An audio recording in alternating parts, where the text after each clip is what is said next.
It's the Mixed Martial Arts Hour with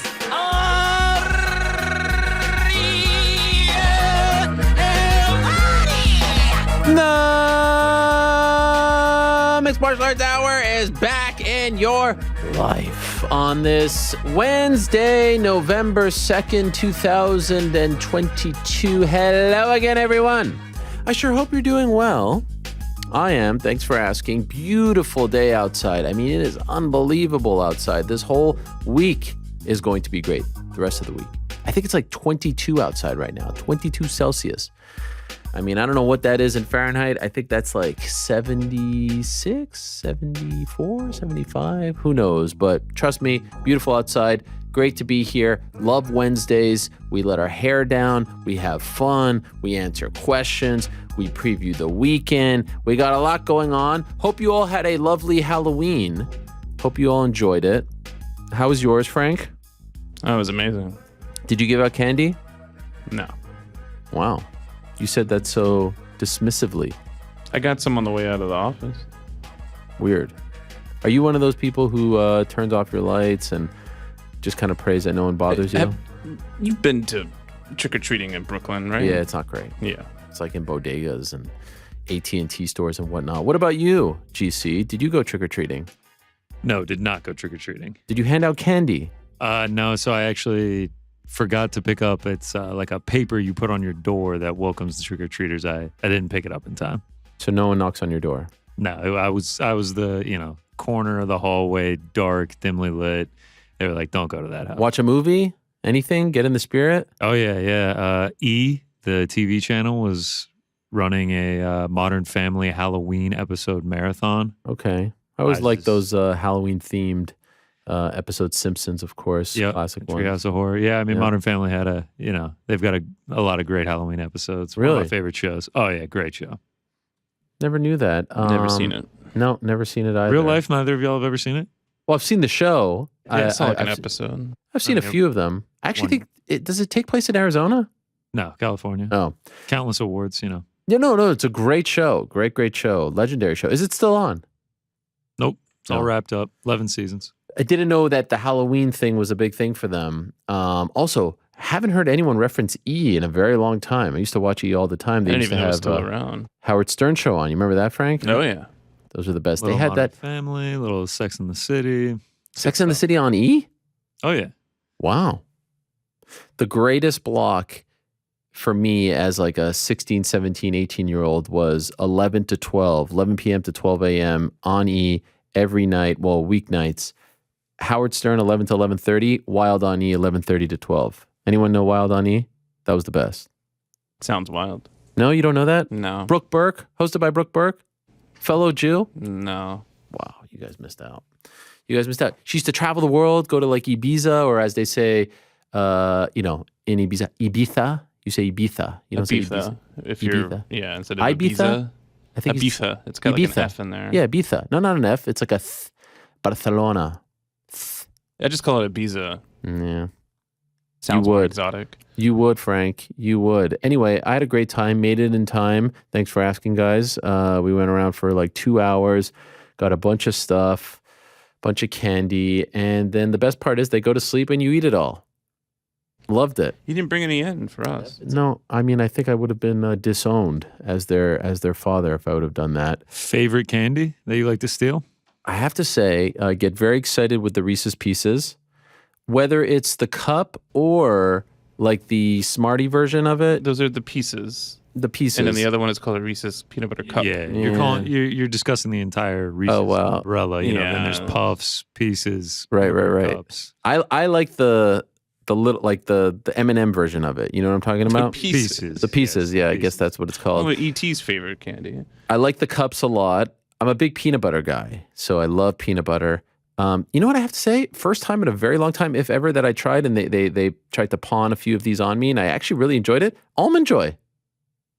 Let's go. I wish Rick we was need to here. get we need to get Rick on the horn. He What? hates almond joys. I'm a huge proponent. I actually thought it was Mounds, great. Too. Oh, They're tasty. What did you say there, GC? What was the second one? Mounds. It's like the dark chocolate version. You take the almond out. Oh, I don't know. I've never heard of that. That's fantastic. I'm an island boy myself. Love the Almond Joys. Almond Joy, not bad. I always feel like I dismissed it. I'll tell you the one that I don't like is that circular mint one. What is that one? Peppermint patty. No, it's like in a silver. The York. Yeah, the York. Yeah, York. Ugh. Oh, love them. You like that? Oh, especially around the holidays. Ugh. Pretty sure there's All a day. York peppermint patties. Yeah, no good. That's one where they actually tried to pawn it off me, and I was like, you know what, thanks, but no thanks. The thing was, usually after the show, I get so hungry, but I couldn't eat. I had to go meet them right away. So in the midst of the trick or treating, I was like, hey, can I get a thing? Can I? And they're like, no. They were being so stingy. I was like, can I not have one? You have 1,000 in there. Can I not have something just to hold me over here? You're supposed to examine them first. Yeah, that's true. They were very stingy, but you just wait till they go to bed and then you eat it all. Anyway, it was a great time and we had a great show. Again, shout out to GC for decorating the studio. We got a lot to get to as always today. Can't wait for this Wednesday show. Great guests, hopefully some great questions, and hopefully we get back on the horse, so to speak, the proverbial horse, as they say in the biz, and we snap the losing streak. What is it at now? 7? Six. Come on, give us a little respect here. I did say before the show, confidence not as high as a couple weeks ago, if only because it's one of the worst fight nights of all time. And I'm not trying to be disrespectful. It's just a very shallow card, and it wasn't the original lineup. I know the main event fell through, all that stuff. I feel good about MSG. I think we'll have a lot of options, and I think we'll have a big week on this show because, of course, the eyes of the MMA world will be on this great city of ours. But we'll deal with all of that next week. For now, let me tell you who's on today's program. And let me also tell you that, as always, we are presented by our good friends over at DraftKings Sportsbook. It's a good time to sign up for a little DraftKings Sportsbook action, my friends. You got the World Series. How about them Phils? You got the Bills on a roll. Big deadline day for them yesterday. NFL in full swing. Hockey in full swing. NBA in full swing. Tons of MMA. Tons of combat. Boxing, big Dimitri Bivol fight in Abu Dhabi this weekend. There's a lot going on. And so download the DraftKings Sportsbook app today. Use the code THEMMAHour for a special offer when you sign up. Very important, please use the code THEMMAHour when you sign up only at DraftKings. That's how they know we sent you. And then they tell the bosses here that they love us very much. So it all works out for everyone involved. Now, back into the show.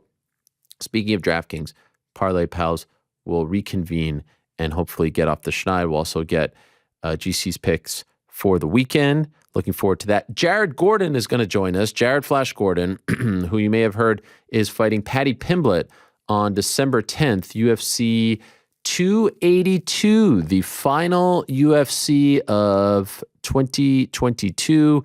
Jared Gordon, big spot for him against Paddy Pimblett, who, of course, has had quite the run thus far in the UFC, 3-0. For the Scouser. Looking forward to talking to Jared Gordon. BJ Flores, the former cruiserweight contender, the former pro boxer, now the head coach for one, Jake Paul, will join us. We'll kind of put the whole Jake Paul, Anderson Silva thing to bed and get his thoughts on the performance from this past weekend in Glendale. TJ Dillashaw, you may have heard of him. He had a big title fight 2 weeks ago in Abu Dhabi. Unfortunately, didn't go his way. The former bantamweight champion, often in the news these days. We'll talk to him about the injury, where he goes from here, all that and more. And our good friend Arnold Allen, who a young man back in Wales in September gave me a signed card of his. He'll be joining us to talk about his win over Calvin Kattar this past weekend, where he goes from here, 145, a very interesting division, especially with the champ seemingly going off to fight the lightweight champ, Islam Makhachev. So a lot to like there and a lot to discuss there with the great Arnold Allen, who we always enjoy having on the program. But as you know, we love Wednesdays because we love to answer your questions. And I'm really liking this thing that we're doing where we're answering the questions off the bat because I have a lot of energy. I have a lot of panache. I have a lot of oomph. I have a lot of fire in my belly, as opposed to the end of the show where, I have to go to the bathroom. I'm tired. I'm hungry. It's time for a good old-fashioned Q&A, thirsty, MMA fans. ornery, Ladies and gentlemen, unhappy. the moment has arrived I feel to great. hear from the I man feel great right himself, now. So we'll keep Ariel this going. Helwani. And how about Lewis Live Gilmore? from I mean, our this guy, studios moderator in Lewis, beautiful New York City is The just... goat. on the nose. He told me yesterday he didn't want the To answer streak. your question, He's just doing this out of the Get kindness out of his your heart, seats but he had a and on busy your day feet because of the, here he is, the time Ariel change. Helwani. There's a time change right now. In the UK, they changed the clocks. They turned the clocks back. Thank you very much to Mike Heck for that, of course. They turned the clocks back a week before us. We do it on Sunday. They did it last week. So his schedule didn't mesh. And he's like, what can we do? What can we do? And I was like, you know what? Take the week off. It's all good. He's like, no, I'm not going to take the week off. So that's why I sent out the solicitation yesterday to give him enough time to do it. I mean, could you talk about a bigger mensch? It's pretty much Katie Taylor and Lewis Gilmore up there with the great mention of the world that we live in. Let's go, guys. Let's answer some questions. James is first up. There we go. Let me get comfortable here. What is up, Ariel? Ever since it's been announced, I've been wondering, what are you and all the other media guys going to do to promote the upcoming Bellator Rising card? Oh, boy. We're starting off with this. Let me keep reading here. How much are you going to talk about it? It just feels like it's the media's responsibility to get the word out. Oh, I see what you're doing, James. Just wanted to know what you plan on doing to let everyone know that this event is taking place. Anyways, I'm writing this question while here at work. Got to get back to the Friars. Yes. Thank you, James. Not even giving me a chance to warm up. We're really going, we're going in this direction right off the bat. Okay. Of course, young James is referencing a clip that made the rounds from the very talented Josh Thompson on his podcast. There was this clip that made the rounds where Josh Thompson laid down the gauntlet. He laid down the gauntlet. He challenged the MMA media to promote the upcoming Rizin versus Bellator card that's going down December 31st at the Saitama Super Arena in Japan, which is very exciting. If you may, this was a big topic of discussion. I think last Wednesday, I saw it when we were traveling to Arizona. You may have noticed that I did not touch this one, if only because I wanted nothing to do with it. I couldn't care less. I really couldn't care about anything that Josh Thompson has to say. And that's not because I have some sort of personal grudge against him, but if we're going to try to fight these battles every time someone, quote unquote, challenges the media, I mean, we're going to be blue in the face. So I just left it because I didn't feel like writing about it, tweeting about it, retweeting it. And then inevitably what would happen is he would talk about how, he's in our heads, and he would post a picture or a video of himself on the beach from 4 years ago, but he would pretend it's now and say that he's got this great life and that, that he's under our skin and all this stuff, and make himself feel all that much more important. We've been through all of this already, and it wasn't exactly the most rewarding experience of my life. So I just kind of left it as is. I will say this, if you want my feelings, I feel like this is what James is getting at. If you want my feelings on the clip, I actually feel like he made one critical error in that little diatribe of his. And had he not made that error, I don't think he would have received the heat that he received. Had he swapped the word promote with cover, then I think he would have had, a fine point. If you listen to what he said, and every time he said promote, and you swapped the word promote for cover, then you could have had, a sensible conversation. All right, hey, MMA media, are you guys going to cover this? Are you going to give it the attention that it deserves? Are you going to do X, Y, and Z? The problem was he said promote. Our job is not to promote anything. Our job is to cover things. And there's a massive difference between promotion and coverage. Now, by virtue of coverage, do you promote things? Yeah, sure. When we talk about UFC 281 next week, we're covering it, but also by covering it, you're shining a light on it, and someone could deem that promotion or view that as promotion. But our job isn't to sit here and say, how are we going to promote this card? How are we going to promote that card? How are we going to promote 281 or Fight Night at the Apex? That's not what we do. That's not what the media's job is. So had he said cover instead of promote, would have made all the difference in the world. And if you're going to sit here and say, oh, that's semantics, it's not. Promoters promote, organizations promote, networks promote, media companies cover, media outlets cover. Big difference, massive difference. Promotions spend money to promote, to market, to get the word out. We spend money to cover, to shine a light. And sometimes those things are positive, sometimes those things are negative. Sometimes we're talking about Anderson Silva getting knocked down before a fight, which I can assure you probably didn't help that promotion. Sometimes we're talking about, Jake Paul being 5-0. Like there's a huge difference. And if you can't grasp that, I don't know what to tell you, but learn a little bit about what journalism is. Speaking of which, I hate to break the news to Josh, and I hate to break the news to Daniel Cormier, and I hate to break the news to Michael Bisping, and I hate to break the news to Anthony Smith and anyone else who is a former fighter now doing stuff on YouTube, podcasts, whatever it is. You are all part of the MMA media now, whether you like it or not. Now, is your perspective different? Is your experience different? Your background different? Sure, we all come from different spots. But now that you're doing this and you're talking about other fights and you're putting content out there and you want people to watch, you're now part of the MMA media too. So turn that gun on yourself as well. If you don't like what the MMA, if you're doing one of those shows and you're shitting on the MMA media, you're shitting on yourself as well. You're playing yourself as well because you are not in some sort of separate category. It's all the same. And that's why I hate when people would always do that, like the MMA media, this, MMA. No, if you have an issue with someone's coverage, you have an issue with someone's, reporting, writing, whatever, call that person out. Specifically call that person out. Otherwise, this paint everyone with the same brush media is ridiculous. It would be the same like if we're breaking down, an event or a fight, and as opposed to doing that, as opposed to criticizing, let's say, Israel Adesanya for his fight against Jared Cannonier, we're criticizing all strikers, all fighters, all CKB fighters. No, that's not how it works. You have an issue with someone, you have an issue with someone's coverage, reporting, journalism, whatever, call them out. Pick the fight with them, not with everyone. We're not all the same human beings. And what was so, I guess, funny about the timing of that clip was that news came out in the morning, and I already saw a ton of outlets, including ours, report on it, shine a light. I saw people tweeting about it. I saw Nolan King tweet about it, who's one of the best young journalists out there. I saw all the MMA fighting people tweet about it. I even tweeted about it before I even saw about the Josh Thompson clip. I was saying like, wow, this is great. Back to Japan, New Year's Eve. We haven't had this in a while.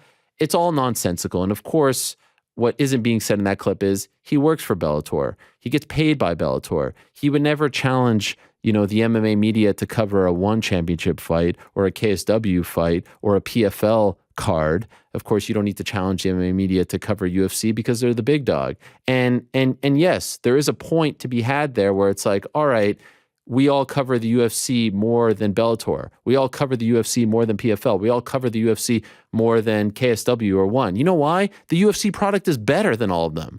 And I'm sorry if that offends anyone, but the UFC product is infinitely better than all of them. And now I'm going to get all the freakazoids. The difference is there are no freakazoids for these other promotions, but it's the truth. I'm sorry if this is hurting anyone's feelings. The UFC product is better. Now, the UFC on its best day is better than all of them. If you're going to compare the best Bellator card to what we're getting on Saturday, obviously not. But I'm talking best for best. The UFC product's better. So they don't need to challenge us to, quote unquote, promote or cover a UFC event because they're the top dogs. So if you want this to be some sort of like, reverse psychology where you challenge us and, as a result of that, we're going to cover it more, it's not going to work. Guess what? Make the cards better. It's on them. The real challenge here is, what is Bellator going to do to get the public to care about this? What is Bellator going to do? What is Showtime going to do to get us to know about who these fighters are and to know about who they're fighting? Because the Bellator fighters are known. The Ryzen fighters, they're not known here. I can't even tell you what the card is off the top of my head right now. I know that AJ McKee is on it and Pitbull is on it. Archuleta is on it and Horiguchi's on it. I can't tell you their opponents right now. And I'm like deep in the weeds in this stuff. So the real challenge here is, what is Bellator going to do? Not us. Trust me, MMA media is going to cover it. They will cover it. What are you guys going to do? And this tired, boring, lazy-ass narrative that the MMA media is afraid to cover other promotions because they're afraid of getting their credentials revoked is the biggest bunch of bullshit I have heard. This ain't 2007. Trust me. Take it from someone who was, affected by this, not because he covered other promotions. They were unhappy that, I was breaking news and it was a very deep and complicated relationship. But who have you heard from of the people that go on the road these days, the people that are actually going to all these events, right? The usual suspects who you see at all the events. Have you heard anyone say And I can tell you, I haven't heard it publicly or privately that, hey, I went to a Bellator event and then I went to a UFC event and I got shit for it. I went to a Jake Paul event and then I went to a UFC event and I got shit. It doesn't happen anymore. They don't care as much as they did 15 years ago when they were fighting for that respect. It's the wackest shit I ever heard. And by the way, the vast majority of the best MMA media members aren't even going to events on a week-to-week, month-to-month basis anymore. I can name a bunch of them that don't go anymore because the coverage has changed. The way we cover it changes. It has evolved. We don't rely on it as much. We sit here on this show 8-9 hours a week talking about this stuff. And they need to do a better job. That's just the facts. I mean, I'll tell you, like last week, we had Bellator Milan. I hardly even remembered that was happening. I didn't see any promotion for that, get the word out for that, promotional materials for that, great content for that, videos for that. The onus should be on them. The only reason why I had Fabian Edwards on, to be honest, is because they reached out to me. And I was like, yeah, of course, I'd love to have Fabian. But there was a lot going on. There was UFC, there was the Paul Anderson fight, all that stuff. They need to do a better job. They need to do a better job coming up with ideas, pitching. I'll tell you, PFL these days, doing a good job of creating content, fun stuff, trying to drive people to be aware that their events are happening. So just doing a conference call and just putting on an event isn't enough these days when there's so much going on. There's literally an event or two of medium size every weekend. So, laughable. I actually have no issues with Josh. I think the show that he does with Big John, who's an absolute legend of the game, and I have no issues with him whatsoever. He's a Hall of Famer. He will always be a Hall of Famer. He will always be one of the founding fathers of the sport. I think it serves a purpose, and I think it's great that more and more fighters are getting into the quote-unquote media side of things. But when they try to do what we do every single week or every single day, they're trying to do exactly what we're doing and have done for the past decade, but then at some point remove themselves and be like, oh, no, I have nothing to do with you, then it becomes a little silly. Because listening to Josh Thompson or any other ex-fighter or athlete tell me or the media how to cover the sport that we are covering is as insane as me telling them how to fight. I would never have the balls or audacity to say, no. Let me tell you something. Your technical breakdown of Izzy and Pajeda, hey, Dan Hardy, it's off, man. It's off. I got to tell you, it's off. No, I would never say that shit because that's insane. I've never fought. All right? So you guys are new to this side of things, right? If you want to tell us that our technical breakdowns are wrong, do it all day. But to tell us how to cover MMA and to tell us that we're not covering the company that you're getting paid by, that you proudly, represent and wear their gear and all that, is disingenuous at best. And I would say that I would love to see more of, Josh and John in the booth as opposed to at the desk. I think that would be a better use of them. And I think there is a place for all of them. But you try to make these little clicky-click links, videos, clips, just to get us all riled up, when in essence we know that, you're just trying to gain promotion for your own show and get us to talk about your own show. It's tired, it's lazy, and you're using the wrong words. That's a big part of being in the media. Use the right words. Promotion, coverage, two different things. Now cue someone clipping this and then, me getting into a back and forth and the quote tweets and all this stuff. Anyway, them's my thoughts. Silly, stupid. It ain't 2009. Get over it. And do a better job of promoting yourselves. You work for them. You promote them. Jay, hey, Ariel, thanks for all you do. What's one of the most recent moments in this sport that reminded you why you enjoyed so much? The week in, week out grind of MMA can sometimes make keeping up with the sport feel like a slog. What is something that happened recently that made you go, hell, this is why I fell in love with this stuff in the first place? I'll tell you, great question. And the first thing that came to mind when I was reading that was Leon Edwards.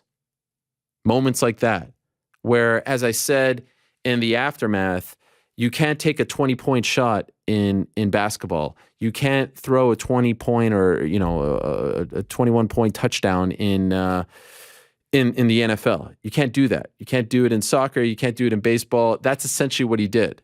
It was one massive shot with 50 seconds left. And it changed his life, and it changed his sport, and it changed the division, and it changed the UFC. It changed the UK, MMA scene, all that. So that's one moment. Nate and the way that all turned in his favor after it looked like he was about to get screwed was another moment. There have been a lot. The first London show in particular this year, which I think was the best show of the year, best crowd of the year, that was incredible. There's a lot that we love. But yes, there is a week in, week out grind. And that's why I feel so passionate when I talk about the Apex, because I feel like the Apex, does a great job of taking our love away from the sport and why we get into it. And I see some people saying like, oh, see, that's the difference between me and Ariel. I like it for the fights. I like it for the technique. I like it for the fighters. You are lying if you don't think, you're lying to yourself if you don't think that the glitz, the glamour, the feuds, the hype, all that stuff feeds into and helps grow your love for the sport. Otherwise, you'd be watching, 1 a.m. kickboxing on ESPN2. There's a reason why the UFC is the UFC, because we have an emotional investment in these fighters, because we know who they are, because we are attached to them, because we want to see if Izzy can beat Alex Pereira. We want to see if Dustin and Chandler can settle their feud. Like we care about these people. That's why we love it. And if we don't have any attachment to them, they're just a bunch of faceless fighters. So, yeah, I need that attachment. I need that feeling. I need that connection. It's very important. Michael, hi Ariel. I feel like we're getting to the point where Jake Paul is getting too good at boxing for it really to be a surprise anymore when he beats an MMA fighter in the ring. My question for you is, how many current UFC fighters would you favor / would be betting favorites against Jake Paul in the ring right now? I personally think Izzy, Pereira both would be, but otherwise, a lot of guys who have talked about possibly facing him would be clear underdogs, such as Nate, Connor, Paulo, Kamaru. Thanks. Well, I do think one thing that comes into play is Nate, Connor, and Kamaru a lot smaller than he is, right? I mean, that fight was 187. That's the smallest he's been. I think he told me that he could get down to 75. I don't know about that, but God bless if he can. Size is a factor for sure. Age is a factor for sure. Would you say that Izzy would be a betting favorite over Jake in a boxing match right now? Yeah, I think so. Just with his kickboxing acumen. Would you say Alex Pereira? Oh yeah, I feel like Alex Pereira more than Izzy because he has that knockout power. I mean, if Alex Pereira catches Jake Paul with that left hook, I think it's lights out. What about? Yeah, I mean, what's the proper weight class? Middleweight or light heavyweight? Well, his last fight was 87, so let's talk about middleweights. Would he be a favorite against Paulo Costa, in your opinion? Oh man, that'd be interesting. See, now these guys you're talking about now, they still have youth on their side, where he's been fighting older fighters. And Anderson Silva did open as a favorite. I feel like opening line Paulo Costa would be. You think so? I mean, Sean Strickland, Derek Brunson, Marvin Vittori. I feel like he'd be a favorite. Brunson, no way. He'd be a favorite over Derek Cannonier. I feel like he'd be a favorite over all those guys. Too. Darren Till. Yeah, I think so. Glover, Jan, Magomed. I mean, there's something to be said for that, which I guess is part of the reason why people want to see him fight a boxer. By the way, I may have asked you this on Monday, but is there a line for him versus Tommy, who seems to be the only boxer that people talk about him fighting? He opened up when the original match was set as like a minus 225. I bet he would get steamed up to minus 300, minus 350 after his performance against Silva. Yeah. The Pied Piper of Newark asks, hey, Ariel, you were by far the best dressed on the panel at Paul versus Silva. Thanks. So my question is a two-parter. One, where do you get your snazzy suits and ties? And two, who picks them out for you? P.S. My Jets are going to destroy your Bills this Sunday. Aren't the Jets in a tailspin?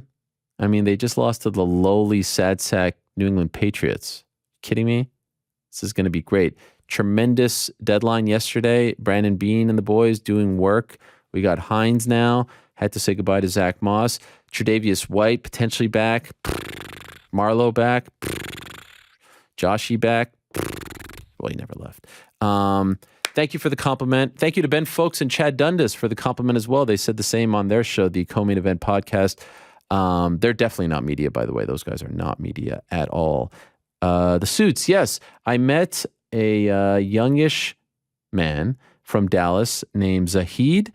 Z-Spoke Menswear, I believe, is the name of his business. He's a tremendous tailor, and I met him like 3-4 years ago. And yeah, he's. I have a suit guy. Guys, could you imagine it? It's pretty intense. Yeah, I got a suit guy. So Z-Spoke? Like what? Z. Z? Z-Spoke. I've tagged him a couple times. Well, basically, it's like if I get a deal on it, I'll do like a big promotion. But if I'm paying, full price, it's like I'm paying full price. And I do pay. Initially, I got a couple on the house just to, develop the relationship in exchange for some social media love. But now I pay because also small business I want to support as well. I'm really bad with colors, as you guys may have heard in the past. And so he'll send me a bunch of stuff and I'll tell him, what I like, what I don't like. Obviously, I like the plaids. I like the, this type of stuff. Not too crazy. So he'll send me stuff and yeah, have a few. And I'm a big fan of the double-breasted these days. I used to be a big fan of the three-piece. No longer like the double-breasted way more. Pretty cool. Yeah. Did you like my suit, Frank? Yeah, I thought it was Did you watch? Yeah, I did. You thought it was all right? I mean, all right is a compliment. Got a lot of compliments on it. Where do you get the ties? Same guy. So does he make the ties? Or he No, sources them? I think he sources them. He makes the suits, but then he'll include a tie and as part of the package, and also the hanky. Nice. Yeah. Now, multiple suits throughout the week, correct? Yeah, 3. Yeah, that's what I thought. They were all great. Now, I appreciate it. Do you choose the pattern, or are you like whip me up something? No. I'm particular about the style that I like, and like I said, I really like the double-breasted. Double-breasted feels like It's feels class. Like a power play. Yeah, Yeah, it's class. boss move. I appreciate it. Not all of them are, but so he'll send me pictures. I wish he lived here, so I could see with my own eyes, because sometimes it's a little different, picture, video, whatever, and then we'll go back and forth. But just to be clear, like I don't have like 30 of these. I have like, I don't know, 6, 7. It's just I don't wear them all the time. And there's a couple of new, like I wore a new one at the presser, the Rahman presser, that people seem to like, a blue one. So yeah, tough to travel with that many suits. By the way, they get very heavy, like in the suit bag. Yeah. Can you just ship them out? I don't know. I've never even thought of that. When I worked at Fox, they used to keep the analyst suits at Fox and would ship them to the events. I was the only one that they didn't do that for. Man. DC would just show up to the event and he'd have a suit waiting for him. I would have to freaking lug this thing from, my home to the airport to the venue, like all that. They would show up not knowing what they're going to wear. I can't, man. and by the way, I can't give that much power to someone. There's no one that I trust, including my wife, to just pick out my clothes for me. Chael, and I'm sure he doesn't mind me saying this, Chael doesn't even pack his own bags. Chael's wife is so salt of the earth that she will pack his bags for him, everything, down to underwear and socks. Not only that, put snacks in there and a loving note for him.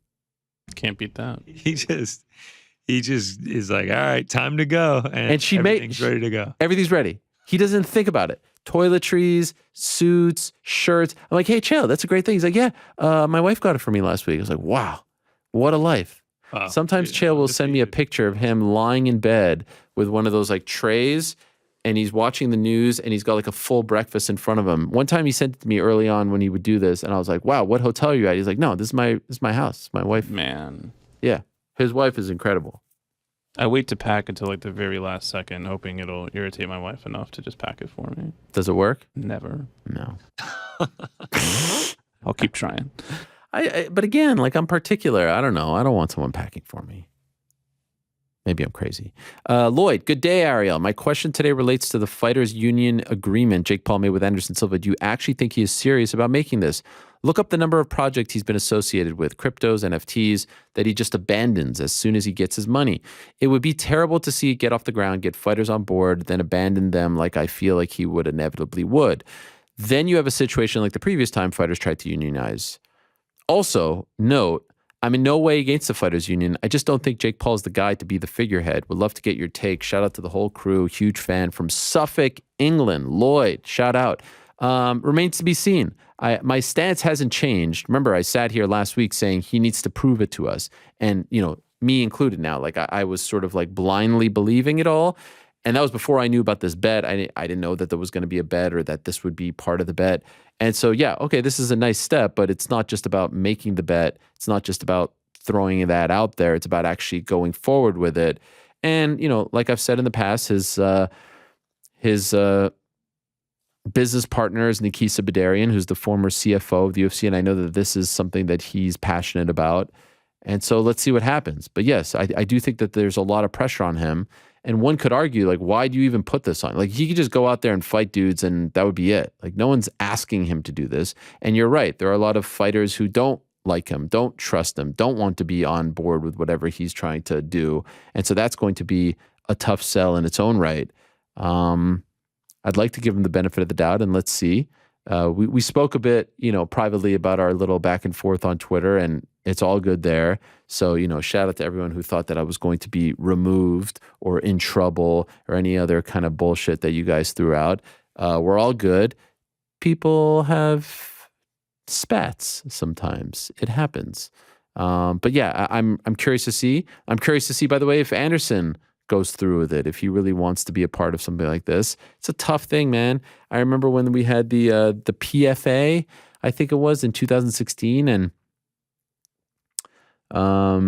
Jeff Boris, the former baseball agent for the likes of Barry Bonds and Bobby Bonilla and so many others, tried really hard, showed up to events, a bunch of events, and no one wanted to get on board. A lot of people told him they'd get on board, but they didn't actually get on board. So I'm really curious to see what happens here and if anyone gets on board. It's going to be tough. It's not going to be easy. And being Jake Paul doesn't make it easier because on the one hand, you're feuding with these guys, and on the other hand, you're trying to get them on board. Like, it's tough, because now you have people who think like, oh, you're disrespecting our legends. And so that doesn't really vibe, doesn't really mesh with trying to bring everyone together. I do think that there's a part of him in his heart that wants to make this happen, but maybe there's also a part that doesn't realize just how difficult this is going to be. So let's see. Ariel, greetings. Should John Jones set himself on fire to motivate Stipe to fight him? Lewis writes, lots of questions about John Jones, asking for updates, but this was my favorite. Honestly, I mean, now that the fight isn't happening for December, here's what I'll say. Now that the fight isn't happening clearly in December, I think that they're going to turn their attention to March and Ngannou. And I honestly wouldn't be surprised if this marks the end of Stipe's career. Stipe's going to go off into the night very quietly. Stipe was never going to make a big hullabaloo. Maybe it's a post or something like that, but Stipe, pretty quiet guy, pretty private guy, likes his life, is a firefighter. He was not going to make a big deal about the end of his fighting career. And I think once they didn't really come correct with an offer, and that's really what happened here. Like, it was like a, hey, you want to fight him? Here's the amount, take it or leave it. And he's like, and then they just moved on. So I think now they're going to try to make the fight against Ngannou in March. And if they do that, who's Stipe going to fight? Is he going to be motivated to fight way less, for less money than he was making as champion to fight a Cyril Gane or a Curtis Blades? I can't see it happening. So wouldn't shock me if we never see him again. Could he come back? Sure. Next week. Great. But right now, wouldn't shock me if we never see him again.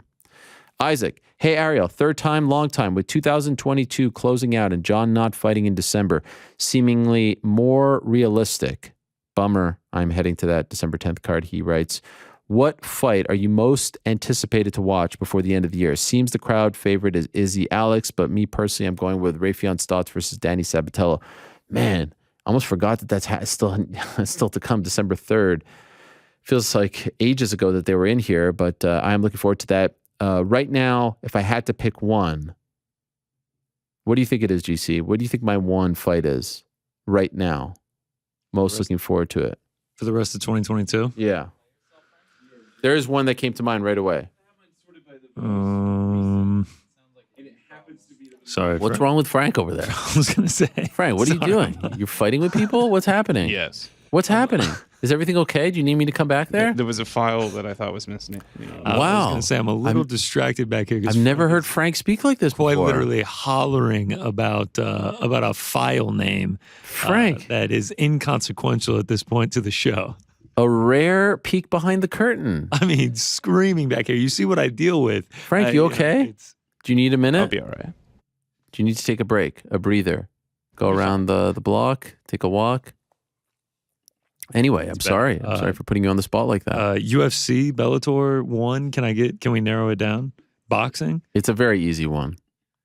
It's Dustin Poirier and Michael Chandler. Ah, I mean, what is hotter than that? I mean, I just can't. Those two Dustin Poirier's guys. hot sauce? Is that hotter? Oh, that is a good call. Yeah, that is a good call. Had some last night. I love that fight. God, I love that It's going to be fight. fireworks. I can't wait. Madison Square Garden, too. Oof. And just like the tension there between them, they don't like each other. They're two like super tough, strong guys, confident. Resumes speak for themselves. Oh, what a Title fight. picture implications. That's my favorite fight. I mean, obviously, Izzy Pajeda is super interesting, and there's a bunch of interesting fights coming up, and Gordon and Pimblett and all that stuff is great. But oh my God, I mean, sometimes fights can be letdowns. I feel like that's a guaranteed banger. I guaranteed it's going to. it's going to be great, and it's going to be one of those where we're like, oh, I wish there were 2 more rounds, right? Yeah, What's the over in that I fight? mean, oh man, they haven't said it yet, but I imagine the under is going to be the favorite. You think so? Yeah. I could see Wow, someone getting knockout. finished on that. For sure. I could definitely see Those that. are tough guys. I know, but the way Chandler goes about fights, I like know. he just makes it so Got chaotic. to be smart. Got to be smart against Dustin. I love that fight. Love Dustin. Love Mike. They're both great. They're both legends. Crazy that we haven't seen Dustin all year. Last fight was for the belt in December. And obviously there was, the Diaz stuff in the air. But if I had to pick one, that's it. What about you? So I'm pretty hyped for Yuri Glover too, but I do have a worry there's going to be a letdown factor to it just because the first one was so good. But I'll go with Yuri Glover too. It's not a bad one. Second for me would be Amanda Lemos and Marina Rodriguez. Big title implications in the strawweight division, I'm telling you. Newman. Hello, Ariel. Hello, Newman. First, I have to give a shout out to GC for the Halloween graphics on the intro to Monday's show. Amazing stuff. His costume was also incredible for as long as it lasted. Were you frustrated about that? No, because we still got it on the air, and Yeah. I got to say a few words, and then the audio cut out. But I don't know who's responsible for that. Oh, So I don't think he's paying attention. okay. All right. That's great. That's great. You still talking about the file? Yeah, I think he's elevating the file. He's shooting sending up the it. ladder here. Jake Paul looked much improved on Saturday, and I would like to see him face an actual boxer next. So Tommy Fury in the UK would be my choice. I think he would destroy Nathan Diaz in a boxing match at this point. Sign me up for Nate versus Floyd. All right, you might get your wish. Speaking of the UK, there has been some talk of Edwards versus Usman 3 on March 18th in the UK, but Sean Brady mentioned in your interview on Monday that there may be a pay-per-view in Vegas on March 4th. Do you know if the UFC is planning 2 pay-per-views in March, and if so, could March 4th be Jones and Ngannou? They still haven't told the particulars involved, what they're planning. March, could be April. Everyone just chill out on it. And yes, there could be 2 in March. We saw 2 in March not that long ago, but people are throwing out dates, throwing out, all of this is still very much a work in progress from what I'm hearing. Jacob, there are rumors swirling that Colby versus Khamzat is going to be on March 4th in Vegas as co-main event. Any truth to this? And if that isn't the headliner in itself, what would the main event be? Thank you as always. The American March pay-per-view could very well be Ngannou Jones if they can figure out the Ngannou side of the equation.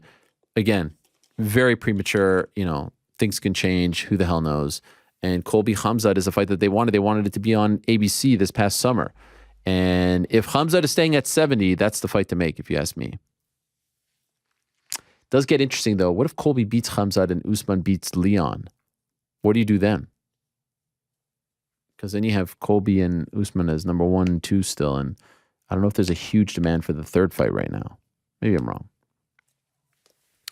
Matmo, dear Lord Ariel, You killed it on the Paul Silva broadcast over the weekend. Congrats on getting those big moments in the ring. You truly shined in there with the fighters, and no one could have done it better. Wow, thank you very much. Anywho, the great Arnold Allen moved to 10-0 in the UFC with his win over Calvin Kattar and undoubtedly deserves a crack at gold in his next fight. All right, I wanted to get your thoughts on the ending sequence of the fight. I feel like people aren't giving Arnold the credit he deserves because of Calvin's knee injury, but was it not Arnold's outstanding footwork that directly caused Calvin to miss his flying knee attempt, overextend himself, and land poorly on his right leg? Yes, I mean, again, I always bring this one up. It's Woodley Condit. It's hard to know like how much the opponent inflicted that pain, until we hear from Calvin, and was he dealing with something beforehand? Did it have, But to me, it's like a win is a win is a win. Obviously, some are a lot cleaner and decisive, more decisive than others, but I don't think Arnold should pay. I don't think he should be punished. I don't think his growth should be stunted as a result of this. I think this win, he continues, should be viewed no different than an impressive KO sub. I don't know about that. Give Arnold his due. I agree with that. Do you agree? And why do you think there's a need to downplay a victory like this? You could even hear it from Don Bisping on the broadcast. They didn't give Arnold his full props because it was, it was unceremonious. It was a little indecisive. I don't think this is an Arnold thing. I think it's just, the way the sport is. When a fight ends like that due to some kind of injury, inflicted by the opponent or not, there's always going to be that kind of reaction. Thanks for being the number one show in the game, and sorry for bursting your bubble about Mr. Rogers. No, I don't know what you're talking about. Was this the one that wrote last week? Oh, I see. So Lewis spared us.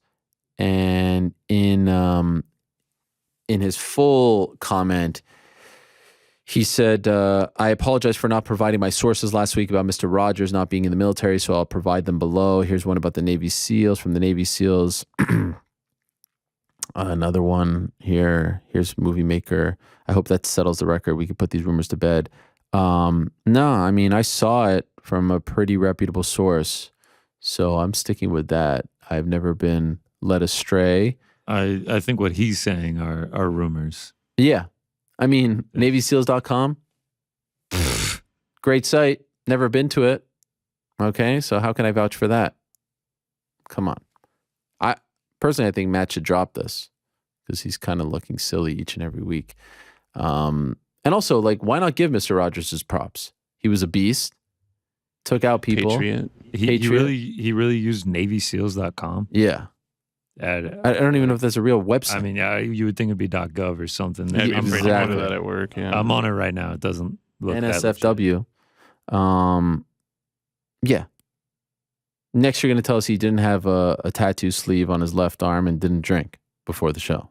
Yeah. I saw an episode where he like buried a fish in his backyard. Yeah. It's savage. Slurring his words. Sam, hi Ariel. With ONE FC gaining popularity in the U.S., I'm wondering if you think it will become more of a contender for young American fighters and managers. Do you know if their starting contracts are similar to the 12 and 12 of the UFC? Also, question for Frank. Before I get to that question, it's a little less, and let's see the type of traction they have here if they come here next year with the 4 shows or whatever it is with Amazon. UFC is still UFC, my guys. So fighters grow up dreaming of UFC. Now, I would say a lot, to the ones who turn down big deals from other promotions just so they could say that they're a UFC fighter. That's silly, but and I don't even know how to gauge is one really gaining popularity in the US? They've had 2 or 3 Amazon shows. We don't really know the numbers to those, and you don't see a ton of promotion for them. So it's all over Amazon. Is it? Do you really see it all over Amazon? I did. Oh wow. Anyway, I did a read for it on Thursday Night Football. Come on. Yeah, a few weeks ago. It was before the second one. Why aren't you promoting one? Yeah.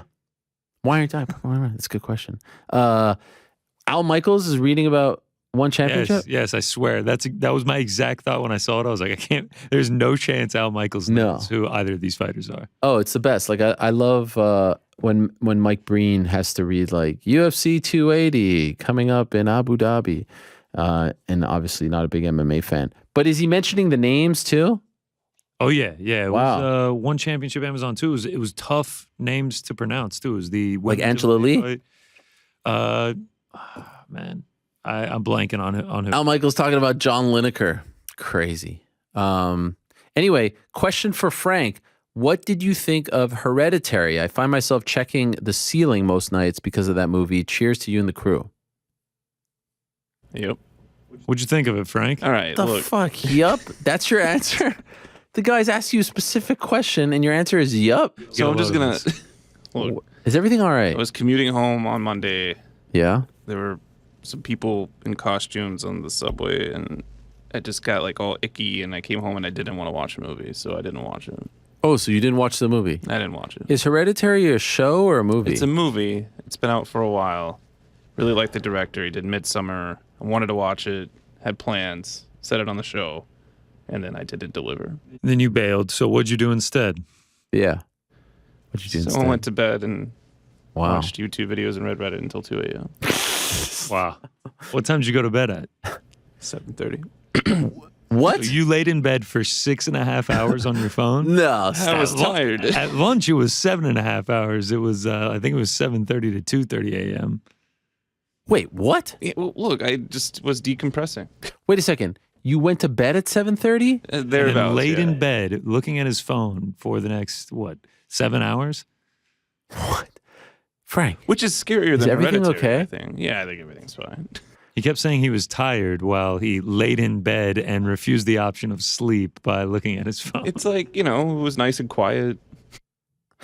Just so I'm clear, you didn't go to sleep at 7:30 a.m., right? You're saying 7:30 No, late. p.m. and then I you went went to bed. home, had Okay. dinner, laid in bed at 7:30, then finally fell asleep at 2 a.m. And what are you looking at? So I read Reddit, and then I watch. What's your favorite Reddit page? Oh, no. Are you not allowed to say? r/popular, I guess. Oh, I didn't just even know that was a thing. I've actually never, I don't even know how to use Reddit. What is that? Like some sort of like Twitter feed thingy? Yeah. I feel like there's a lot of weirdos on that. Yeah, there definitely are. So it keeps you up. Not trying to disparage anyone. A lot of homeless people on there or? Yes, there are some homeless cats specifically. It's fun when you're like going through Popular and then there's a post about you. Oh yeah, that's the Yeah. best. So just doing some basic research here. Hereditary has a runtime of 2 hours and 7 minutes. So you could have laid in bed, done Reddit, done YouTube for a couple hours, watched Hereditary, and then gotten back on Reddit and YouTube for another few hours. You could have watched Hereditary in bed. Yeah. No, that's true. What platform is it on? I would have just rented it on Amazon. It looks Oh. like Paramount Plus has it too if you got a subscription. Look, I'm still gonna watch it. I just don't know when. All right. Calm down. I've always wondered how come we don't have a Reddit page? How come you guys didn't start that for us since you're on it so much? Yeah, it's a good question. Frank said he was going to start it. Yeah. I did What? talk to some people about doing it. And what happened? He also said he was going to watch Hereditary. Yeah, that's true. All right. Neither happened. What's the next question? Gabe, Shalom Ariel, do you think betting services should allow refunds if a fighter had an undisclosed injury heading into fight camp, especially with the recent TJ situation at UFC 280? A lot of people might have bet on him thinking it was a healthy TJ, only to find themselves screwed over by his poor judgment to remain in the fight. Thanks, Gabe.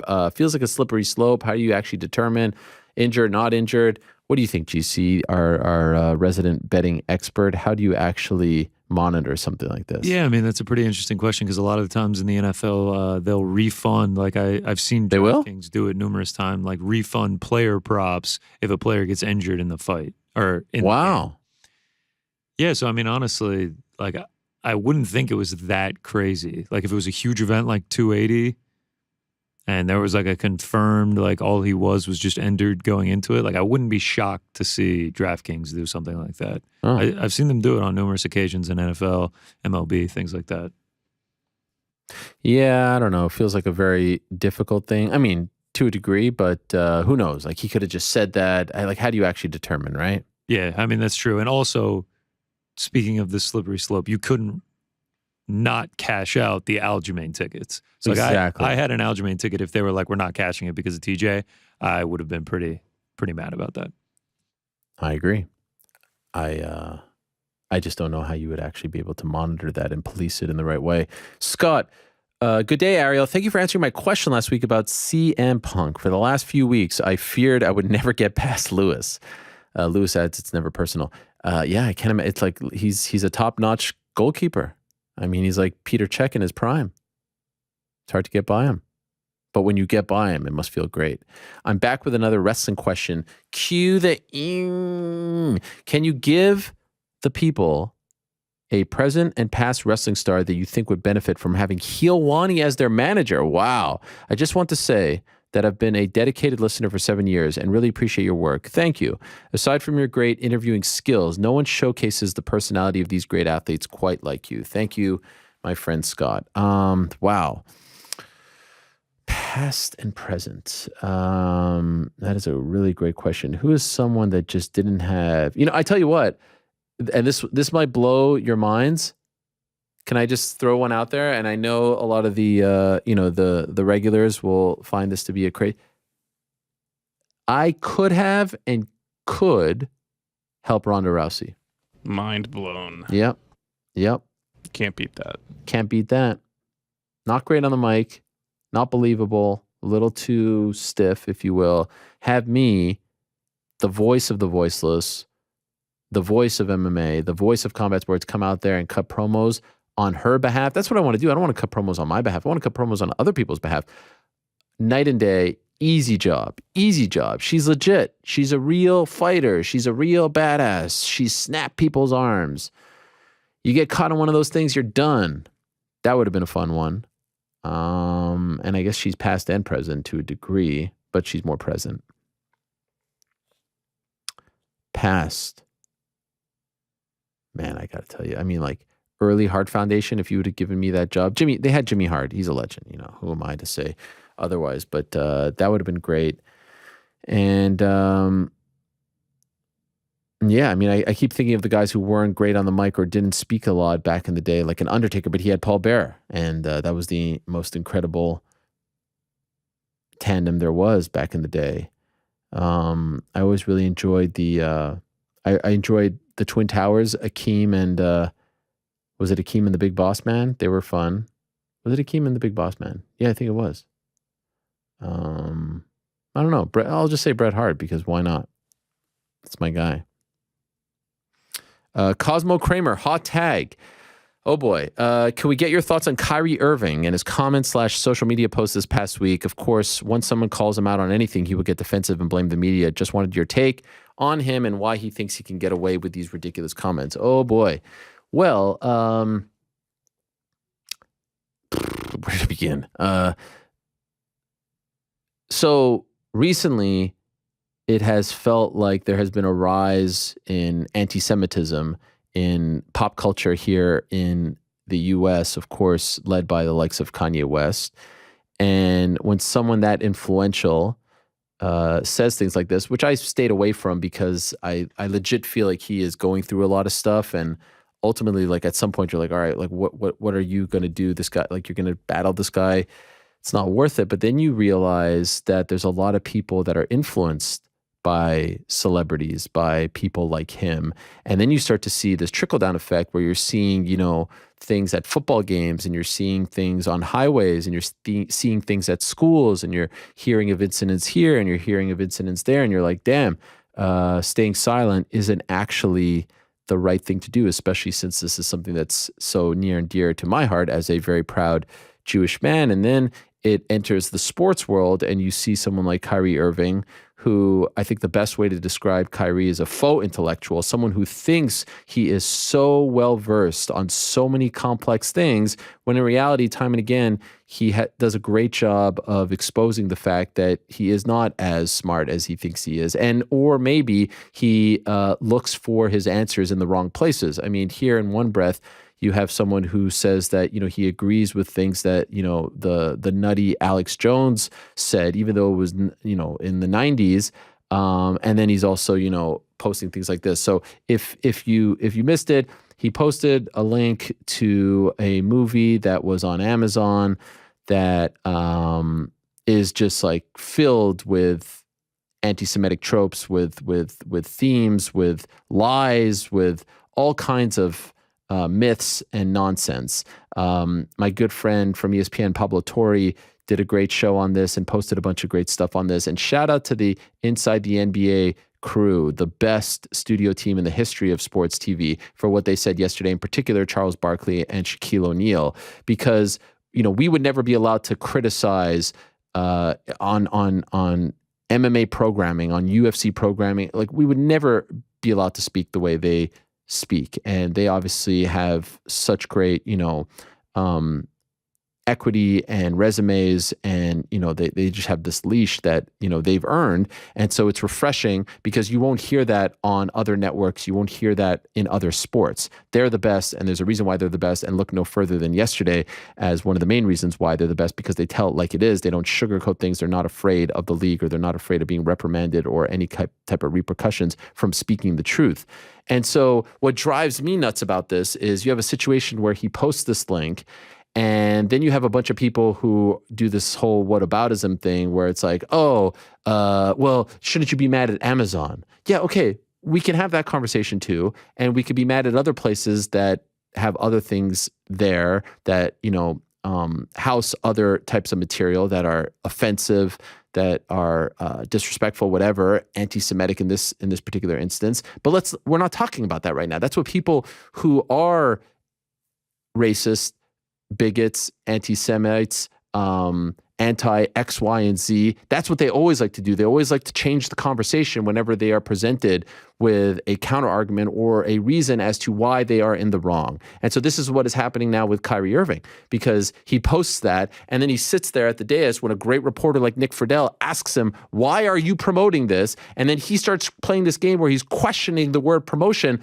not understanding that by posting this, you are endorsing it. You are saying that you like this, and then maybe even want other people to watch it, and are trying to tell them that the stuff in there is stuff that you believe in. Because I can assure you, I'm not posting a link to Mein Kampf. I can assure you, I'm not posting a link to a David Duke book. I can assure you, I'm not posting a link to anything that's anti, the LGBTQ community or the Asian community or the Black community. I'm not posting that stuff because I don't believe in it. Obviously, if you're posting it, you believe in it. You like it. You subscribe to some of these notions. And so to sit there and be like, I'm just, what's the big deal? I'm just posting this stuff, when you are pushed back. And then you have all his legion of followers and minions who are like, oh, why are you trying to dehumanize him? And I was like, no, man, you posted it. Did someone hack your account? Are you going with that sorry ass, tired excuse? No. You did it, and you left it up there for days, and the NBA did nothing, and the Brooklyn Nets did nothing, and it's just an embarrassing situation. And it goes back once again. And look, I don't come on the show to talk about this stuff, but I'm going to be asked about it. I am going to get heated about it. It goes back once again that every time something like this happens to the Jewish people, no one cares, because everyone thinks that the Jewish people are the ones who control the media, who are rich, who are the powerful ones, who have all the money in the world, when in reality, we are 0.2% of the world's population. What are you all so worried about? Why do you always keep talking about us? Why do you always keep coming after us? What are you all so uncomfortable with? And so no one feels like they have to say anything when people are grossly, denying the Holocaust. That's what's in there. Saying that, there's a myth that, that 6 million Jews died in the Holocaust. That's the type of stuff that is in this nonsense that he posted. And stuff that we've seen in the past. I remember with Deshaun Jackson and Steven Jackson backing that up. Remember when all that was going down and no one said anything about it. And that's why when it came to our sport, and Gina Carano, who obviously had a great relationship with, posts a meme comparing being a conservative in the United States to living in Nazi Germany, I felt a certain way about it. Again, I don't subscribe to cancel culture. I don't subscribe to any type of nonsense like that. I subscribe to accountability and knowing that there are repercussions for posting stupid shit. And so I came on my Instagram and talked about it and said why this would be offensive to a Jewish person, why this would make us feel a certain way. I never said that she should lose her job. I never said this, that, but you need to understand that doing that, comparing one of the worst acts in the history of mankind. And yes, I know other things are happening to other people, but we're talking about something specific right now. We're talking about something very specific and very hurtful. It will affect us. And it didn't happen that long ago, less than 100 years ago. And so what happens? Nothing. Nothing happens. What happens? I'll tell you what happens. I bring it up. Dana White is asked about it, not asked about me, asked about it, calls me a douchebag, calls a Jew a douchebag for talking about a Jewish story, and no one says a thing. No one says a thing. I dare you, if anything else happened to another group of people and someone of that community spoke up and the head of that sport and an owner in that sport spoke about that person the way he spoke about me, dare you to see what happens. No one said shit. Everyone stayed quiet because we don't need the help. We don't need the backing. We don't need anyone to stick up for us. ESPN didn't say shit until a ton of journalists reached out to them and asked them, what do you think about this? And they still didn't say anything. Calling a Jew a douchebag for talking about why a meme about the Holocaust, comparing the Holocaust to conservatives in 2021 is a little insane because I don't see anyone pulling you out of your house. Again, now someone will see this and say, no, you're making it about yourself. No, I'm trying to explain to you why the Jewish people feel like they need to speak up now because this keeps happening. What was that game? Wasn't it a Georgia game on Saturday in Jacksonville where there was a disgusting thing on the stadium? Am I right about that, GC? You know what I'm talking? Florida. Yeah. What the fuck? We're living in America in 2022, and we're seeing people talking about Kanye's right, this about the Jews, that about the Jews.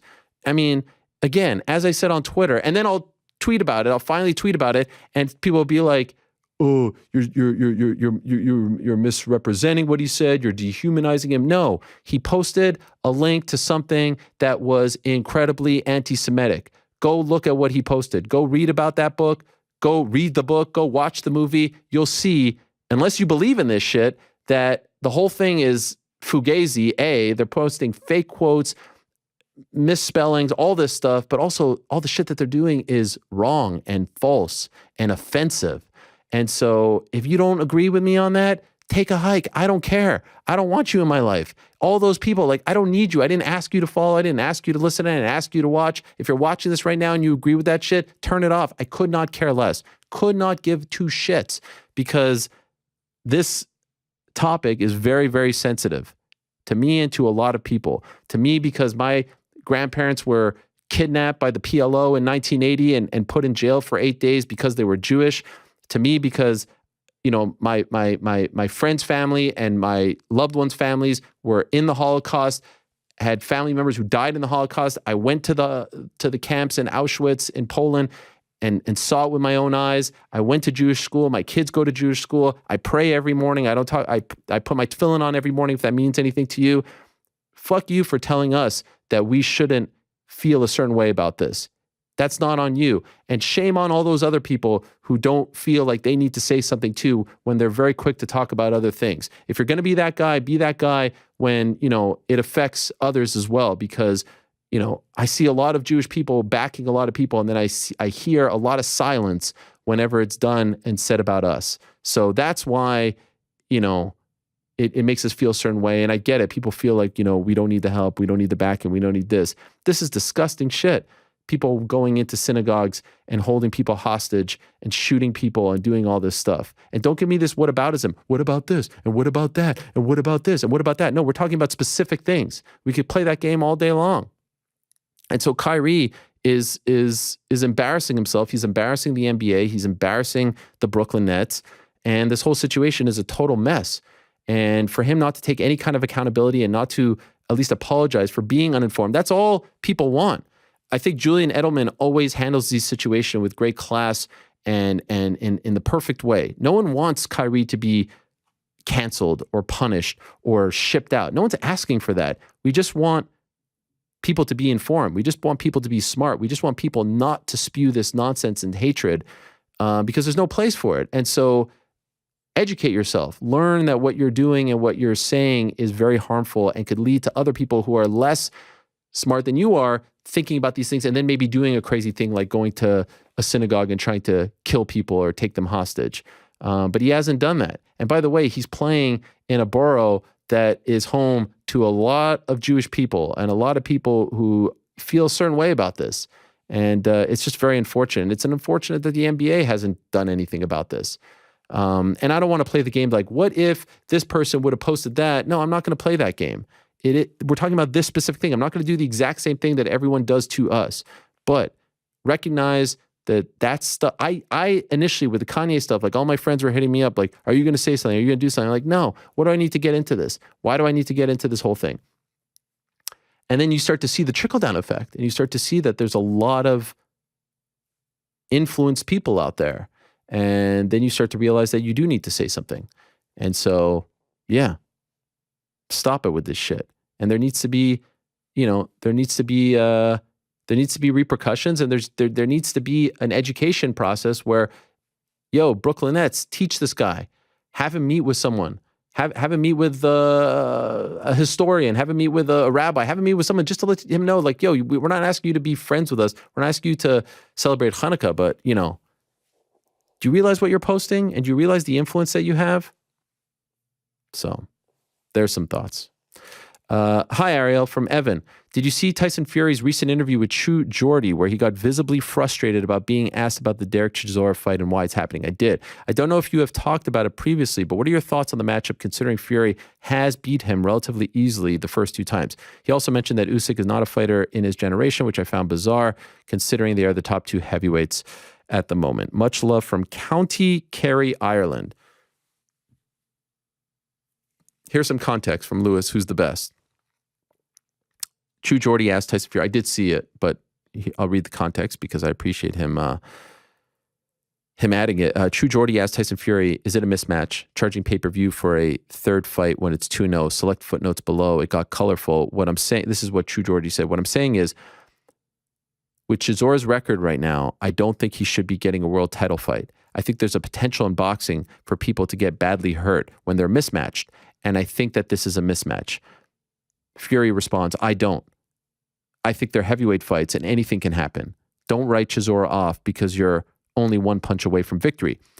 True Geordie closes with, appreciate you and Derek are legends of British boxing. All respect in that sense, and I wish you the best of luck. Cheers, mate. Fury says, I think you're a tosser, you little tosspot. And I won't be doing any more interviews with you, you little tosspot, bearded, bald-headed tosser. Kiss my expletives, you little expletive. You're a expletive. Now, I did see it, and it did get contentious, and I like True Geordie a lot. I will admit, like, I don't consume all of his content just because there's just a lot out there of everything, and I try to not always consume combat.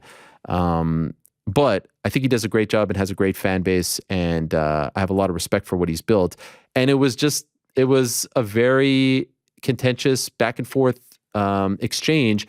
Initially, I actually thought that they were friends because he was laughing, Geordie was laughing, and Fury was kind of laughing, and then he couldn't close the Zoom, and it got funny there. But then it seemed clear that, they aren't friends. And I give him a lot of credit because it's easy to say, ask the tough questions, press someone, this and that. But if that means, you're potentially harming the relationship or harming any chances or opportunities to speak to that person, like there's a lot at stake. And so it takes some balls, it takes some chutzpah. My style as an interviewer is different based on the circumstance. Sometimes you press, sometimes you ask, sometimes this and that. I don't feel like he was disrespectful. I don't feel like he was, crossing any line. And for the most part, if maybe I wouldn't have gone about it the exact same way, I would say I agree with his sentiment. No one wants to see this fight. It's very, very rare that you see a third fight where one guy is 2-0. And when you add to the fact that there were 2 way more interesting fights on the table for Tyson Fury, 1, the Usyk fight, 2, the Joshua fight, and then we get a third fight of a, trilogy that no one was asking for. Yeah, it's a tough sell. It's a very tough sell. And, the last few months I don't think have been great for Tyson Fury. First of all, the travel ban stuff. Second of all, I'm retired, I'm not retired, I'm retired, I'm not retired. And then this, not a great stretch. I'm curious to see, look, will it sell a lot of tickets? Is he a huge megastar in the UK? Yes. But I think worldwide and for what people want to see him involved in, it's not the best. It's not the best. So very, interesting clip, very entertaining interview, very interesting interview, very captivating interview. And I give True Geordie a lot of credit. And, I don't really have a I don't really have any hate towards him in that regard. Like I don't really have anything negative to say. It was great stuff. It was great stuff. And he was challenging him, and I'll say this, unfortunate that it had to end that way. You'd love to live in a world where you can challenge someone and be like, all right, man, listen, maybe Derek will prove me wrong and we go about our separate ways. And then he comes back on, he says, hey, told you so. He was tougher than you expected, whatever. It sucks that it has to end that way. And it's like, hey, I'm not going to talk to you ever again. But, Tyson's free to feel however he wants to. And that's the world we live in. But yeah, if you haven't seen it, really interesting stuff. And huge props to True Geordie. Have I gone too far? Okay. Hello, Ariel. From Jimmy G. Given your comments on Monday's show about the cesspool that is Twitter and the recent takeover by Elon Musk, who is promoting more quote-unquote free speech, does that make you reconsider your involvement in that platform? It seems like Twitter is your preferred social media platform, but at a certain point, is there direction enough to make you leave? From Lewis, there's also a proposed $8 monthly fee for remaining verified on Twitter. I'll tell you this much. I will never pay to be verified. I think that the reason why you want verification is to try to weed out the trolls and weed out the fakes and all that stuff. So it's weird to me. It seems like they're banking on the fact that people who are verified are so shallow and insecure that they're going to pay to have this little badge for whatever reason, I don't know. And yes, I still do feel like Twitter has gotten a lot more toxic, a lot worse, a lot of fake, phony people on there. Most of the hate that you get are from cowards who would never say anything that they say to you on there to your face. It's gotten a lot more unpleasant. And I obviously use it, but I try to read the comments way less. I try to engage way less. And only because you start to fall in these traps, rabbit holes that you just don't want to. And I would not be sad. Twitter has been great for me. Twitter has been a great tool. I've met a lot of great people. I've grown my, shows, brand, whatever on there. So I don't regret, I don't want to turn my back on it. But if he did this $8 thing and everyone left, I wouldn't cry for a second. That's why I say, burn the MFer to the ground, let the freaking thing swallow up, and I'll see you in MySpace and Friendster hell. At this point, I feel like I got enough out of it and I'm out. Now, if you love it, if you like that toxicity, that negativity, that BS, and there's still great things you can find there, God bless you.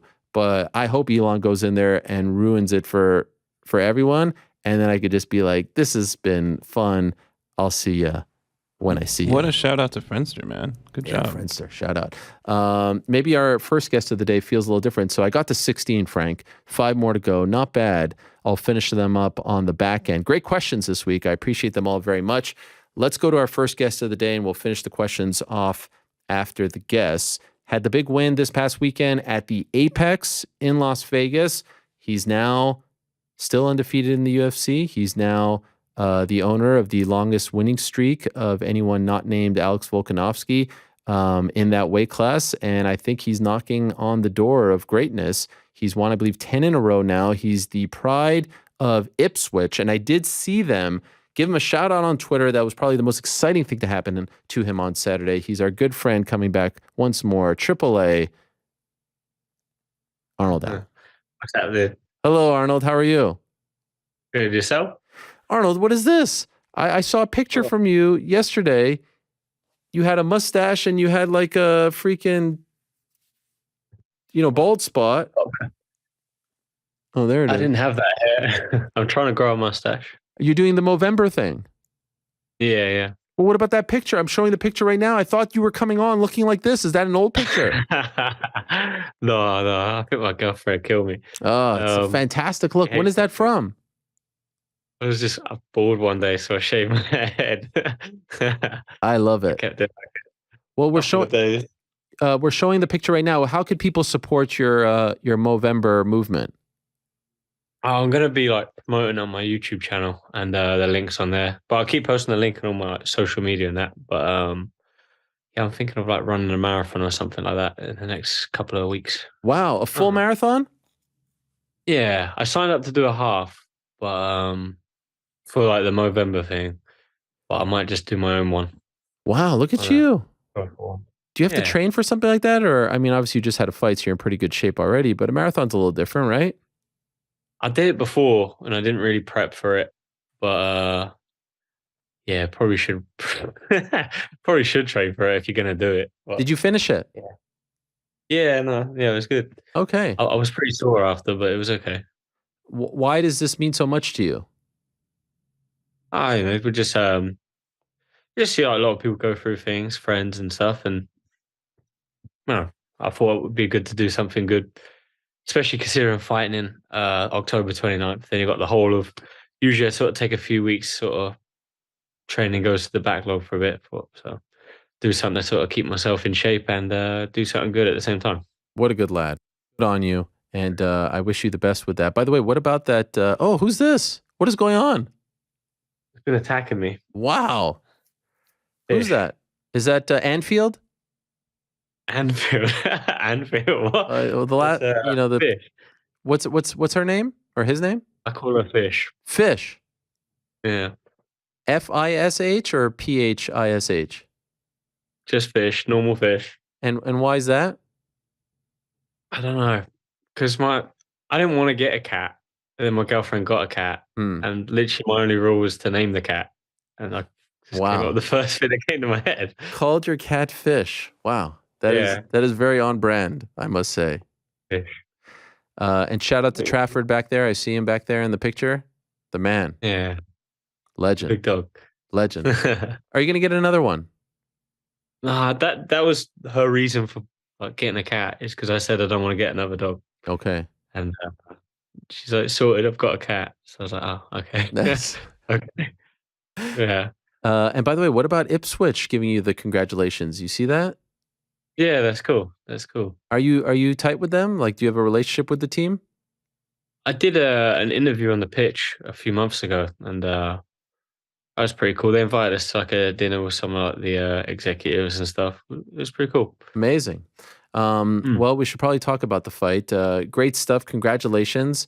Could I ask, Thank you. second round, obviously we'll get to, but how did you feel about the first round, what you did out there?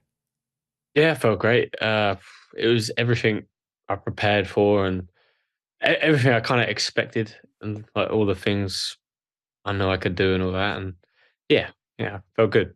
Thought you won, right? You felt the same? Yeah, yeah. And then what happens in the second? What's your read on the situation?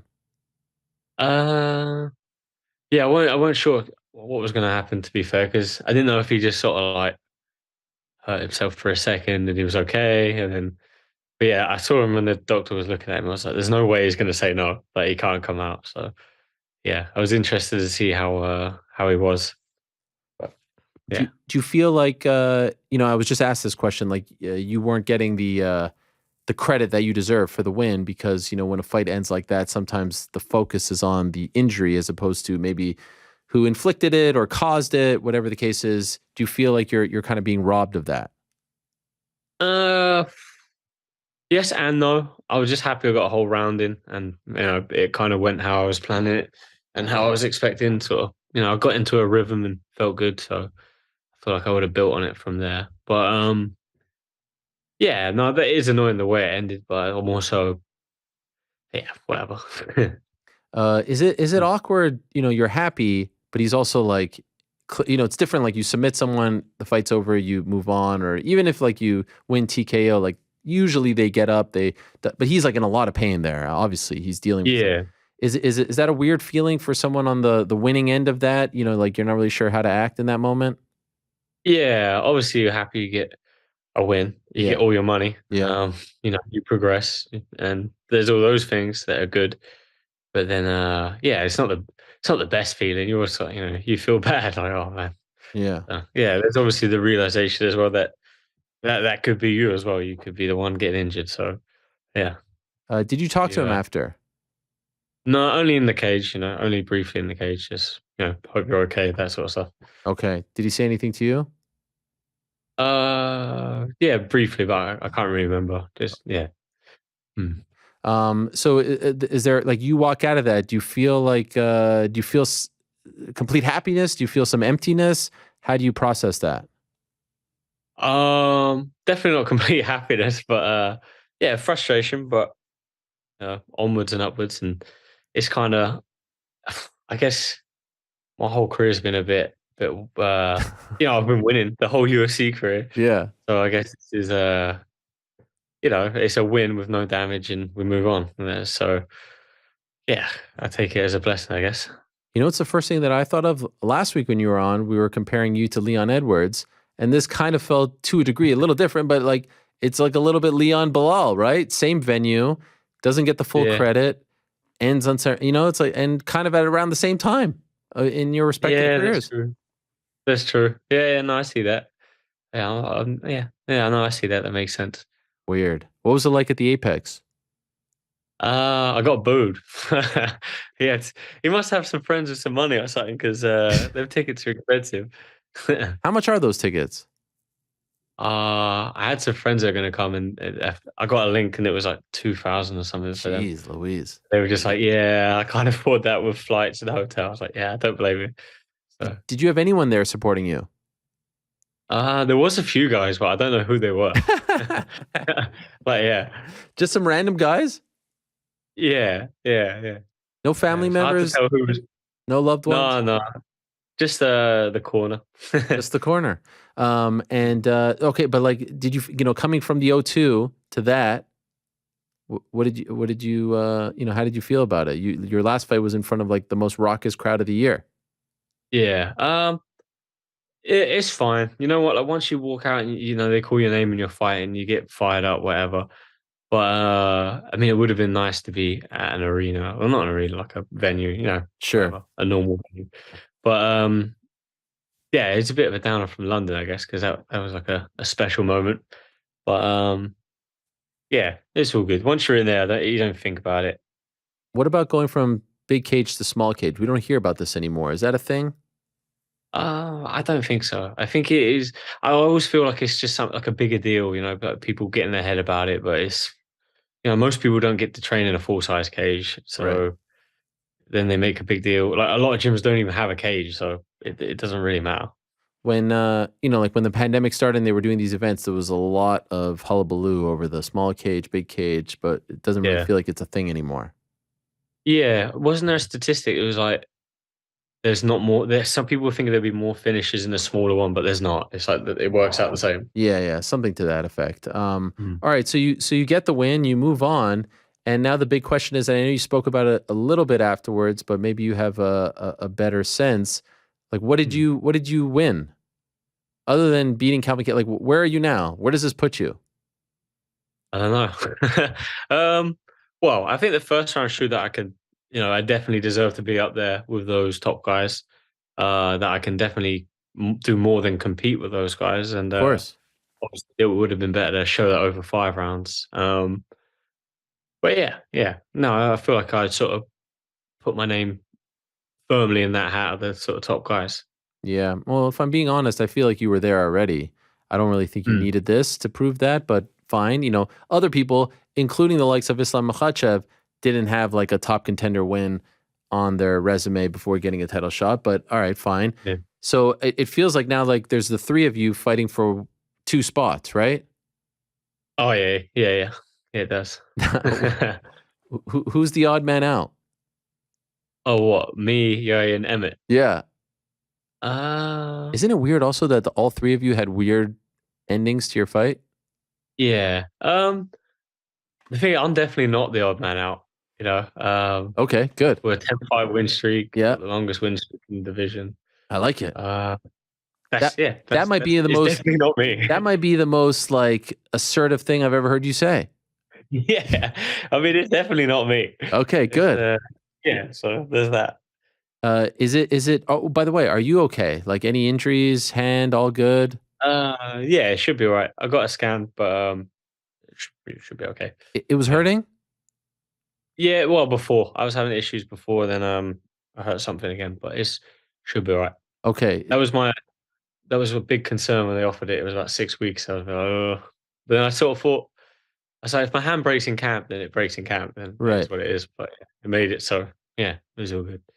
I feel like you're a shoo-in to fight on the UK card, the big Leon Usman card, right? You have to be on that card, yes? Yeah, it'd be really cool if they're going to do a stadium show as well. So it'd be nice to be a part of. Yeah, March, April is what we're hearing. No one really knows where exactly. Cardiff, Wembley. What are you hearing? Mm. Break the news for us, Arnold. All I've heard is mid-March. That's all I've heard. And I haven't heard anything about location. Yeah, I feel like you know something and you don't want to tell us. Ah, I don't. Would that be okay with your schedule? Like, do you think you'd be okay to fight on that? Yeah, what's it now? November. Yeah. Yeah. Well, I don't know. I'm active. I know. That, by the way, that would be 3 fights for you in 365 days, essentially. That's insane. That is insane. It's almost like you're an active fighter again. That's amazing. I know. It's crazy. And who are you fighting on that card in a perfect world? I don't know. Probably one of those two guys you mentioned before. Yeah. What do you think of Max Holloway, by the way? It's cool. What do you mean? The fight or him as a person? Well, well, maybe both. But no, we were hypothesizing on Monday that we needed a fourth man in this little tournament, if you will. And so maybe Yair fights Emmett and you fight Max Holloway. What do you think? Yeah, that'd be cool. To be honest, all the options above are cool. If they are going to do an interim title, I want to be part of that. Yeah. You know? Like, I feel like I should be one half of that. Do you have any sense of whether or not they will do that?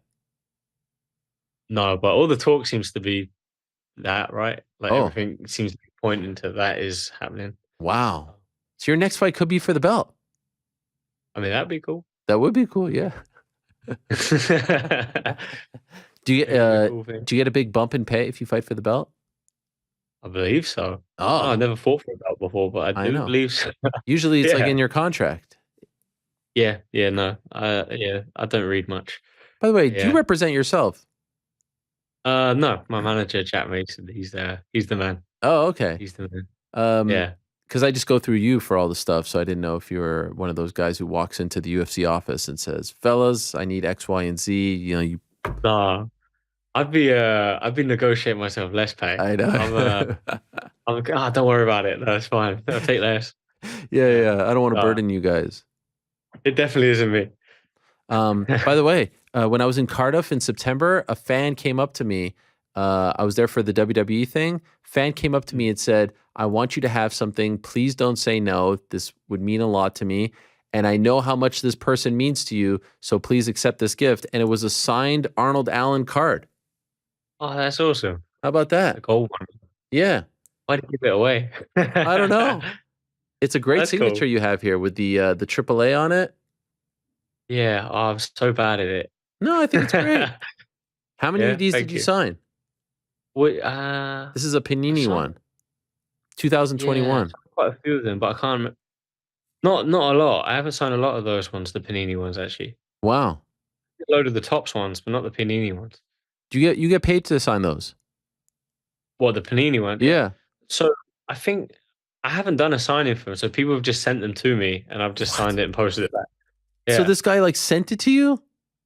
Yeah, he must have. Yeah. I thought it was one that you get in the pack or something. You know? I don't think so. No, wow. I don't think I've signed for Panini. Yeah. So then it means even more. Yeah, that's cool. Because I've received a few people asking me for my address, like where to post things, so I send it. And every now and then at the gym I train at, someone I get a package, someone will send a card and ask to sign it. So. Wow, that is amazing. That's impressive. Wow, I really thought that it was one this is the gold one. But also, you did it in a gold pen. Do you remember doing this? Yeah. Yeah, I have a gold. Yeah. Did you specifically pick the gold pen because it was a gold card?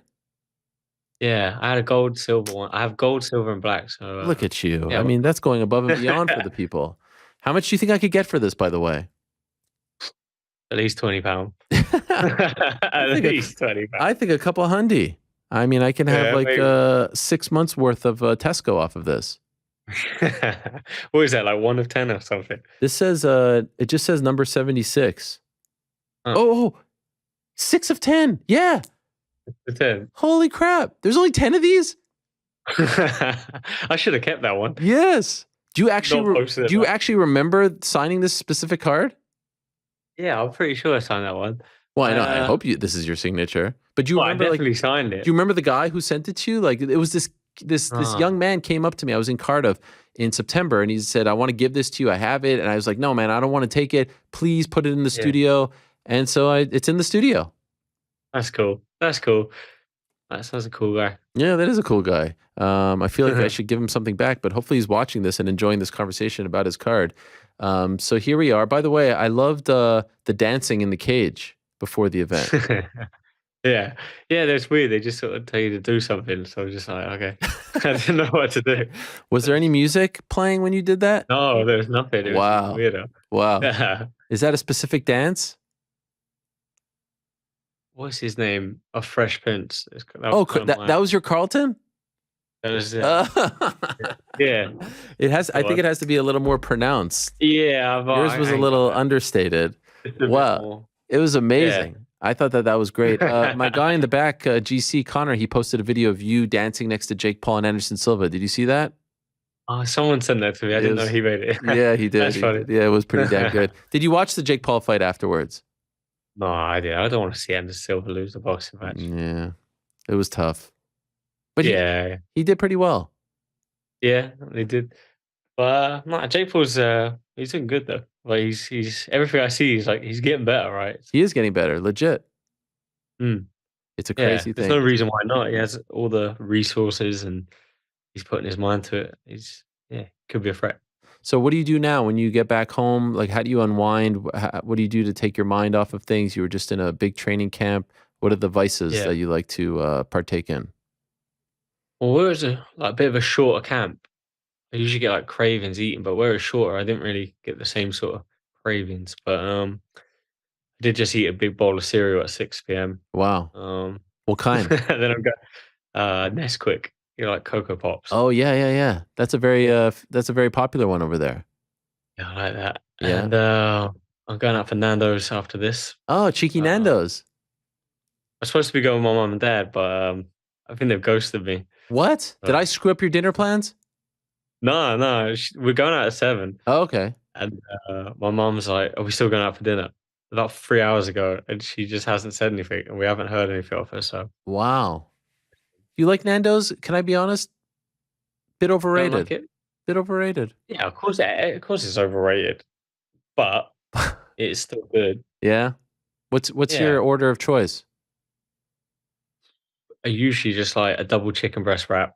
Okay. With a side of halloumi. The halloumi fry thing they do. Sweet potato. And the chocolate fudge cake. The choc-o-lot cake they got there. Oh, I don't know that. In there. Wow. Over it in the evaporated milk is pretty good.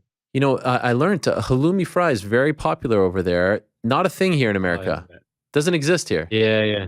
It's well, in Canada, obviously, you guys like what's that cheese stuff? Oh, like the poutine?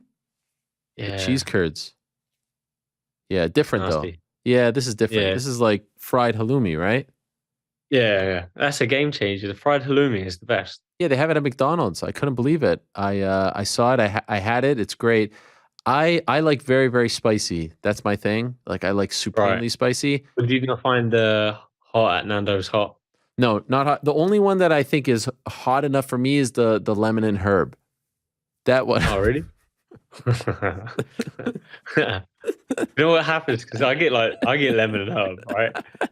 And sometimes I swear, if someone has had like hot on the grill, so at the same time someone's had hot, and then I get my chicken, and I'm on fire, and I'm like crying at lemon and herb. I don't know what's happening. I'm like, why am I on fire? But I think someone has had the chicken cooked at the same time, and they've had hot, and it's like contaminated my chicken with their heat. Oh my gosh. Yeah. I was dropping some hot takes on, pardon the pun, on spicy chicken, and then Mark Goddard was very offended. You know, people get very offended by your takes on chicken, and said, "Oh, you must be a lemon and herb guy." Like he was saying it as an insult to me. I'm a lemon and herb guy. If there was less than that, I'd have it. Really? You don't like salt. Yeah, bad for the stomach, right? Yeah, I'll do like a spicy challenge, but I'm not going to enjoy it. Right. I will do it. I saw it on your YouTube. Oh yeah, that's right. Good shout out. Yeah, I was thinking of doing something like that again. So my best friend's really good with hot stuff. I might do like a challenge against him, and yeah, maybe something like that. I'm just thinking of ideas I can do for November to maybe something raise some money. Yeah, something like that. And the other thing is, if I can, one last thing on Nando's, I don't need a flag in my chicken. All right, like you know what? It's not a gimmick. True. You know what I mean? Like, Yeah. put the flag on the side. What if they gave you a Canadian flag? It's all very weird to No? me. No, I don't need it. Oh well. I bought a Raptors jersey actually. I'm in the team now. You're a Raptors fan. Why? Yeah, I'm getting into basketball. You like it? Yeah, well, when I was in Vegas, I was like watching stuff, and I was like, it's just so fun to watch. It's I don't know great to anything really about it.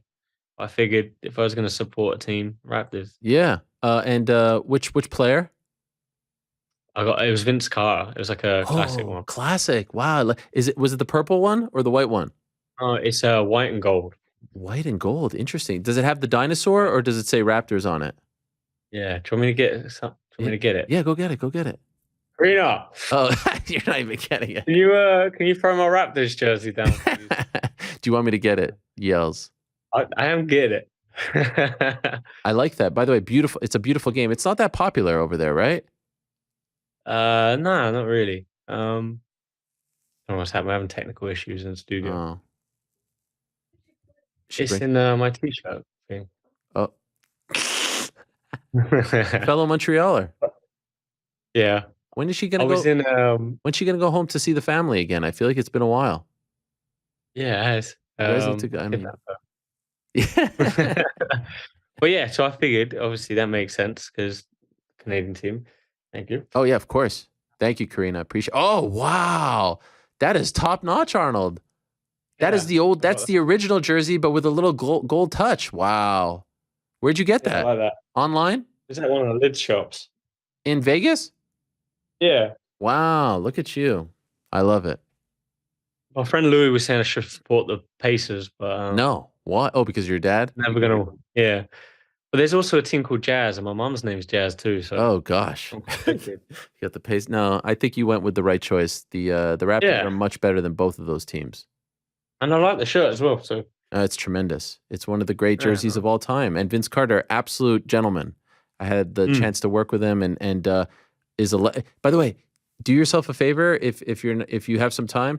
There's a great documentary on Netflix called The Carter Effect. Have you heard of it? no, I haven't. No. It's about Vince Carter and him coming to the Raptors in the 90s. And because this really is when I was growing up and no one cared about basketball in Canada.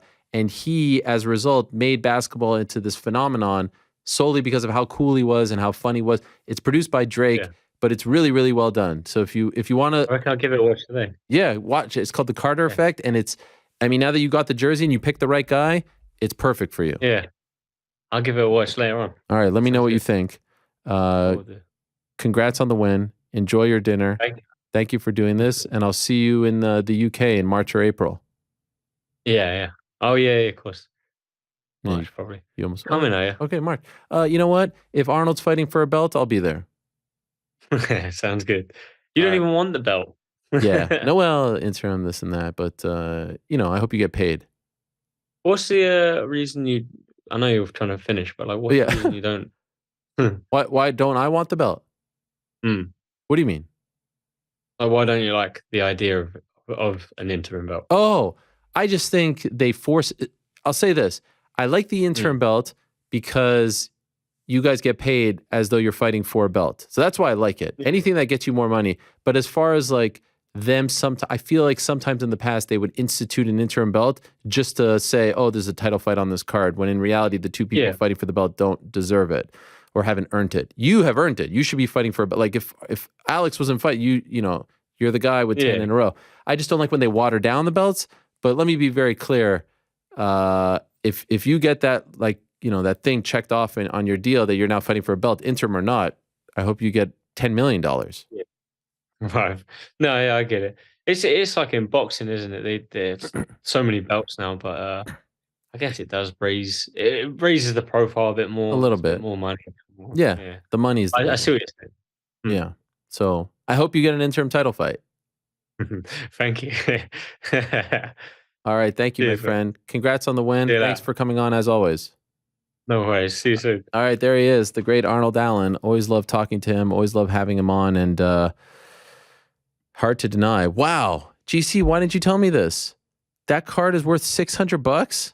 Yeah, I didn't want to interrupt you. Well, no, that's valuable information. I told you just on. Wow, you think I'm looking at something locked in? I was really hoping the double message might get the eyes. No, Yeah, I'm locked in. $600. That's without his signature. $600 without the signature. That is insane. It's a shame it's not going to stay in the studio.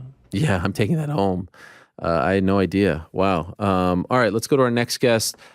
Big fight for him a couple of weeks ago. Unfortunately, didn't go his way. Kind enough to join us. He's the former UFC bantamweight champion. He's the great TJ Dillashaw, who's on the show right now. Hey, TJ, how are you? Doing good, man. You? I'm doing well. Thanks for doing this. Sorry we're a couple of minutes late. First and foremost, how are you feeling, man? That gruesome stuff, obviously, a couple of weeks ago in Abu Dhabi. How is the shoulder feeling? Total bummer, obviously, right? Pissed off about the situation, but it wasn't like super surprised that it happened. I'm just pissed that it happened so fast and that it didn't go back in like I was hoping it would, It's sore now. I'm scheduled to get surgery next Tuesday. Yeah. So, and what exactly is the injury? So I got surgery back in 2019 after when I got suspended, because I've been dealing with shoulder issues since 2017. I blew my shoulder out when I was coaching Ultimate Fighter doing the coaches challenge, playing tetherball on a balance beam above a pool. No way. I blew my left shoulder out. Really? Yeah, I fell off to catch myself on the balance beam to get back up as fast as I could to keep playing, and I dislocated my shoulder. It popped back in. It was like a sublux. Oh. But in doing so, I tore my supraspinatus, which is a rotator cuff muscle. I got that fixed. It was a little bit of a labrum fix too back in 19. I don't know if it just didn't take or when I injured it again, but right now I have a full thickness tear in my supraspinatus. I have a full thickness tear in my infraspinatus. I have a tear in my teres minor. I have an anterior labral tear, and the head of my humeral head is dented from dislocating it. Oh my gosh. So, yeah, a little bit of a bummer, man. Yeah, it's gonna be an extensive surgery on Tuesday. And how long is the recovery for something like that? I'd say I could probably get back into decent practices in 6-7 months, right? I mean, I don't know exactly putting a time on a fight, but at least be able to get back to good practices and be able to feel comfortable doing it and not rushing it would be 6-7 months. Okay. And you mentioned in the cage afterwards that it popped out at the beginning of you initially re-injured it at the beginning of the camp, and then you had like 20 instances where it kept popping out throughout? Yeah, I'll kind of give you a timeline, right? Okay. Because kind of wrap your guys' head around like what my decisions were going into this fight. So 6 months after my knee surgery, I getting back into like heavy strength and conditioning and doing full body strength and conditioning, mainly upper body though. And I noticed that I had weakness in my left arm. Pretty dramatic weakness compared to my right. So I thought it was possibly a nerve, like some sort of nerve issue, right? Which I had back in college and also back in 16 when I was fighting. Thinking it could be something in my neck, pushing on a nerve, which is creating weakness because I didn't feel like I hurt my shoulder. So I got an MRI done of my neck and my shoulder, and come to find out, this was like January of this year, I had a full thickness tear in my supraspinatus and my infraspinatus. So it wasn't a nerve, it was my shoulder. So knowing that, it was like, yeah, you need surgery to fix that. But my shoulder felt all right. It was a little bit weak. I wasn't going to go through that, right? I just came off of knee surgery and I'm looking to get back in there. That was February maybe. I don't remember. And then Aljamain fights, Jan calls me out. I'm excited. I start getting back to work. Hitting mitts with wombles. I throw a big left hook on the bag, just a punching bag, and I tweaked my left shoulder, something to where like it was just hurting. Maybe like, I knew I had a tear, and maybe I just aggravated it. Getting a bunch of body work done, kept working out. I don't know, come into May, I was out at Dwayne Ludwig's, and I just threw like a double jab, like a jab high, jab low, and I just felt my shoulder seize up, and I knew I really messed it up at that point. It was painful and also couldn't work. Like, I'm able to hold my arm up, like that's the best I got. Wow. I'm trying to hold my arm like that. But, Wow. That's because I tore off fully from the bone my external rotator, so my body couldn't externally rotate. And so at this point, I'm going to be, I don't know when, but I'm going to be fighting Aljamain.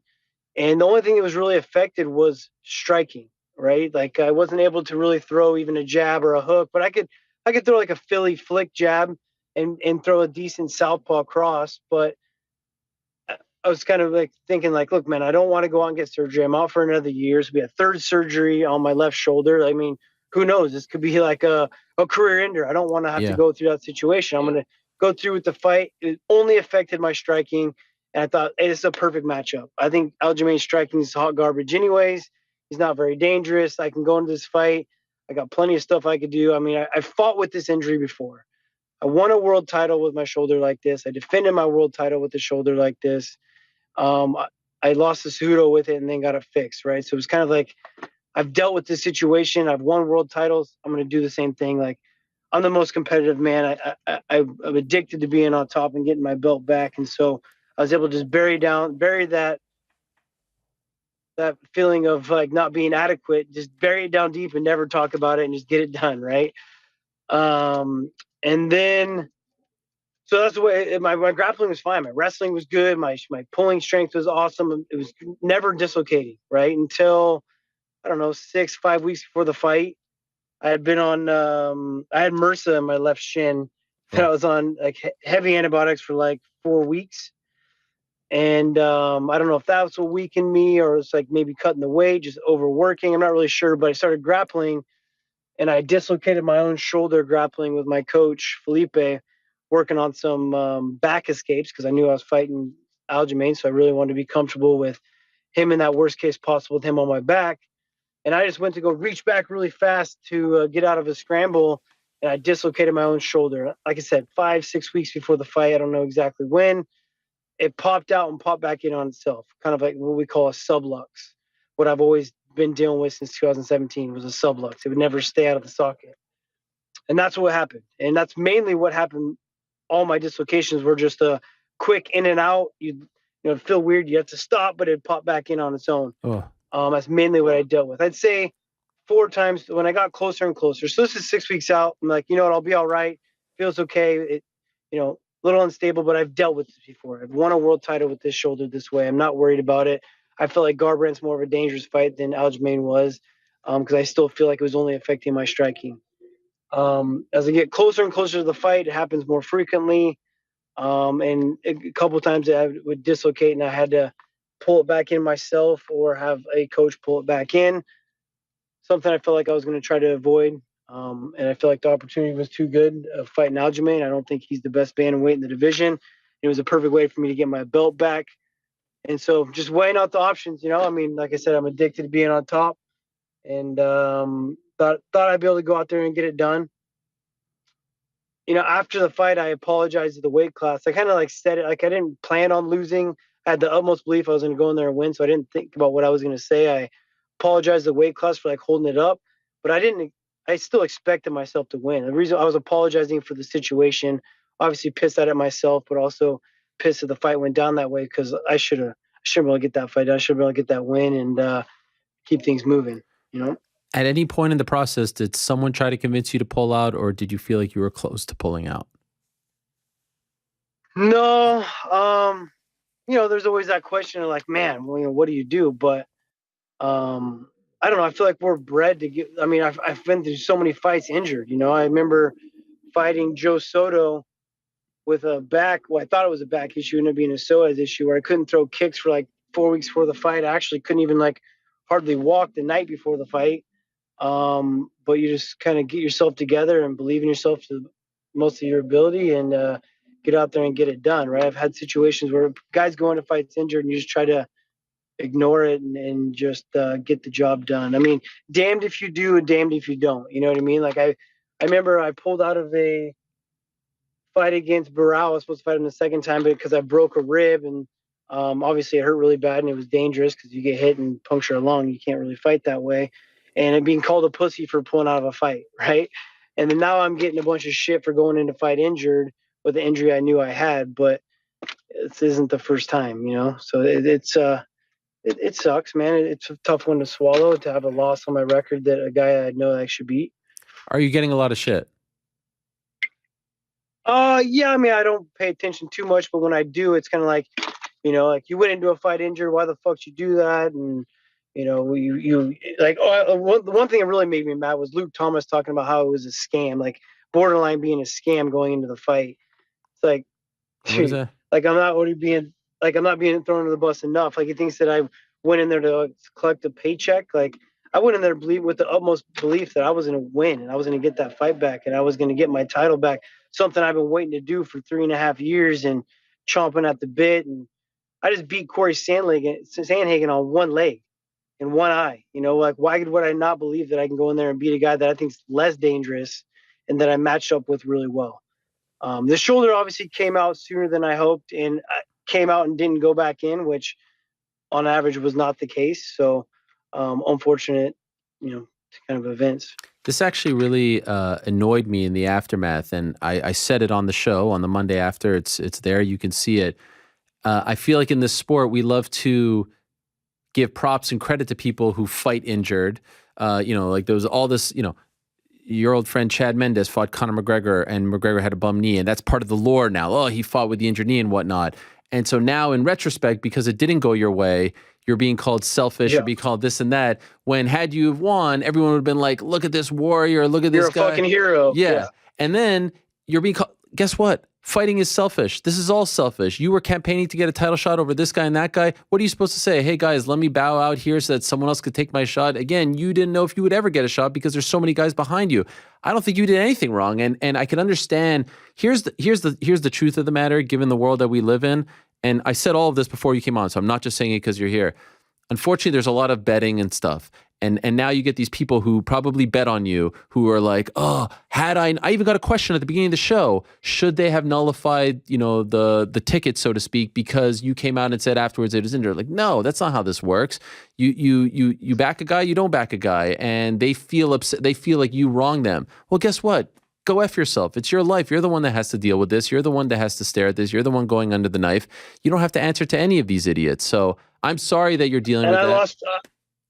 I lost a lot more money than anyone else. That is a good You know point. what I mean? Like losing a world title, that's millions of dollars out of my pocket that, I should be sitting on top looking for the next big fight, the endorsements that come in with it, just everything, right? Like I took a gamble as well.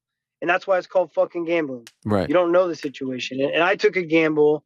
I could have sat out and got surgery, but when I come back, like, who knows if I'm going to get a title shot right away? I'm going to have to fight my way back up in it. Like, or if like how bad this shoulder is, and is it going to, let's be honest, this is my third surgery in my left shoulder. Yeah. It's not like I'm a spring fucking chicken and it's going to be an easy fix. It's a serious thing. I'm going to come back. You can bet that. I mean, you know who I am as competitive wise. I will be coming back. I'm not going to let my story end that way, but it's still in the back of your head. I go and get surgery. I'm out for a year. I was just out on surgery. Sure. And it's like, I'm not going to, there's no guarantee you get a title fight when you come back, No. right? Like it's a lot of options I'm weighing out of me getting this fight. And it's a guy that's very beatable. I think he's the most beatable champion right now in the division. People are going to give me shit for that, but that's my belief. I think he's got some big holes in his game and I matched up well with him. So I'm going to roll them dice. I'm going to bet on myself, even with one arm. What were you thinking in the locker room, knowing all of this, knowing that one wrong move, like confidence-wise? It's funny to go back and like you did a good job of at least, quote unquote, faking that you were hurt, right? You watched the press conference, no one would ever know that you're hurt. You felt very confident. You seemed very confident. You said all the right things. But in the back before the fight, are you doubting yourself? Are you thinking like, fuck, man, this is a lot. I'm behind the eight ball here. What are you thinking? No, I think I've done a very good job of being mentally tough, throughout. I mean, I've been competing my entire life and it's your job to be mentally tough, right? So you trick yourself because everyone's got doubts. Everyone's got fear. Fear is what controls the world. Fear is what makes you do great things. Fear is what makes you freeze. Fear is everything, right? And so you have to be fearful going into that cage, but learning to deal with it and being confident in that fear is the greatest thing in the world. Once you can figure that out, you can be a world champion. You can believe in yourself. And so I have developed myself to be very optimistic. I guess some would say optimistic at fault because of what happened, but that's what we're bred to do as in this fight game. You got to believe in yourself. So no, I didn't have those thoughts going out there. I mean, I knew, but I did tell Goddard, like, look, my shoulder's probably going to come out. If I give it a little don't stop it, right? I'm going to get it back in because I was expecting it to come out and go back in. That's what it did throughout training camp. Unfortunately, the way I landed actually dislocated a different way. It came more out the top rather than the back, and it didn't want to go back in. Right, but Felipe, my jiu-jitsu coach, was able to get it back in between rounds, and you can see like the instant relief on my face. Like I'm bent over, I'm trying to get him to get it back in. He's not able to do it, and eventually goes in. I'm like, boom! I sit up. It was like perfect timing too, because the doctor was walking over to the corner. And he's like, "Oh, let me see your arm." And like I had strength in it back, because he like pushed on. I was like, "Yeah, I'm good. Don't worry about it." Because in the fight, obviously I got put in a position that was real shitty, and I couldn't get out of because of my arm. But I was like trying to get it, I was like going through this idea of like, all right, do I work on getting it back in, or do I block punches? Which one's more important right now? And there's a couple of times you can see that happening in the fight. And in the second round, when I got taken down again, I was thinking, all right, let's just let him wear himself out. Let's let him wear himself out by punching me, because to be honest, like the punches weren't much, I mean, obviously, yeah, he had great position. He had hooks in, he had me bellied down. Like the stoppage was great. Right. But in my head, I'm thinking like, all right, he can only last so long. I know he doesn't have good cardio. Let him punch himself out and me get back to my feet and we'll work it out. Yeah, I was just kind of what was going through my head in the fight. I can't believe you were still going in the first round and even throwing it a couple times. That to me was, I mean, it was somewhat uncomfortable to watch you in so much pain with, one arm. Dana White said afterwards that you should have told the UFC. I don't think he said you shouldn't have fought or anything like that, but he's like, you should have given them a heads up. You should have talked to them. Maybe they could have helped you. I don't know. What do you make of that? Do you wish you would have told them? No, because you don't know if they're gonna like pull you from the fight. Right. It's kind of like I didn't tell. Other than I had a very small camp. I kind of do it in general, anyways. Now, just because I've gotten to the top and know what I need and the guys I need around me. But especially with the hurt shoulder, like we wanted to bring in the guys that were gonna try to wrestle me and get me down. But like I don't want to bring in anyone new because I didn't want the word spreading what was going on with my shoulder. I wanted no one to know, right? Because I didn't want to get pulled from the fight. I didn't want this slipping through the cracks and somehow his camp finding out about it. And that's why I talked an extra amount of shit about him being so boring and only wrestling, because I wanted him to strike with me. I wanted him to stay on his feet, and he said we were going to scrap, but I should have bet him that within 30 seconds he was going to shoot, because let's be honest, that's what he's going to do. So after all of this, you don't think any differently of him? Meaning, it didn't seem like you had a ton of respect for him going in as a fighter. Do you feel any differently about him now? I don't. I feel like he was gifted the belt to begin with, the way he handled it, and then he got squeaked by with the win. Look, man, he's a great athlete. He's on a great win streak. He's gotten to the top, but I don't think he's the best champion we got out there. I don't think he's the best in the division, especially in the division we have. And that was an opportunity I wasn't going to let slip through my fingers, even though it did. Who other? So yes, I don't. My opinion does not change. Who's better than him right now? I think his teammate Marab beats him. He does have some strengths, right? There's guys that are at the top that he can beat because of their grappling isn't where it should be, right? So I mean, maybe I'm just thinking about it personally and how I match up against him, because he matches up great against some other guys that won't be able to deal with his wrestling. So he could get out some good wins and stay on top with the right matchups, but he's not very dangerous. He's not a guy that's going to come out and knock you out.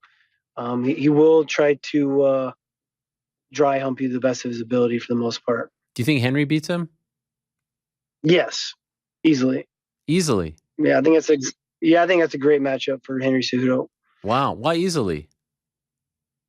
He's just got the wrestling pedigree, and his striking is, I think, a lot better than Aljamain's. Aljamain doesn't have much structure. I guess his funkiness works for him, right? Because he doesn't throw things the way you're supposed to, and he doesn't set up his kicks, and just 90% of his strikes are kicks. Like if I would have been healthy with that and be able to counter his kicks and do it the right way, it could have been a different story. But I just think that Cejudo's more well-rounded, has more threats, and I don't think he can out-wrestle him. So that's a problem. Did you see his comments about you recently, Aljo's? I have not, nuh-uh. Do you care to? I'm sure they're great. I'm sure they're great. Do you want me to read them to you, or do you not care? I mean, if you want to talk about it, we can, but it doesn't really matter to me. He said something that I was just curious to get your thoughts on. I'm not trying to make it any worse here, but no, you're good. Yeah.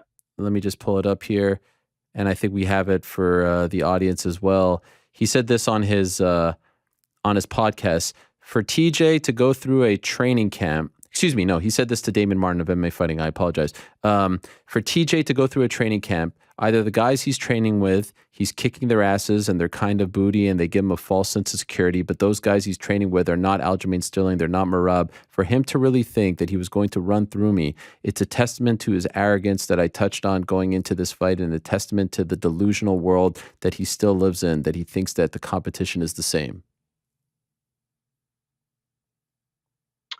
Yeah, I mean, that's a great statement by him, right? To make himself feel that he's better than he actually is. But I mean, I was training with great guys. I'm training with Juan Archuleta, Cub Swanson. I kept my training camp small. I had some up and comers as well too. But I mean, those guys will give me. I mean, Juan Archuleta will out wrestle Aljamain Sterling day in and day out. I think he's a better fighter all around. So I had top notch guys I was training with, and I was doing great. My timing was on point. Another thing a lot of people don't understand this. When you're dealing with an injury and you got to kind of change your style up for a fight, it almost hones me in even better, right? Even though I only have a right hand and I got my kicks, like it really makes me start focusing on what I can do and what my techniques will be for the fight. Obviously I would love to have two healthy arms, but I felt amazing. My timing on my right hand, my right uppercut. I wish I would have went to the body a little bit more with Sterling, and I should have stuck more boxing. I made that mistake and was throwing that front teep kick a little bit too much, and it was what got me to the ground and dislocated my shoulder. But I felt great in training camp, man. My sparring was good. Obviously, I have that in the back of my head that my shoulder's messed up, but I was on point, man. So I mean, going into that fight, it felt good. I mean, I had a chink in my armor. Even when I was out in Abu Dhabi, I had dislocated my shoulder twice getting ready for the fight, just doing some live motion. Damn. And so it got worse, man. The weight cut made it worse. The antibiotics, I think the heavy antibiotics for 4 weeks made it worse. And just unfortunate. I mean, this was by far the hardest training camp I had to go through because everything I was dealing with my shoulder, with MRSA, I had a few cuts in my eyebrow. Just like one thing after the next kind of being thrown at me, and you almost kind of say it's a sign that maybe I shouldn't be fighting, but that's the opposite way I think. I just kind of can push it all back and just go for it. Okay, just a couple of things, and then I'll let you go. Do you want to keep fighting? You alluded earlier. You said it's not going to end this way. Your plan is to return after surgery and continue your career. Yeah, man. I mean, I'm not going to make an emotional decision. I'm never going to be a guy that's going to sit there and retire inside the octagon or retire right now. There's things that are so I could or could not fight, right? But I'm telling you now that most likely I'll be coming back and fighting. That's where my head's at right now. I'm going to get this shoulder healthy, and see where the road takes me. Man, I got a lot of business handling right now that kind of gets me. That's the best way to distract myself from what's going on with my fighting career is all the business I have going on and the entrepreneur I've become outside the cage. Those two years out really turned me into that. I don't have for people to think I fought for a paycheck, that's the farthest thing I did because I don't have to fight. I've done a very good job with myself outside the cage and making my money work for myself. So we'll see, man. But that's my plan. My plan is to fight. I don't want to go out the way I went out. What do you make of your old foe, Cody Garbrandt, calling you out recently? I don't even look into it. I mean, it makes zero sense to me at all. How's that guy even still in the UFC? He's lost 5 of his last 6 fights. I'm fighting for world titles. I mean, it's a reach. It's a way to stay in. I mean, he'll probably have 2 losses before I even come back. So it won't even be worth my effort. Do you think that was your last title fight? I do not. Why would I? I mean, if I think that was my last title fight, then I shouldn't fight again. Wow. So I mean, that's the way I look at it. Yeah. I mean, I do. I really believe that I'm top of the weight class. If I do not believe that, I wouldn't come back. I mean, I don't have to fight for the money. I'm straight addicted to being the best in the world. If I'm going to do something, I'm going to try to be the best at it. And if I don't have a chance, then find something else. There's no point of being a journeyman and just fighting, So perhaps this time next year or so, all goes well, you come back, you win a couple more, you're right back in that title picture. That's the plan. Yep, that's the plan. I mean, I don't feel like I've dropped off anywhere. I mean, people can say what they want, but, I fought Sandhagen with one leg, came into this fight with the one arm, and unfortunately didn't go my way. So, I mean, it might not look like I'm on top, but I am, man. I'm as well-rounded as it gets. I'm as hungry as it always is. So if I'm fighting, I'm going to be pushing for the top. Surgery on Tuesday, you said? Yeah, surgery on Tuesday. All right, man. Well, good luck. I wish you the best. I know it's not easy to come on and talk about this stuff, but as I also said last week, obviously, no, you dealt with a lot of stuff, but no one has handled it better than you. All that stuff, and you could say it's self-inflicted or not. There's a way you can handle it, and there's a way you can't. So you always face the music when it's the bad stuff, as well as the good stuff. It's harder to do it when it's the bad stuff. So appreciate and respect that about you very much, and I wish you the best with the surgery next week. I appreciate those kind words, man. Thank you. All right, all the best. There he is, TJ Dillashaw. Unfortunate turn of events. Hate to see it. I do feel like he got a lot of hate, and I can understand why people would be upset that this big fight that they were looking forward to didn't go as planned.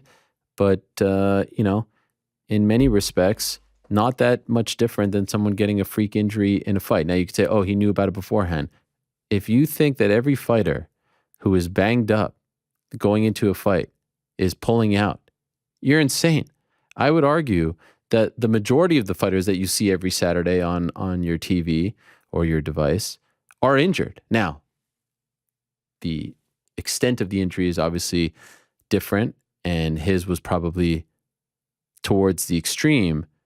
But let's be honest, they're all banged up. They're all injured. And that's why we respect them so much. That's why we love them so much. I can guarantee you, had he pulled it off, had he landed one big right hand, and then it comes out afterwards that his shoulder was busted 100 times leading up to this fight and dislocated and he needs surgery, we would have all been saying it's one of the most incredible and heroic performances in the history of the UFC. And no one would have said he was selfish, he ruined it, he scammed us, anything of that sort of kind of talk. But he rolled the dice and it didn't go his way. And that's that. And I think considering his age and considering where he's at in his career, the idea of him saying, you know what, I'm going to take a step back. He's turning 37 in February. I'm going to take a step back. I'm going to get this surgery. And then I'm going to come back in a year and I'll still be the number one contender and I won't lose my spot. No way. In the deepest weight class in the sport, arguably, certainly the most competitive weight class in the UFC, I would say, where there's so much parity, where you can literally go from like 1 to 6 and make a case that all those guys would be champion, not to mention Henry, who isn't ranked right now, the former champ coming back. Like, come on. Not fair. Did nothing wrong. If you want to feel a certain way about TJ because of the EPO stuff, you're well within your rights to do that. I mean, that's a completely different conversation. But in this case, don't begrudge him. Rolled the dice, lost. And by the way, also don't think you should take anything away from Aljo. It's like a shitty situation on both ends. Aljo had no idea, played with the cards he was dealt, went in there, won, finished him, didn't let it go the distance, didn't kind of skate by, and TJ fought and rolled the dice, and it didn't work out. And that's that. By the way, GC, you wrote 1 sec at 3:03. What is that in reference to? You were talking about the Aljo quote. Ah. I hadn't put it in the system yet. That's, Is this the file I was talking about earlier? Oh, is it the file? No. Wow, that's kind of dirty on Frank's part. Oh, man. Dirty game today from old MF. Interesting, though. Minutes after I said I wasn't looking at, you're referencing the thing that I'm not looking at. Wait, what do you mean? Well, I said I wasn't looking at the chat, right? And then you're writing 1 second. I'm not looking at the chat. Now I don't even know what you're referencing. Yeah. It's weird. Yeah, that's on me. By the way, you could speak in my ear, right? Or no? Yeah, I think I could. Yeah, is there a producer? Frank, is there a producer? Yeah, he definitely has a button. You would tell Greeny. Yeah. That's a simple IFB button, though. There's a lot of buttons. Oh, there's a lot of buttons. All right. Right. Too many, more than one button. It's confusing. Right? $600 for this. Wow. I need to send this to Arnold. $600 without the auto. What do you think it is now? It's got to be $1,000, right? You think gold so? Autograph by Arnold Allen. What about Arnold having the gold marker, right? That's not that unusual. No, come on. Going the distance to come on. These lengths, Anyone else would break out a black Sharpie. Just for the record, that's a different kind. Now, of breed. naming the cat Fish. That's very Arnold Allen. That is very Arnold Allen. And he saw your video, GC. How about that? Yeah. Didn't know who made it. That was pretty hilarious. Yeah. All right, let's talk to our next guest. Excited to have him on. Big night for him on Saturday. He is the head coach for one Jake Paul. You may have heard of him. Of course, a tremendous pro boxer in his own right, former cruiserweight title contender, had a long and illustrious career, and now has devoted the majority of his time in the sweet science to developing and training, coaching the problem child. They were victorious on Saturday at the Desert Diamond Arena. And now I'm curious about what is next, but let's talk about what happened first on Saturday with Jake's head coach, BJ Flores, who's kind enough to join us right now. Hello, BJ. How are you?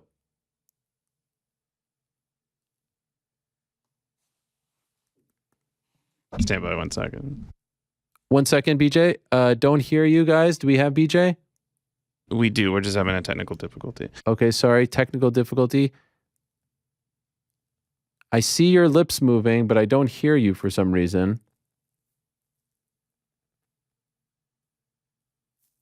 Let's see. We're going to reconvene. I heard you guys talking to him there, right? I believe we have him now. Okay, BJ, you there? You having me on. I really do. I just got to clarify that Danny Smith and I are co-trainers for Jake. I'm not the head coach. We both train him. We're all a team. We're a solid team, and we just all work together to make Jake the best possible version of himself. But we're all really excited. Okay, fair enough. And I apologize for that. I know Danny was your former coach, right? And you brought him in. Yes. And that's a great story. So not trying to slight him in any regard, just trying to give you all the props that you deserve. It's all right. I don't need the props. I was a small part, so it's all good. Fair enough. What did you make of his performance on Saturday? There's a lot of different parts of the fight. I feel like Jake did a hell of a job in a lot of different aspects. But first and foremost, the one thing with a fighter with the ring IQ of someone like Anderson Silva, you're going to have some moments that are tough, and you're going to have some very difficult moments. And Jake was able to come back from those moments. Anderson had a great round 2. He had a very good round 5. Round 6 was very tough as well. And Jake was able to go back and make adjustments in between rounds and do the things we were telling him to do to make adjustments so Anderson would not continue to be successful. And, I thought Jake did a tremendous job. He showed a lot of heart. He fought with a guy who has way more experience than him, has been in with the best fighters in the world, but he really bit down. And that's still only the tip of the iceberg. There's a lot left that Jake Paul people have no idea about. He's got a lot more to show. So if we would have spoken before the fight and I would have said, like, okay, how do you see this fight playing out? What would you have said, and how does that compare to how it actually played out? I mean, Anderson's a hell of a champion. I mean, there's nothing this guy is so incredible at 47 years old. I mean, we got to remember the reign that Anderson Silva had from 2006 to 2013 as the middleweight champion. I mean, he beat the best grapplers, the best strikers, Olympic level wrestlers.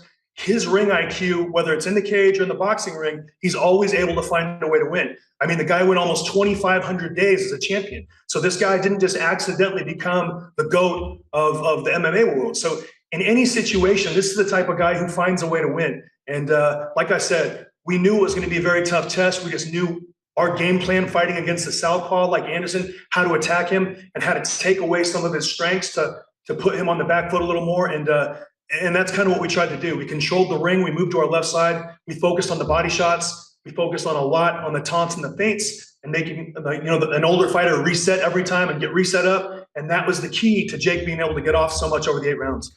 It seemed like a lot of people were surprised at his inactivity, especially early on and at some points in the fight. Were you surprised by that? No, I wasn't, because Jake was doing a lot of things that offset Anderson's activity. Like as a professional fighter, and Jake is learning these small nuances, how to take a fighter's best strengths away from him. For example, Anderson's very effective when he gets close. He's very effective with the left uppercut. He's very good at controlling range. He's got very good defense and very good head movement. This guy does a lot of things really, really good. And our entire game plan was to take those strengths of Anderson away. So I wasn't surprised how tough Anderson came. Some of the shots he took, I was a little surprised. But like Jake knows, he's got to keep working.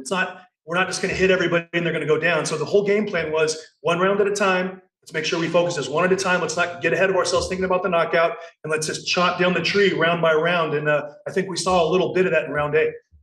One of the things that really impressed me about Jake in this fight, as opposed to last year against Woodley, was his gas tank. In the first Woodley fight, it seemed like he got tired as the fight went on. And we've heard in the past from fighters, like Conor McGregor, probably most notably in MMA, was criticized for his gas tank. And people said that that was one of his weaknesses and that you can't get better at that. It's not something you can work on your right hand, your left hand, whatever, but the gas tank is your gas tank. Did you feel like he got better in that regard? And are you impressed with how, going 8 rounds at his age and with his lack of experience is a lot harder, I think, than people understand. Has this surprised you?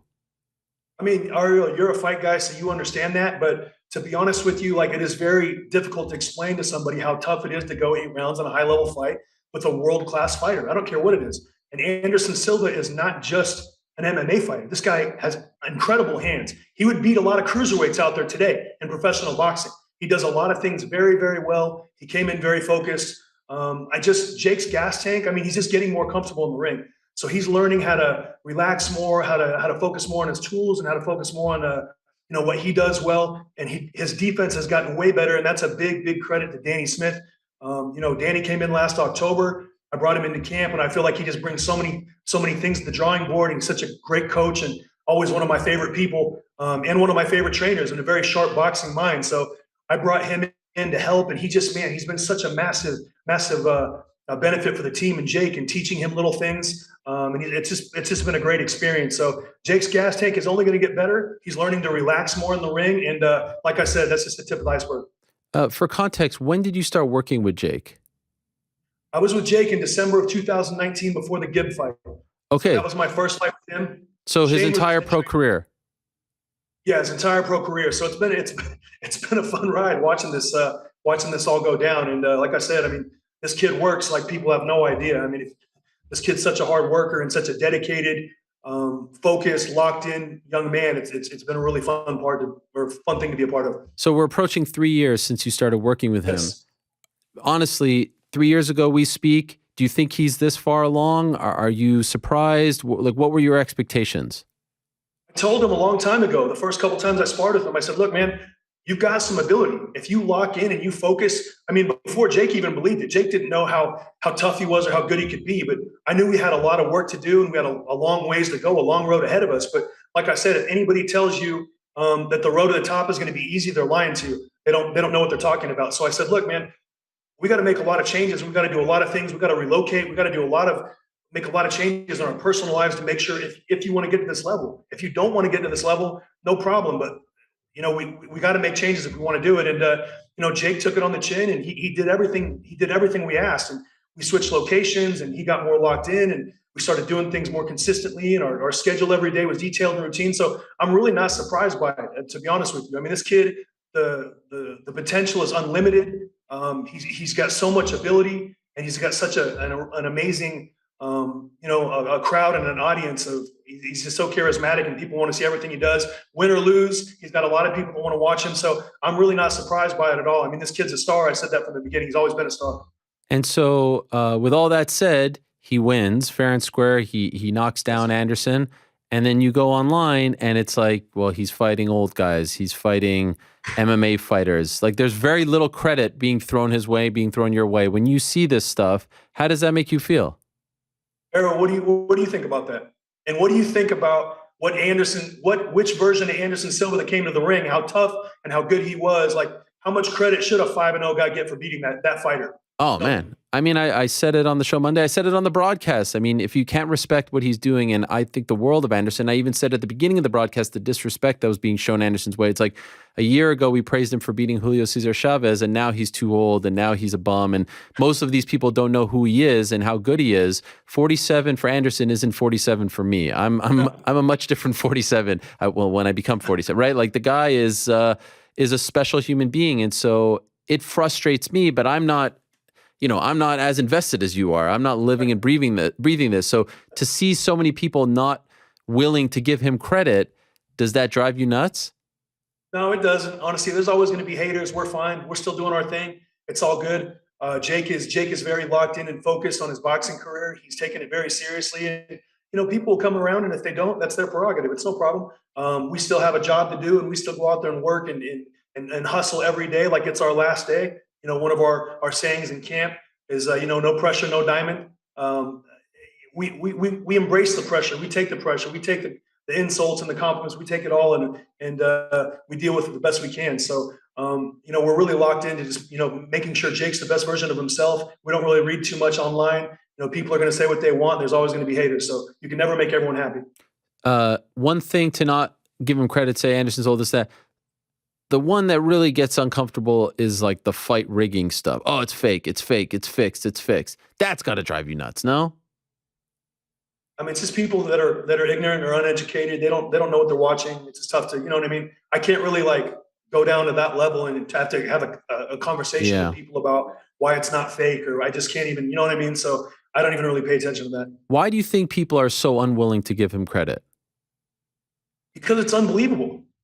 It really is. It's like he just started boxing like barely 3 years ago, and he's beating in the boxing ring. I know it's not the MMA world, and it's not in the UFC. I get that, but he's beating some of the 10 and 15 years ago, and even 5 years ago, he's beating some of the biggest names out there in the combat sports world. So it's tough to come to grasp with what he's doing, and a lot of people don't like it, and a lot of people love it, and a lot of people just are kind of in between right now, and they think it's great entertainment. So either way, like I said, we appreciate all the supporters, all the haters, whoever doesn't believe it, no problem.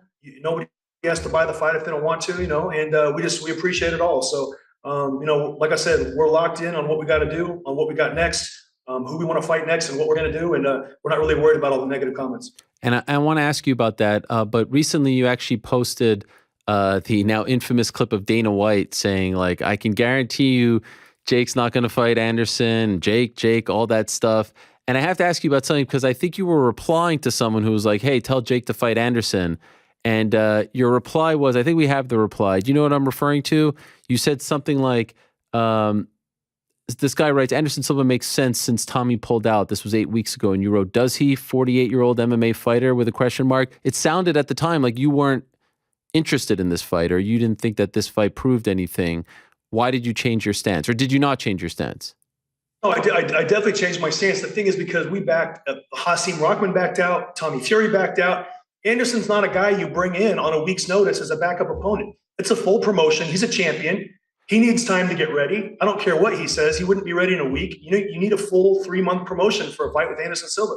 It doesn't make sense to bring him in on a back end like that. So, we got him in the right circumstance, the right situation. Jake's manager, Nikisa, set that up and made sure Anderson had enough time to prepare and give this type of fight the credit and the recognition that it deserves. And we did it right now. So, like I said, that was kind of taken out of context, and there was more things said than just that. But it's the internet, so you can't really worry too much about it. So this is a really important thing that we just did, because that little screen grab is circulating, but context is important. What you're saying is that exchange happened when the whole Tommy Hasim thing happened. So this guy was saying for him to step in to save the day for August 6th is what you're talking about. Yes, it was after Hasim already backed out. So it was Tommy and Hasim. And then it was like 6 days before. You don't bring in a GOAT like Anderson Silva on 6 days notice. He needs time to get ready and prepare. We need time to promote the fight. That's a massive main event. It's way bigger than Tommy and Hasim. It's way bigger than that. Okay. And it needs proper promotion. And, I didn't really defend it or say anything at the time. I just let it, wash under, but it's all good. That's what was actually meant. Got it. Okay. Thank you for clearing that up. So speaking of the likes of Tommy and Hasim, the big thing now is, okay, let's see him fight a boxer.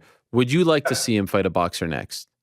100%. And I would have liked to see him fight either one of those guys, in August, but it didn't work out. I'm not even going to get into the reasons. Tommy said he couldn't get into the country. Okay, no problem. Hasim agreed to a weight and then didn't come within 5 pounds of that, and didn't even come within pounds of that. So you got to do what you say when you sign a contract. You got to follow it, unfortunately, but you got to follow it. Otherwise, these types of events won't take place. And really, Jake fought this last fight at 187. So even agreeing to fight at 200 was more than I was comfortable with. And then we agreed to 5 more pounds, 205. And that was way more than I was comfortable with. But he wouldn't even agree to that. So it's like, look, if you don't want to fight, we'll just move on and keep it moving. Okay, so do you have an opponent in mind? Like, if it was up to you, if Jake came up to you right now and said, all right, BJ, who's next? You pick.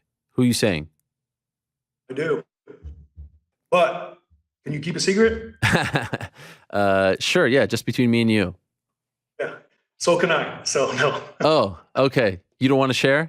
can't tell you. Yeah, we got a couple names that we're looking at, and that's all I can say about it. Like I said, for negotiation and reasons like that, I can't say. But Got it.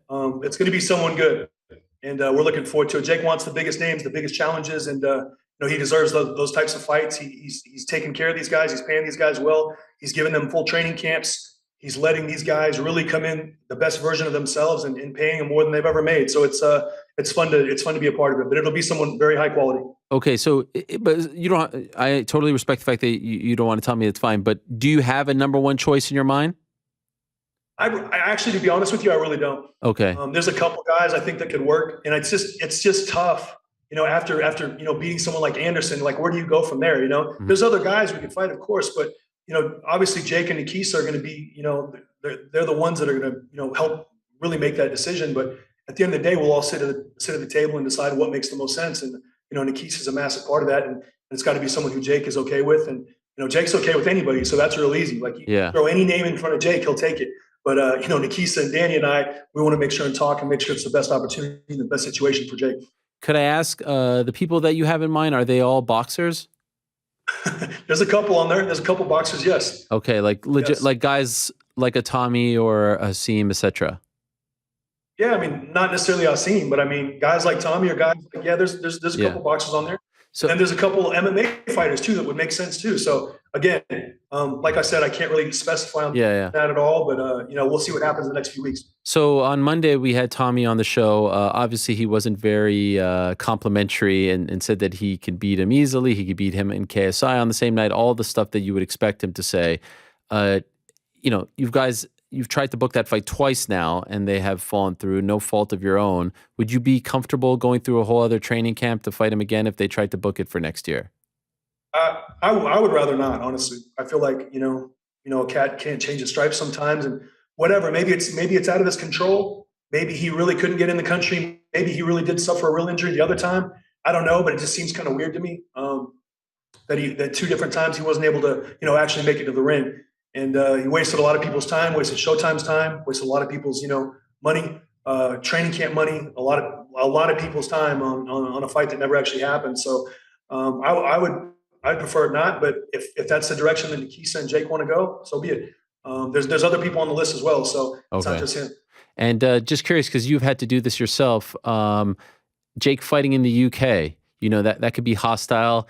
You don't know about the judges and whatnot. How would you feel about that if Tommy says, hey, I can't come over? And it sounds like Jake wants to do it. It sounds like he's down, which would be quite the spectacle. How would you feel about that?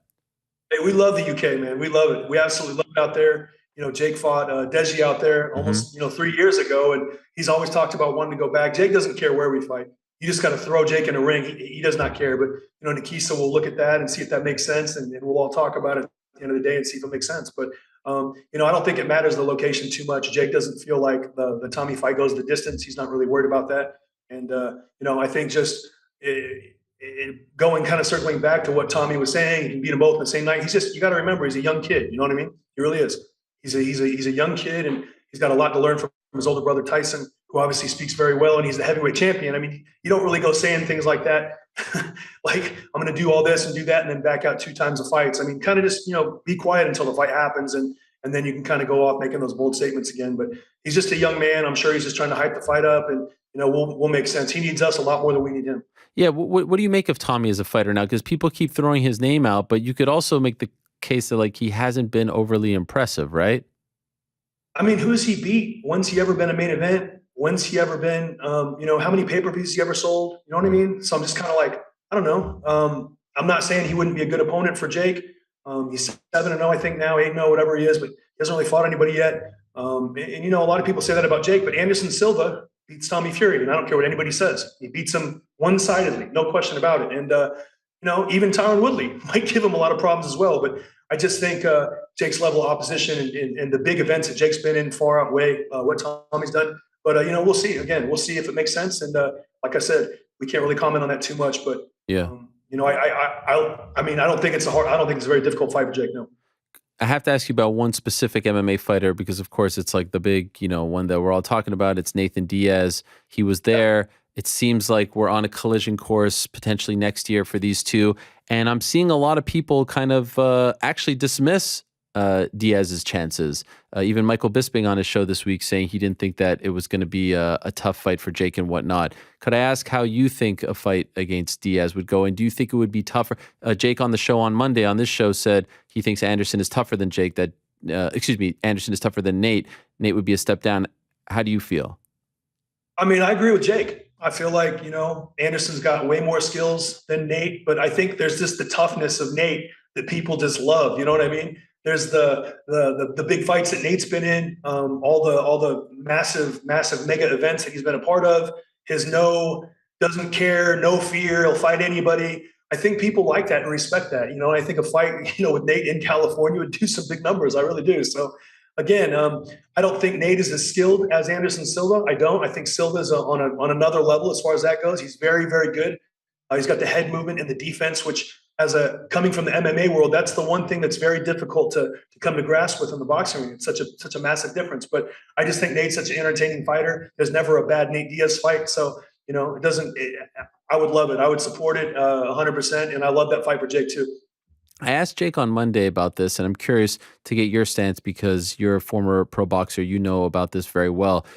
Often when boxers reach a certain point and make a certain amount of money, the fire goes away, right? Like you don't want to wake up at 5 a.m. anymore. You don't want to get punched. You don't want to spar. You don't want to train. It's natural, right? You start to make all this money, and you're like, all right, I made it. Screw this. Jake already has a ton of money, and it's very rare for someone his age with his amount of fights, so few, to have this kind of money. Do you ever worry like, all right, this is going to be, come 10 fights, he's going to say, all right, I don't want to do this anymore. I don't need to cut weight. I don't need to wake up. I'm good. I've got millions upon millions of dollars. It's different, right? It's not your typical 6-7-0 boxer. Do you worry about that sort of thing, the motivation with him? Not at all. Whenever he feels like the time that he wants to go in another direction in his career and his life, whenever he feels like that time has come, we'll all do it, and we'll all be very grateful and very happy. He's gonna have a nice run over the next couple of years, trust me. But whenever he's done, he's done, and I don't worry about anything as far as the money with him because he's not money motivated at all. He's trying to create a movement. He's trying to build, mentor, create. He's trying to help up and coming youth. He's trying to encourage people to start boxing. Jake says boxing saved his life. Jake says boxing turned his entire life around. His daily schedule, his routine, his focus, it completely changed it all. And he wants to help teach other young men and young women that they can also do that. And that's really a big component of what Jake is. He really likes that and he enjoys it. And he knows he's in a good place right now to where he can affect a lot of young men and young women to, believe in themselves and not to give up on themselves and not to think, hey, I can't do it because so-and-so told me I can't do it. And Jake welcomes it. And he loves helping people like that. He really does. It's really something. Yeah, and you guys are doing that with your Boxing Bullies charities, so much respect on that. Perfect world. At a party on Monday, what was he doing on the Monday right after the fight? Right. He's doing a Boxing Bullies event in the fire department in Scottsdale, Arizona. Like, show me what other fighters who are making the money Jake's making are not out partying somewhere or whatever. That really is who Jake is. I mean, he's really that person now. He's made a massive transition over the last, 2.5, 3 years, and that's really who he is, and that's really what he enjoys doing now. So he's right back to work, and he's all about giving, and he donated large chunks of money to charities and boxing gyms in Scottsdale to help him renovate, and did the Boxing Bullies event for the kids, and does all kinds of things to give back to the community and the charity wherever he's at to make sure whenever he leaves it's a better place than when he got there. In a perfect world, in your perfect world, when does he return? When does he what? When does he return? When does he fight again? It doesn't matter to me. I mean, I would like for him to take a few weeks off rest. We've been in like a 6-month training camp. We were supposed to fight August 6th against Tommy Fury and then Nassim Rockman. So we were already training. I got to Puerto Rico May 5th for that. Wow. We were in camp a long time, 3 months before. We took about a week off after the August 6th fight, and then we got right back into camp. So it's been a long time we've been in training camp, and Jake's been busting his ass for 6 months straight without really knowing who was going to fight the first 3 months. So he's been in camp. I'd like for him to have a few weeks off, but I guarantee by next week he's already going to be, hey, what's going on? What are we doing? Let's get back. And he'll be running and working out, shadow boxing and stuff like that. And we'll probably get back into camp at the end of this month or early December. Is he the only guy that you train right now? Yeah, he is. He is. And it's taken all my attention. So it's been, do you want to train more? Or are you okay with just one guy?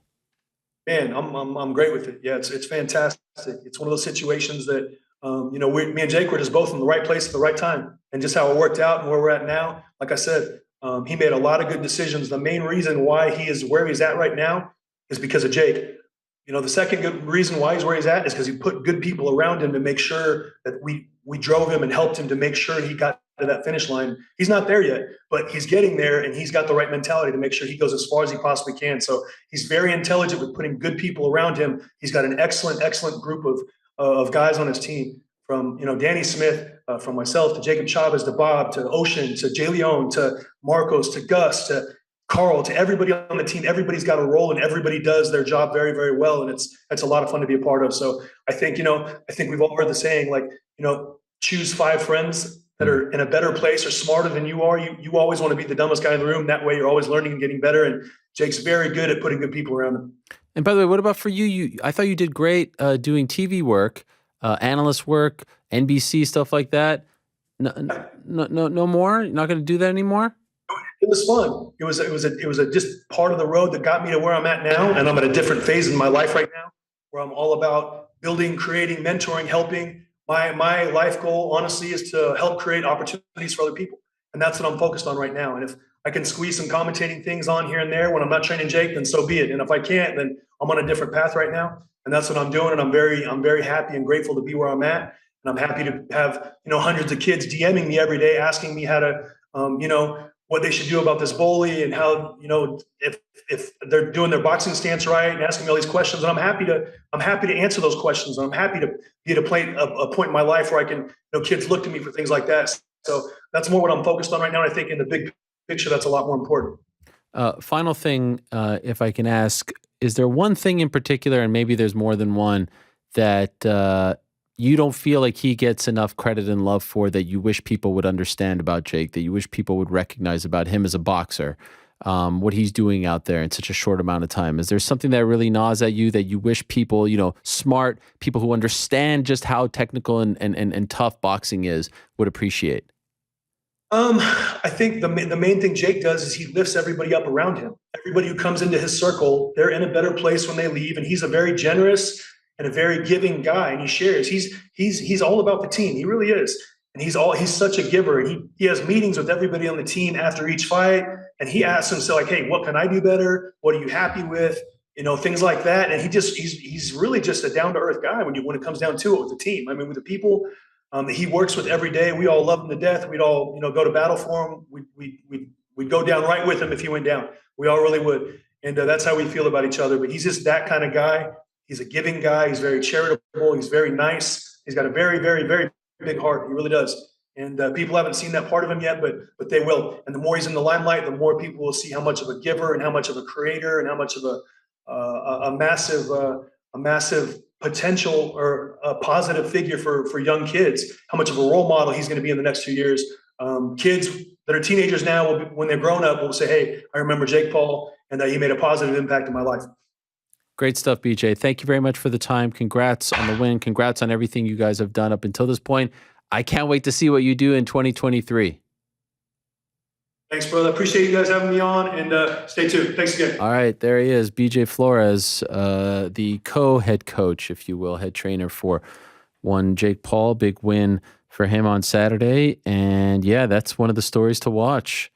Several stories to watch as 2023 is rapidly approaching.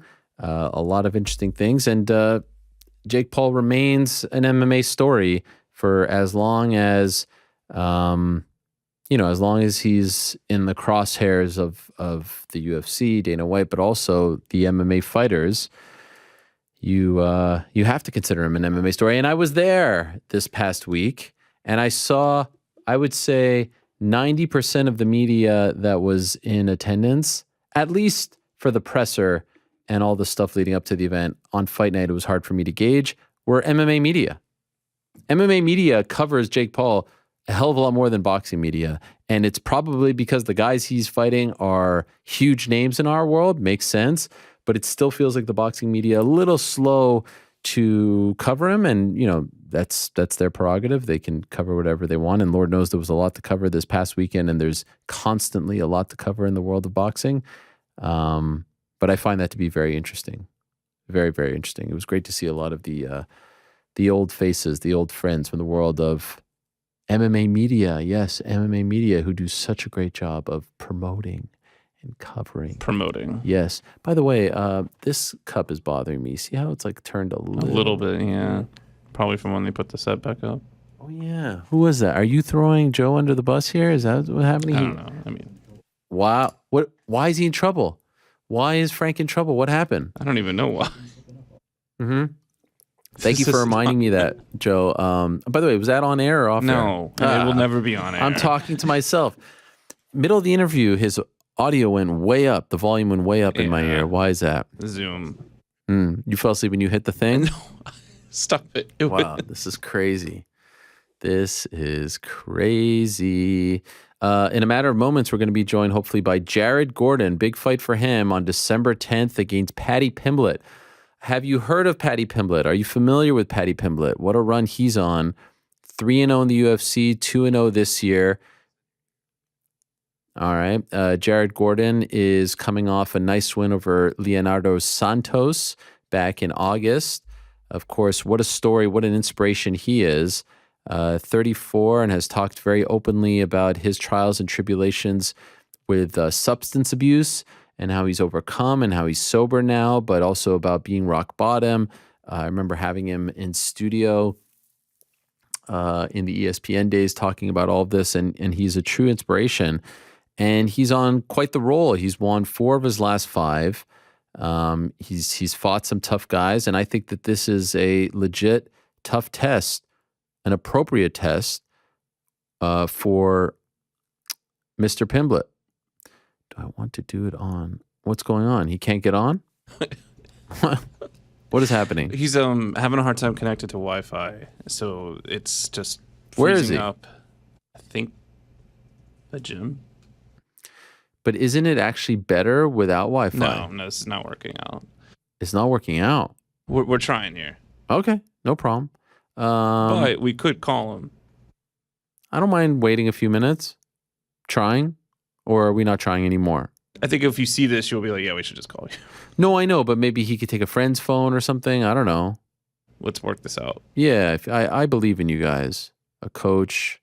Maybe Bilal can give him his phone. What do you guys think?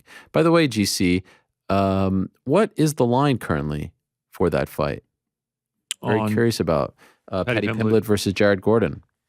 Yeah, so Paddy is the favorite right now on DraftKings, minus 165. Jared Gordon coming back plus 140. This might be the shortest odds that he's had since his debut. Yeah, for sure, I would think. No? Yeah. Because he was like minus 250 over Levitt. Yeah. What do you think? Do you think they got it right with this one? Yeah, I can definitely see some people being on Jared Gordon. Appropriate next step, and I mean, clearly they're going the slow route. Like Alex Pereira, he got the fast track, right? There's a reason he's fighting for the belt. He has the history. If he wasn't the guy who beat Izzy twice, maybe he's not in this spot. So there's 100%. legit reasons why. Paddy, they're going the slow route, and by the way, I don't mind. But the slow route got Sean O'Malley. That's true. But this is a much tougher test. With all due respect to Jordan Levitt, this is a much tougher test. I like that. I like if you just keep leveling up the opponents, and if that's how you're going to take it, then yeah. Yeah. It would have made a lot of sense. By the way, it would have made a ton of sense to have this card in New York, considering the fact that Jared is a New Yorker. He's from Queens, and there are so many English fans here. Molly's on the card. I was going to say, yeah, Molly's fighting too. Yeah, but it seemed like he didn't want to fight in New York. He's very savvy. He's very smart when it comes to that stuff. Paddy is. Didn't want to pay the taxes. You get taxed a lot here as opposed to fighting in Nevada. 282, shaping up to be a great card. Yuri Prochaska, Glover Teixeira 2, Jan Blachowicz, Magomed Ankalaev, Santiago Ponzinibbio against Robbie Lawler, Alex Gustafsson against OSP, Vincent Prue, and Paddy Pimblett versus Jared Gordon. One suspects that's the main card, and it's not bad at all. Edmund Shabazian, Billy Quarantillo, Alex Hernandez, Darren Till, Dricus Duplessis. That could be on the main card too. Jairzinho Rosenstrike against Chris Dawkins, Chris Curtis, Joaquin Buckley is a tremendous fight. There's a lot to like. Oh, by the way, Bryce Mitchell versus Ilya Taporia. That's probably on the main card too. And we were supposed to get Bo Nichols. So we're not getting John Jones, but we're getting a pretty deep. I mean, this is like a deep card. This is way deeper than 280. It's a great card, and one of the most intriguing fights on the card involves our next guest. He's going up against Paddy Pimblett. He's the great Jared Gordon. He's kind enough to join us right now. There he is. Hey, Jared, how are you? Well, Ariel, how are you? I'm doing well, thanks. They told me your Wi-Fi wasn't good. It looks pretty damn good to me. Man, I don't know what's going on. Normally it's fine, but seems all right. All right. Well, we'll fight through it if it's not fine, but it's fine right now. Thank you for doing this. I appreciate it. A lot of people looking forward to this fight, high-profile fight. Can I ask you, by the way, I remember several months ago, and I think it was, correct me if I'm wrong, Dana White who said himself that you were like, they said you were going to fight him in March, and then it was like never a thing. I remember texting you about it, and you're like, yeah, I don't know about this. What happened there? How did that why did that get said and never come to fruition? Honestly, I really don't know. I reached out to my manager when I heard that Dana said that, and I saw I think it was a Barstool Sports interview that he did. And my manager was like, I don't know what you're talking about. So I think my manager is friends with Paddy's manager. Well, my manager at the time.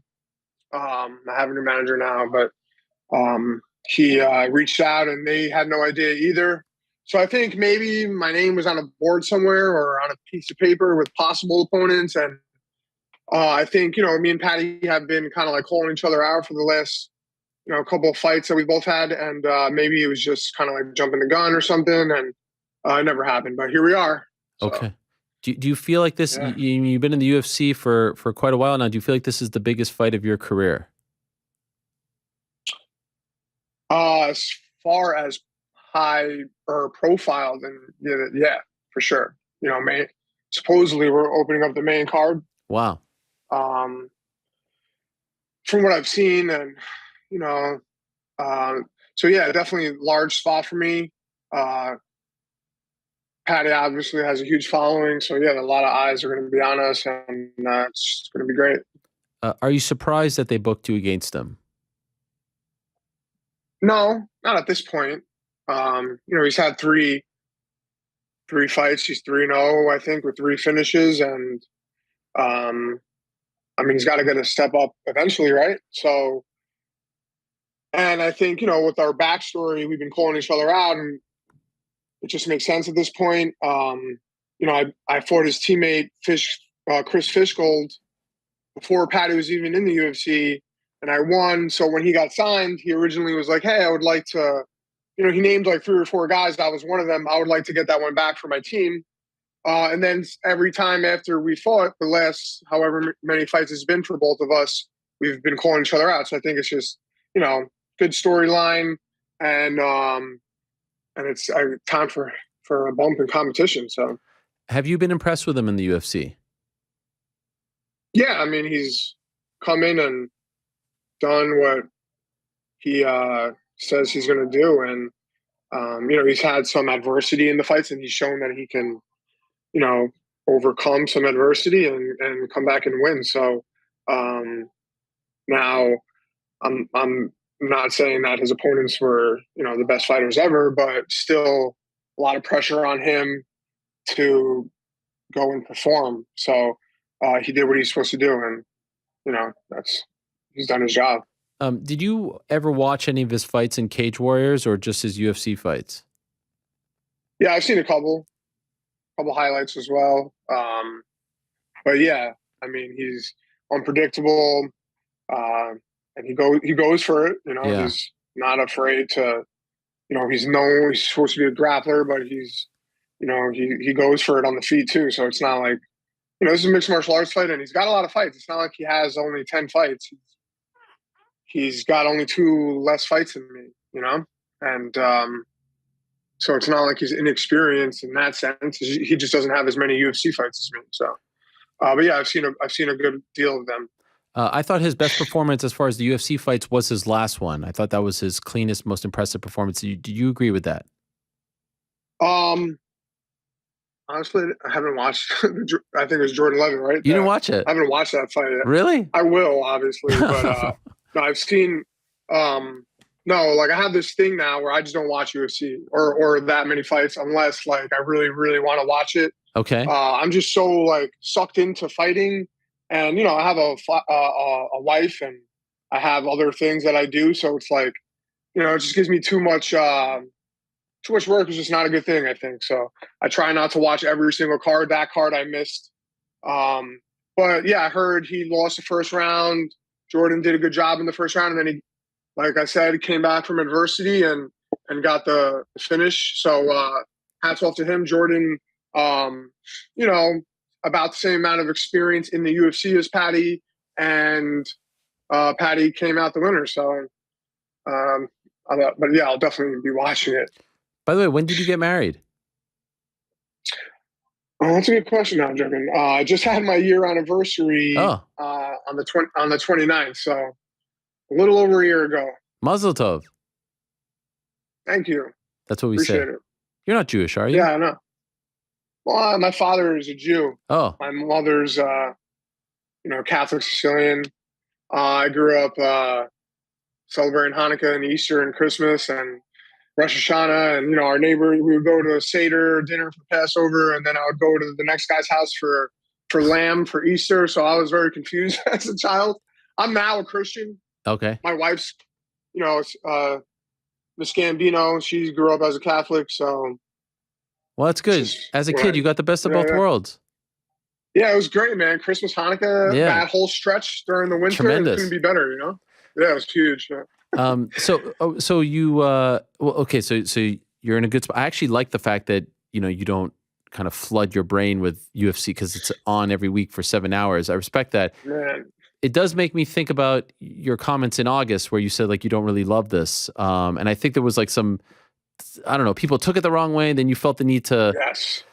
So what now? But then I hear you say this, and by the way, I think that's actually very healthy. It's very normal to not want to watch it 7 hours every Saturday when you're training all day every day. And so, could you clarify your stance on how you feel about the sport? Yes, I love MMA. I eat, breathe, and sleep it. I love the UFC. I'm making a living doing what I love. Being in the UFC was always something I wanted to do as a kid. I grew up watching it. So people were like, well, just go do something else then. And I'm like, man, it just went right over your head.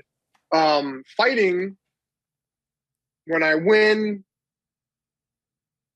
3 days later, I'm like, all right, now what? Yeah. It's not fulfilling. And something that can be so easily taken away from me, or eventually I have to stop. And then what do I identify as? Am I going to be 55 years old telling people, yeah, I'm a UFC fighter? No, I'm not. Or I fight. I was a fighter. No, I'm not going to be. I don't even go around telling people now. Like people ask me, oh, you wrestle? I'm like, yeah, something like that. I don't like tell them like, oh, I'm in the UFC. I don't identify as a fighter. That's not who I am. I'm a brother. I'm a sister. I'm a brother. I'm a son. Mm-hmm. I'm a husband. I'm a friend. And what I do outside of the sport is more important to me than fighting in a cage. So yes, I love it. I love competing. I love martial arts. It's one of my passions. But the sport itself is a way for me to make a living. I love doing this to make a living, but it just doesn't give me lasting fulfillment no matter what I do. And you see it all the time. Anderson Silva for Jake Paul this past weekend or whatever. Mm-hmm. The guy is how old? 47? Mm-hmm. What is he still chasing? You were the UFC champion, one of the, maybe the best ever. But you're 47, you're still fine. You got enough money. Is he broke? Maybe he is. I don't know, but I doubt it. Mm. And it's like, you see these guys, I think it was Holyfield that fought Vitor Belfort. What are you doing in the ring at this point? You're a legend. Your name will be in the history books forever, but you're still chasing something. So you're trying to fulfill a hole that fighting, UFC, boxing, hockey, basketball will never fill for you ever. The only thing that gives me that peace and serenity is when I'm at home with my wife and my dogs. I don't have kids yet. When I'm with my parents, I just saw my parents. They're moving down from Queens to Florida. I got lunch with them, helping other people. Obviously I'm a recovering junkie, doing stuff like that. People tell me, oh, you saved my life. Like that's what gives me lasting fulfillment. And it's priceless. You know, every fight has a price tag on it. No matter how much money you make, it will never fulfill you. I don't give a shit what you say. Floyd Mayweather, the guy he does everything he can to make himself happy and fulfilled. Do you think he's happy when he's in the strip club throwing $1 million around? Like, is that really what gives you joy? How many times have you done this, Floyd? You've been doing this since you were 18 years old. You're still throwing money at strippers. It's like, I don't blame you. That's what you want to do. Go ahead. I lived a crazy life too. I did it all. I did all that. And you know, it's just not. So when I say that, people, you know, I think it was mostly young people that took it the wrong way. Like, oh, go do something else then if you hate fighting. Yeah. I mean, you just don't understand yet. But I think the people that have a head on their shoulders understood what I meant. Yeah. When I said that. It made a lot of sense to me. And I also thought a little bit of George St. Pierre, who I consider the greatest of all time, who has told me and others repeatedly that he hated fighting, that if he could train his whole life, which he currently still does, he would be very happy, but it was the fight night, it was fight week that he dreaded, that he despised. And so I wondered if that was part of it as well. Like this like, all this intensity, this crescendo, and all that you were referring to. Yeah, I mean, that too. Like, fighting gives me anxiety. Right. You know, I have fears and doubts, obviously. And then, you know, you're cutting weight, and then you make weight, and then you have your post-fight, you know, or your post-weigh-in meal, and then the anticipation of the fight. You're going to the arena, backstage. Yeah, it's definite emotional roller coaster. Right. And then when you win, or if you lose, it's like, all right, that's it. Next, what now? Now what do I do next? Now how do I fulfill myself? I come home and I'm like, what do I do now? I find myself, you know, doing crazy shit, like weird, like things that I shouldn't be doing. And it's like I'm trying to fill my idle time with fighting. But I can't fight every day, so it's impossible. But yeah, I get what George is saying completely. And training is the best part. It's the most, you know, you're learning, you're evolving as a human, as a man. And but yeah, so it's like I feel exactly what he's saying. It's very powerful when you also make the analogy between the high you get from fighting and the high you got taking drugs, because you hear people make that analogy who have never taken, like, you know, chasing the dragon and the pop from the crowd and all that stuff. Is that a dangerous feeling for you? Is it the same type of high, or is it a completely different one? It's like it's gratification.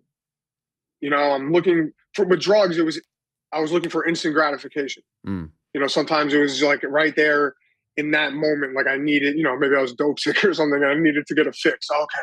The drugs immediately give you that gratification, that good feeling. But with fighting, you know, we're looking at the approval from others.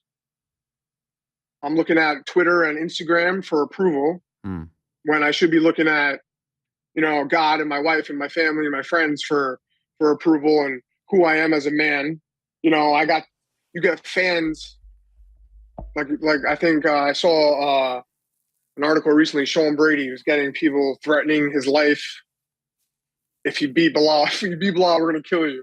It's like, what kind of, you know, this, like, so to look for approval from the fans or from anyone is just not.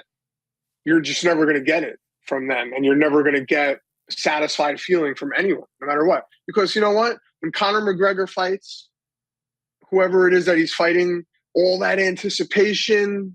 Oh my God, it's going to be so big. And then he fights, and then Sunday comes and no one gives a fuck anymore. Oh, Conor lost last night, or Conor won last night. Big fucking deal. No one gives a fuck. Everyone's got to move on and go on with their own lives. Right. So it's like, it's just like, you know, I used to think that fighting was going to give me satisfaction and like long-lasting peace and serenity, but it's not. It just never will. It's like buying a car or buying a new pair of sneakers. Oh, don't step on my sneakers. A week later, you're like, fuck these sneakers. I need a new pair of sneakers now. You know what I mean? It's the same thing. How long do you want to do this for?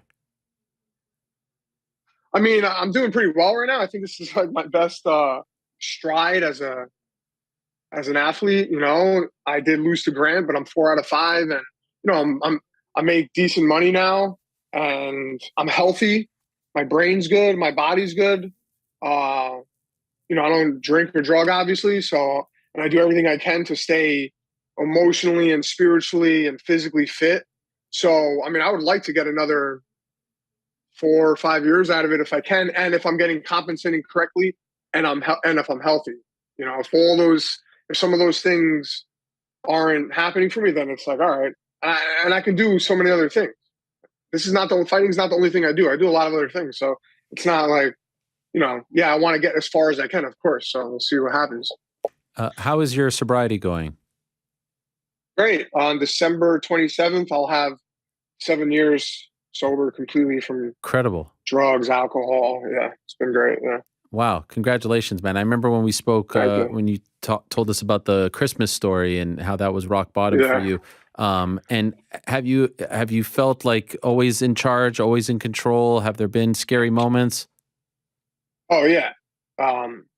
That's why I've come to this conclusion of how, you know, when I got sober, I was like, all right, I just got to fight. I got to fight, you know? And that's what's going to keep me on board with the sober thing. And then, like, you know, I had some ups and downs in the UFC. I came in, I won 2 straight easily, and I lost 2 straight, and they made me fight my contract out on that fight, on that contract. Luckily, I got fight of the night though on that last fight. They gave me a new contract. Then I had some ups and some more downs. I fought Oliveira. You know, I had to have a plate put in my face after that Oliveira fight. Then I came back. I moved to Florida. I renewed myself. I evolved, and you know, now I'm, you know, I've gone on a decent run here. And so, no, it's not been just sunshine and rainbows. And, you know, I'm married. At the time before I was married, things got a little rough with me and, you know, my fiance. Things still get rough now with us. And, you know, other things happen. I lost a lot of friends. I've lost all sorts of different things. I've had a lot of ups and downs. So, no. I haven't always felt like, sometimes I'm like, yo, fuck this. I'm going to go get high. I don't give a fuck about the UFC. I don't give a fuck about my family. I don't care about my relationships. I don't care about everything that I've obtained. I'll throw it all away because I'm fucking fucked. I'm stupid. I'm fucked up in my head. So, but luckily I've set some guardrails and, you know, I have some coping mechanisms now where I don't have to run to a needle or to, you know, anything else that's going to give me, you know, fake gratification. So I'm stronger now in my sobriety than I have been in a long time now. And recently I've been really strong and I feel great. By the way, I obviously can't relate to that. I've never been in your shoes, but I'm always so impressed with how open you are speaking about these things. Does it annoy you to speak about this? Like in your mind, are you thinking like, God, I don't want to talk? Or is it actually like helpful to speak about it? Like when interviewers ask you about it, do you roll your eyes internally? I mean, sometimes it gets repetitive. Yeah. You know, especially when they're like, let's start from the beginning. Oh, yeah. And I'm like, well, yeah. How far back you want to go? Because there's a lot of stories. Yeah. But no, I have to tell the story because, you know, even if I reach one person through that one interview, then it's worth it for me. And I truly believe that this is why God put me here. He was like, you know, I thought at first it was like to become a UFC fighter. And now I'm Jared from Queens. I'm a tough guy. I'm going to go fight in the UFC, blah, blah. No, it's to use my platform with the UFC to get as big as I can, as popular as I can, so I can reach as many people as possible. If you had Conor or guys like Nate Diaz, you know, preaching about mental health, it would probably help countless souls. But, you know, whatever their agenda is, that's their agenda, you know.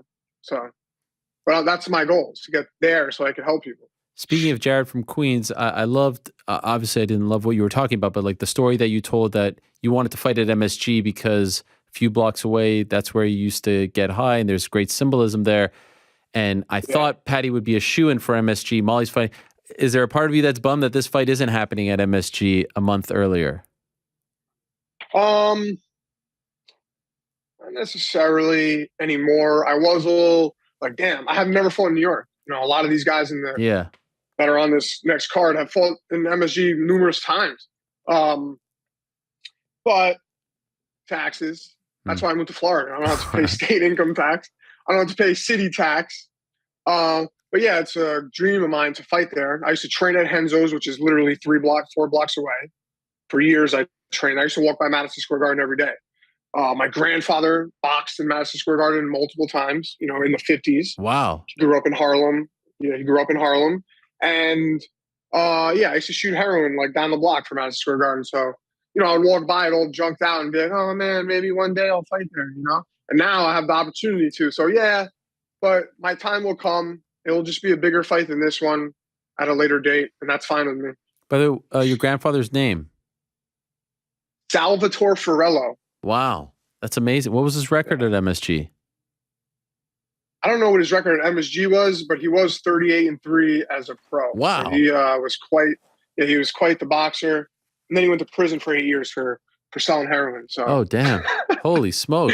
Yeah, kind of walking in his footsteps, but he got messed up later on in life.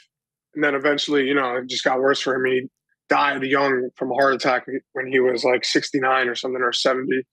But yeah, he went to prison in Detroit for 8 years for selling heroin. And now, I got messed up younger, and I don't want to walk in his footsteps the way he ended his life. So right.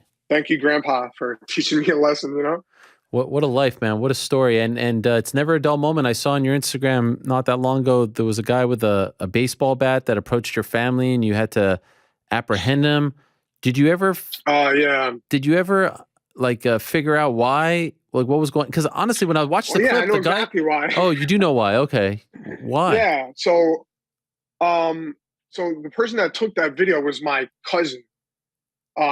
But what happened was we came out of a restaurant in Chicago, me and my family, my parents, my cousin, and her husband.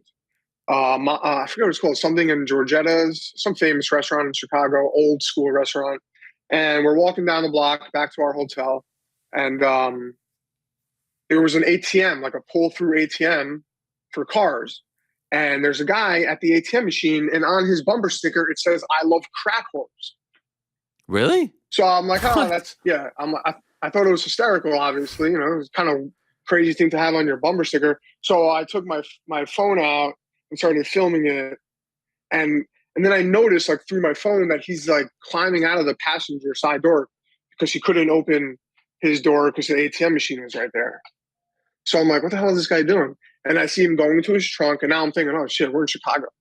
Maybe this guy's going to whip out an AK-47 and kill us all. And he grabs a bat, and he's walking towards me, like, at a fast pace. So I'm like, this fucking guy crazy? And I got really upset. So I'm with my parents and my cousin and her husband. And my cousin's husband does martial arts also, so he's no pushover. So I'm like, yo, Ken, look at this guy. And we just, like, I approached him also and grabbed him. And I'm like, are you crazy? You're approaching me in my face. You have a bumper sticker on your, you're taking a picture of my license plate. Yeah, because I need your license plate. For what? What do I need to you have it says it right there. I love crack whores. And he was like, oh. And I don't know how I was able to control myself because I really wanted to, like, hurt him more than we did. But we just apprehended him, I guess, took the bat, and he walked away. It's a very strange exchange to watch because he seems like kind of like a normal dude, and he's like, "Can I get the bat back?" And you're like, "No, you're not getting the bat." The whole thing was very weird. Yeah, it was strange. Yeah. Yes. All right. Well, good job on your part.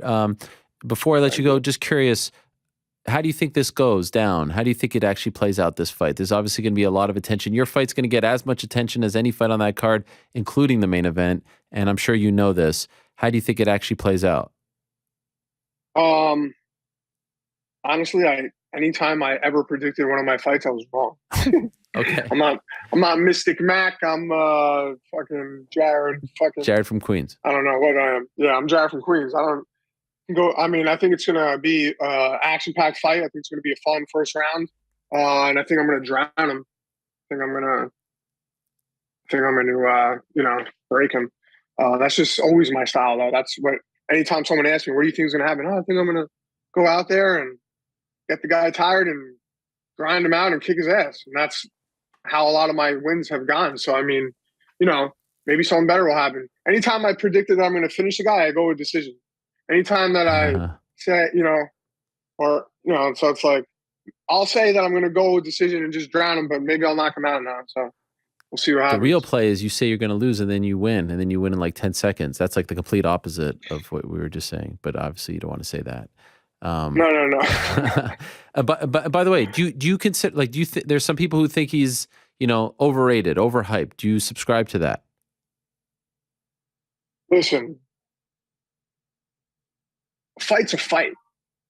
And he goes for it on the feet. I think he's more dangerous on the feet than people give him credit for. And he's tricky and he's unpredictable. So, he's got 3 finishes in the UFC right now, and he's on a big streak. So, anything could happen. But I think he's more well prepared. And now that he's got all of this hype on, he's got a lot of support, and he has the money now to afford to have nutritionists and other coaches and traveling for training and new ideas and new people. And, sometimes all you need is a little tweak in your game, and all of a sudden, things change for you in a good way. So I am not underestimating him whatsoever. I think it's going to be a fun, tough fight.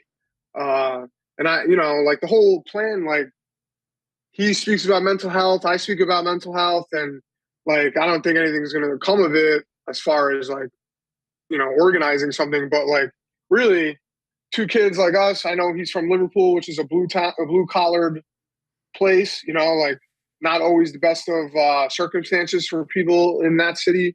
I come from Queens, New York. That's all I got to say about that.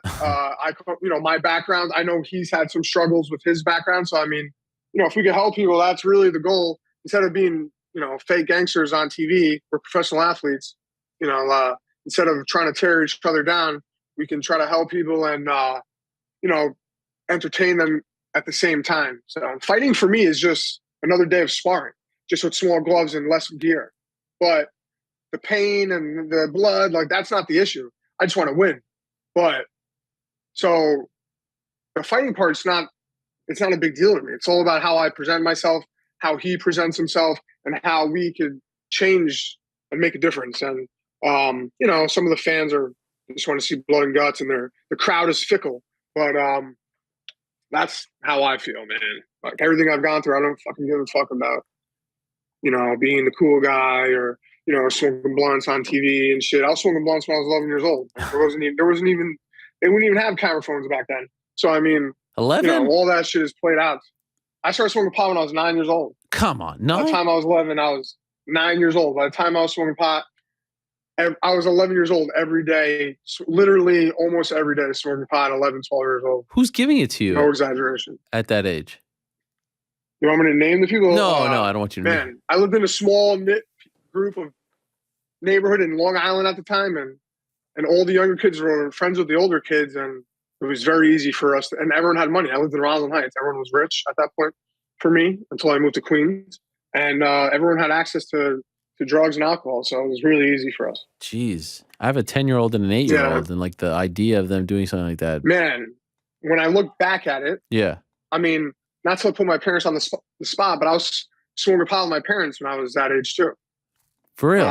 My parents are great people. My dad's a businessman. He's, a millionaire or whatever. I'm not trying to, Yeah. They were great people, but it's just the way it was. My whole family, my cousins, my uncles and aunts, it's just the way it was. Wow. But yeah, I'm not trying to glorify it. No, of course. That's that was my childhood. What a story, man. Well, I can't wait for this. Happy that you're getting this opportunity. And by the way, congrats to you and your teammate Bilal on a great weekend in Abu Dhabi 2 weeks ago. A huge win. I'm sure his success is inspiring as well for you to reach those heights. Seemed like you guys had a great time out there. I see you doing tug of war with tigers, playing with monkeys. Yeah. Golly, you guys, I don't know if I would have done. Was that before the fight, the tug of war with the tiger? No, that was after. Okay, geez Louise. Because I felt like you were playing with fire there. We were struggling. Yeah. Yeah, it was tough. All right. Strong animal. Yeah. Great stuff, Jared. You're an inspiration, and I wish you nothing but the best. And again, good luck in this training camp, and good luck on December 10th. Thanks a lot for doing this. Great to talk to you again. Thank you, Ariel. I appreciate it. All right. All the best. There he is, Jared Gordon. I love the way he says Ariel. It's like a lot of the guys I know here. in New York City. Just trying to fix this, Frank, because sometimes my thing goes out. Why do you do that? Because it goes out. Just randomly? Yeah, just randomly. We're not tugging on it or anything? Not touching a thing. You see me right here. What about that clip? Do we have that clip of the tiger? Let's watch it. The tiger one.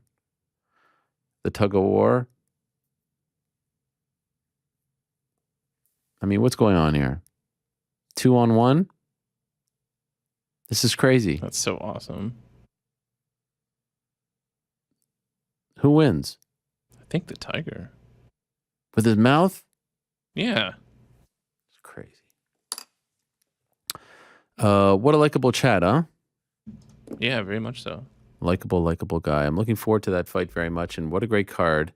That's the final UFC pay-per-view of 2022. What a year it has been, but there's still plenty more. And it continues with a star-studded event this Saturday at the Apex. We need to make our picks, guys. Before we do that, though, a quick word from our good friends over at... This is the Doogie Howser theme song. No, it's not. Have you ever seen that show? Yeah, I have. Dun dun dun dun dun dun dun dun dun dun dun dun dun. NBA fans, as you may know, basketball is back.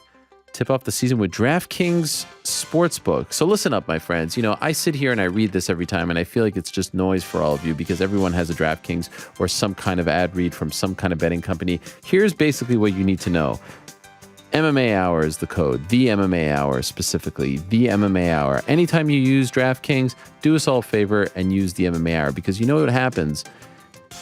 They then come back and say, wow, your listeners, your viewers, they're so damn supportive. So that's the most important thing that you need to know, all right? I'm not reading this. I'm talking to you, mano y mano. The MMA Hour is the most important thing that you need to know about what I'm about to say right here. But if you want to know more about what makes this partnership so great, new customers can make any $5 NBA moneyline bet and get $200 in free bets if your team wins. In addition to the usual bets, everyone can boost their winnings up to 100% with DraftKings stepped up same game parlays with payouts bigger than ever. DraftKings Sportsbook is the place to go to bet on the NBA.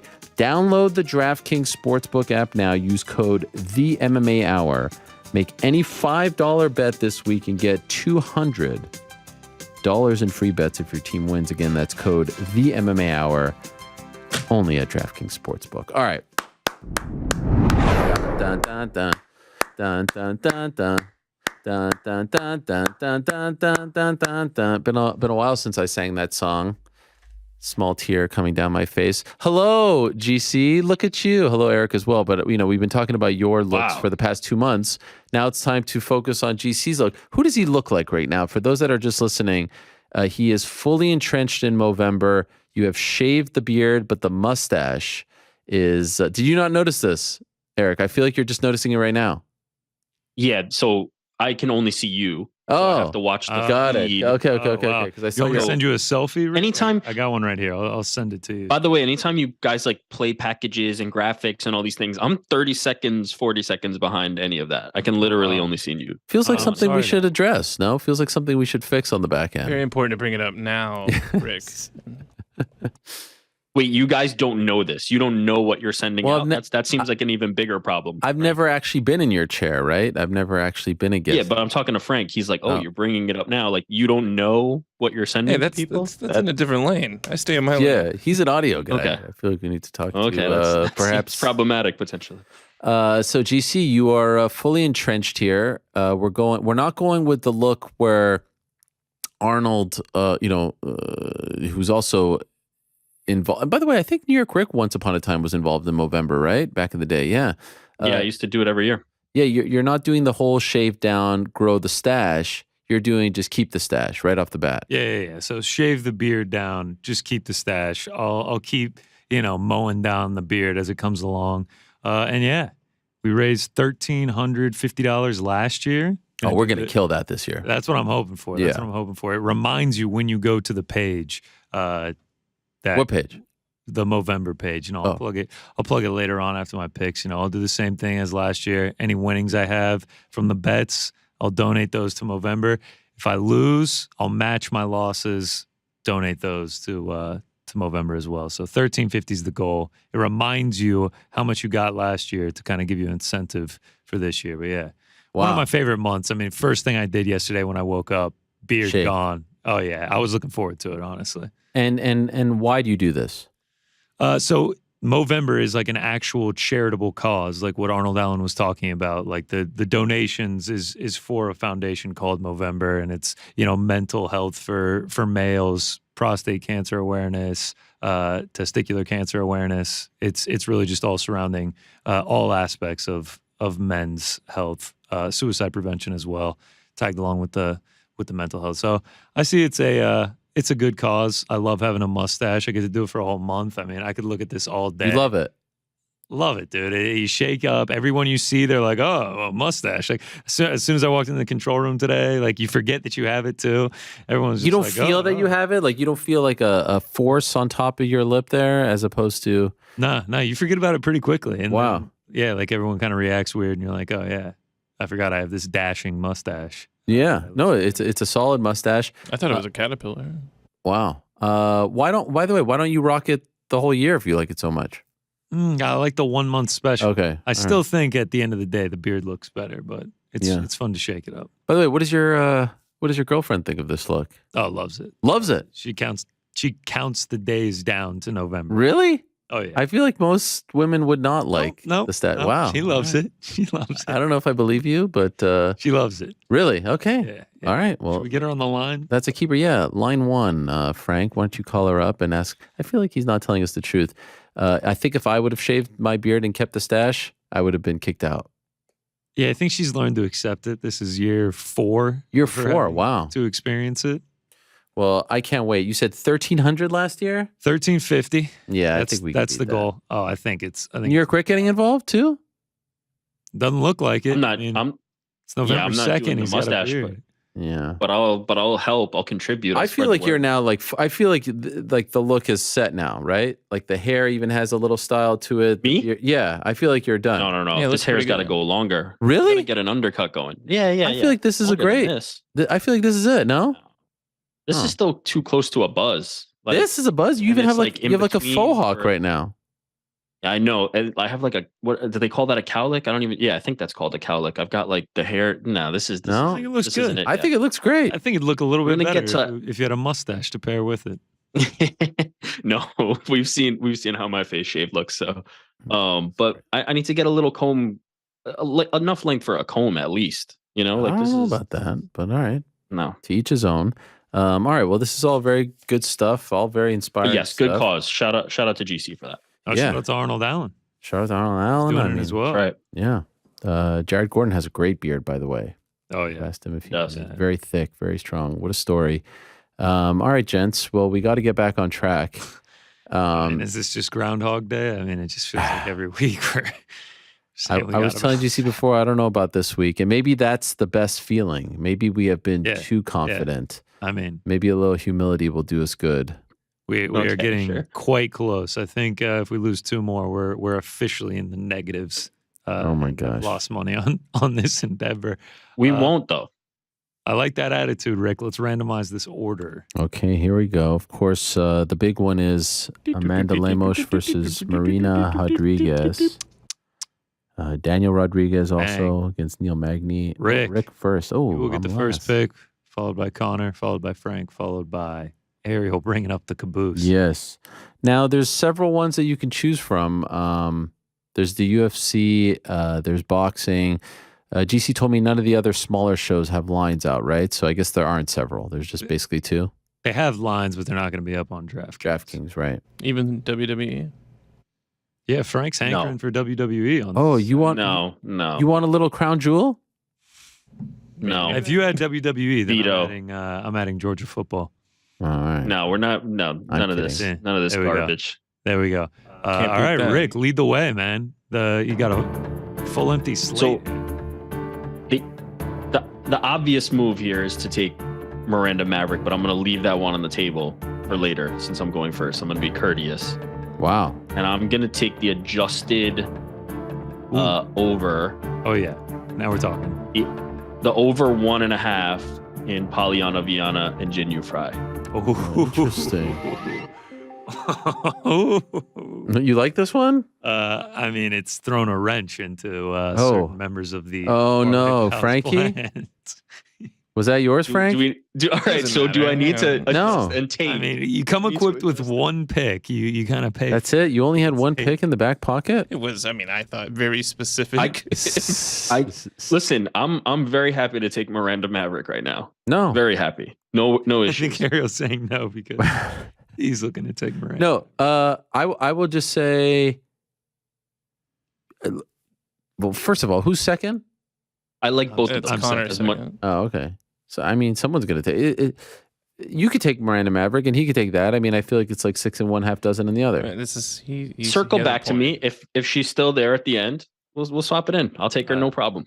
I have a hard time thinking she'll still be there. Go ahead, Connor.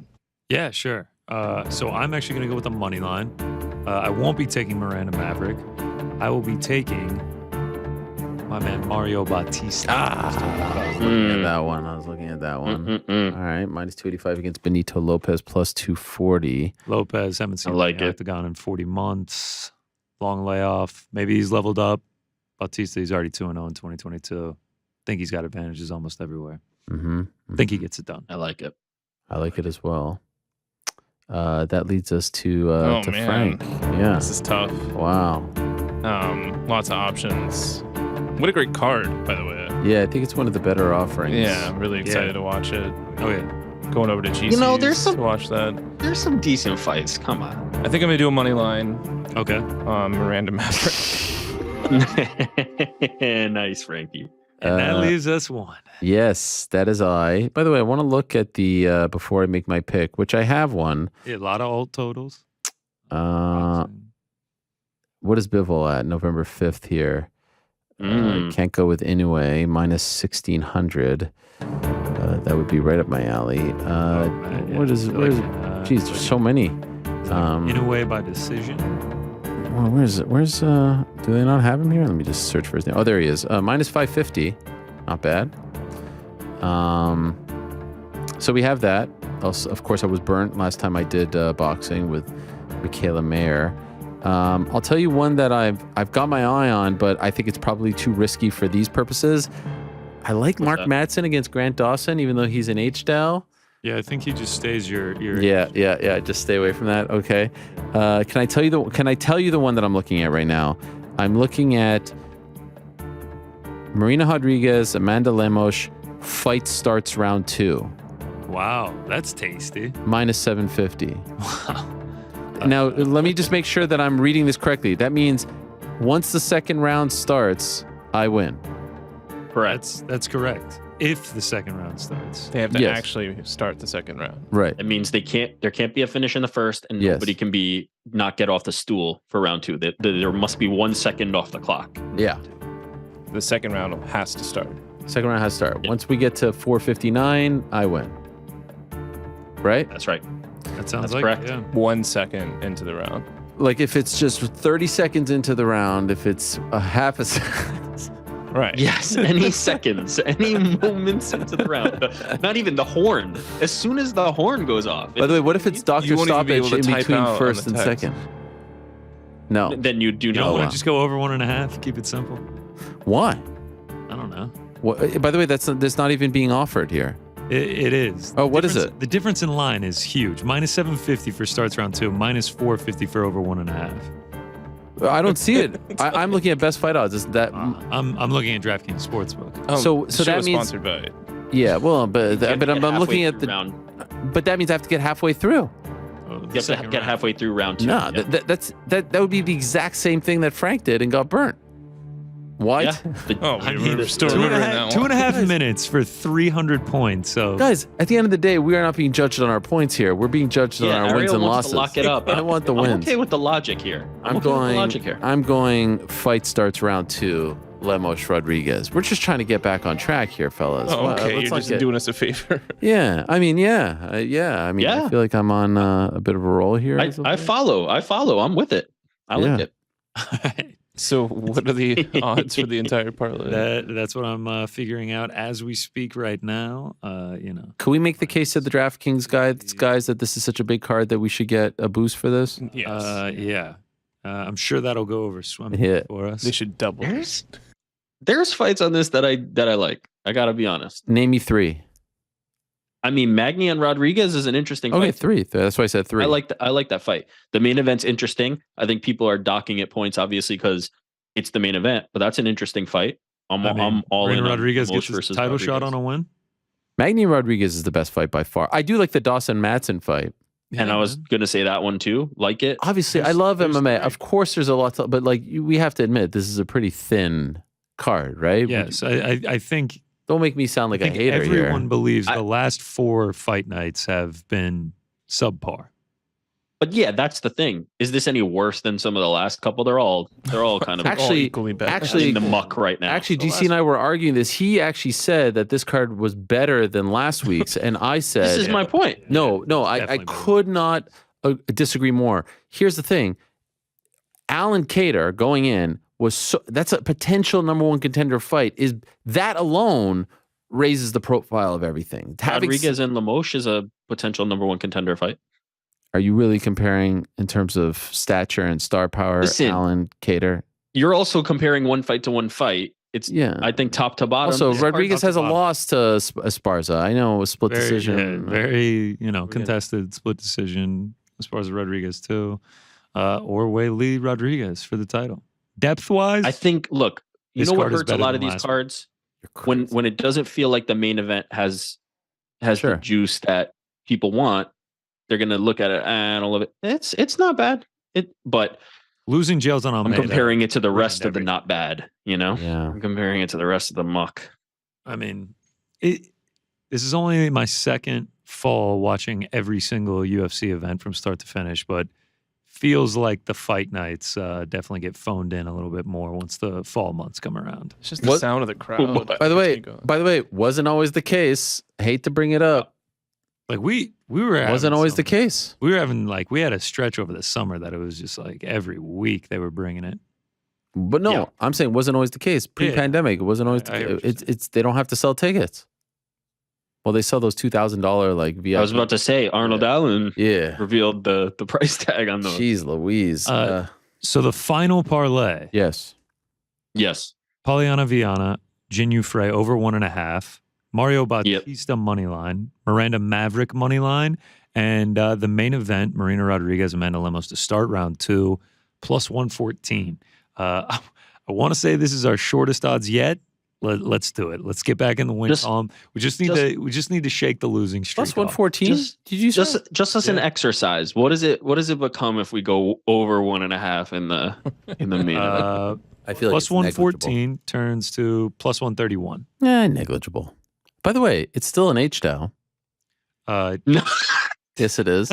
And number 2, haven't there been parlay pals that have been in the minus, or am I wrong about that? No. Oh, we've never had that. If you're doing a 4-fight parlay that's still in the minus, just get out. It's right up my alley. I'm not going to lie. By the way, we have a parlay pals text thread, and at 4:22, so 14 minutes ago, you GC texted us a picture of yourself. Why is that? He was texting me. You're not paying attention, Aaron? Oh, I didn't realize that you were bathroom break. Because unlike Frank and Joe over there, he's trying to keep it all running smoothly. Okay, all right. Yeah, I mean, this was fresh off the shave yesterday. Spirits were high, feeling good. Yeah. Okay. There it is. I mean, sounds like a winner to me. I feel good about it. I wasn't feeling great. I feel good. I feel like we're Polyana Viana round 1 submission. We're a little beat up right now. We're a little Are we trying to sabotage ourselves? What's happening here? Sabotaging. It's just prepare for the worst. Expect the best. Expect the best. Prepare for the worst. Okay. What about your picks? Yeah. I feel great about mine. Yeah, cool. Thanks. Well, let's do it. Let's see if I can pull these bad boys up here. Just doing some. All right, yeah, let's get into it. Okay, here we go. Just had to do a little stuff there. Look where I start off. My man, Mario Bautista, the man that I took in the parlay, took him earlier this week. Like I said, Benito Lopez coming off a 40-month layoff. Maybe he's leveled up. Maybe he's better than he ever was, and he's just going to prove me wrong, and people are going to be cashing some heavy underdog tickets on him. I hope that's not the case, but I would be surprised. I think Bautista just has this fight everywhere. I just think he has the better striking. I think he's going to have more volume. I think he's the more explosive fighter. I think if it does go to the ground, I think he probably has the advantage there as well. I think he gets this done by finish or by dominant decision. All right. Moving on to the next one, Miranda Maverick. She is also in our parlay, but I will be taking her inside the distance here. Really not much to say on this one. Back in 2019, they fought in Invicta. It was counted as an exhibition, but Miranda Maverick choked her out in the first round. Miranda Maverick's still only 25. She's been improving.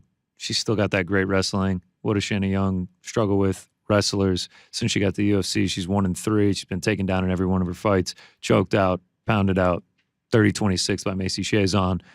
I just don't really know what you would see in the tape, the stats, the history to make you pick Shanna Young unless you're just taking a blind shot on a big dog, and hopefully it works out for you. But I see this being one-way traffic and Maverick getting this done pretty easily. By the way, you could have given Frank for going money line and not inside the distance. I bet that would have beefed it up a little bit. That would have beefed it up a lot going. Oh, yeah. So why am I getting all the hate? Because well, listen, you're going to look like a genius if the fight gets finished within that little window of the start of the second round. Oh, my God. And I mean, you're going to be able to have the biggest victory lap of all time if that happens. That after you told Frank to take the over 1.5 in the Aljo TJ fight. Yeah, I mean, yeah. That's true. You'll be you'll be a seeing eye man or whatever they call it, seeing the future there. Next up, Derek Minner, Shalianne Nordenbecka. I'm going to take it under 2.5 here. So Minner, 20 of his 26 wins are by finish in the first round. And when he loses, he almost exclusively gets finish. 11 of his 13 losses by finish. 34 of his 39 fights have not seen the third round. These guys combined 87 professional fights between the two guys. Big sample size, 68 have gone under the 2.5. That's 78% of the time. And you're giving me a line of -125. I'm willing to take a little shot on it. And then just work with me here. Just follow me. Derek Minner, 26 professional wins, 22 of them coming by submission, including 13 of his last 14. Nordenbecka, 10 professional losses, 6 of them coming by submission. Minner, 72% takedown accuracy. Nordenbecka, 40% takedown defense. Minner, 2.8 sub attempts per 15 minutes. Good for the most in featherweight history. I'm not going to say it hits, but I think we're going to have a good shot on it. I think it's going to be live. We're taking another sub prop. We've had so much success with these in the past. Derek Minner by sub +300. Wow, what a breakdown that was. I mean, that was some of your finest work right there. I mean, you got to follow the numbers sometimes. You got to follow the stats. Yeah. Let's keep it rolling. Tagir Ulanbekov money line. Tagir kind of in this weird limbo of fighters. Like, can I trust them? Last year when he fought Alan Nascimento, very sweaty from the beginning of the fight till the moment he got his hand raised. I did not know if he was going to be able to win that one. Then against Tim Elliott, he kind of played into Elliott's game plan, gets dropped in the first round, has a great finishing round, but isn't able to get the decision, gets a loss, costs us all some money. So I don't know if I can fully trust him, but I'm going to give him one more shot against Nate Maness. Tough weight cut for Nate Maness. I mean, he is 5'10", and he's coming down to flyweight for the first time ever. If you've looked at his stats, he's fought at lightweight, he's fought catchweight 140, he's fought at featherweight, he's fought at, most recently bantamweight. He's not a scrawny dude either. Like, he's got muscle on him. I don't really know where these last 10 pounds are going to come off. I think that's a pretty big red flag if you're going to be backing him, just because you don't know how he's going to look. If you want to wait till you see him on the scales, obviously I can respect that decision. But I mean, even if he does have an easy weight cut, I think he will have his hands full a little bit with Tagir Ulanbekov. I mean, if you just go back and watch his last fight, Umar Nurmagomedov beats him pillar to post. It was never even close. Every round goes in, takes him down, dominated each round, 30-25, 30-26, however you saw it. It was not close. And I don't know, last time I checked, who's Umar Nurmagomedov close friends with? Who does he train with? Oh, yeah, that's Tagir Ulanbekov. Take a look at old Umar Nurmagomedov's story last night. Who would that be? Tagir Ulanbekov signing some posters before UFC Apex 64. You'd have to think having him in the corner, having him on the team, obviously Khabib, Javi Mendez, that whole team as well. You know what the game plan is. You need to come in, you need to grapple, and that's your path to victory. I just think the same issues that were presented to Nate Maness against Umar Nurmagomedov will be presented here as well. Maybe not as dominant, but I think he will be able to have those same advantages and get it done by either unanimous decision. He does have subs, but the way Maness fought off Umar that whole fight, I doubt the sub happened. So Tagir Ulanbekov by decision. That's what I'm feeling here. All right. Next up, let's go to the co-main. It's Daniel Rodriguez. So both these dudes, very tough. They have finishing capabilities, but they're not really lethal. I mean, Neil Magny has the most decision wins in welterweight history. So I see this just being a close competitive decision. And in what I think is going to be a close competitive decision, I'm going to side with the guy that I'm getting at plus 225 by decision that just throws and throws and throws. I mean, he lands 7.75 significant strikes a minute. That is the most in welterweight history. Plus, I also think he has the more powerful shots, something that he couldn't say in the last fight against the Leech.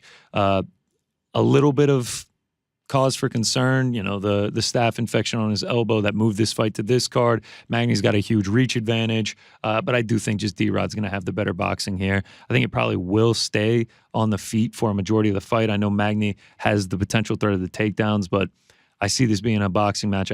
I see D-Rod being able to close down that range and winning a very close decision. And if you look at the odds, as razor thin as they are on the money line, minus 110, Magny, minus 105, D-Rod, if you look at the decision odds, Magny's plus 120, D-Rod's plus 225. That was just some value that I could not ignore. So I threw a half unit down on D-Rod by decision. That would be a massive win for him. Would be a massive win. Would be really fun to watch. He does hold power, but I mean, Magny, dude, he just does not quit. He is a tough man to finish.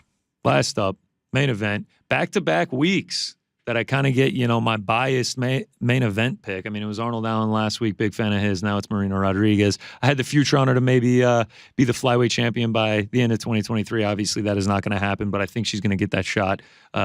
Or by the end of 2022. I think she gets the shot in 2023 with a win in this fight, and I think that's exactly what she's going to do. I talked about value on the D-Rod decision. There might not be a ton of value here on Marina Rodriguez money line at minus 205, but I'm going to play her regardless because I am a fan of hers. I think she's just going to have the volume advantage, the clear striking advantage. Sure, Lemos has the power, but I don't know if she's going to be able to find the chin of Marina Rodriguez, and I just think over the 25 minutes, especially in those later rounds, she's just going to out-volume her, out-strike her, outland her, and be able to get this one done by decision.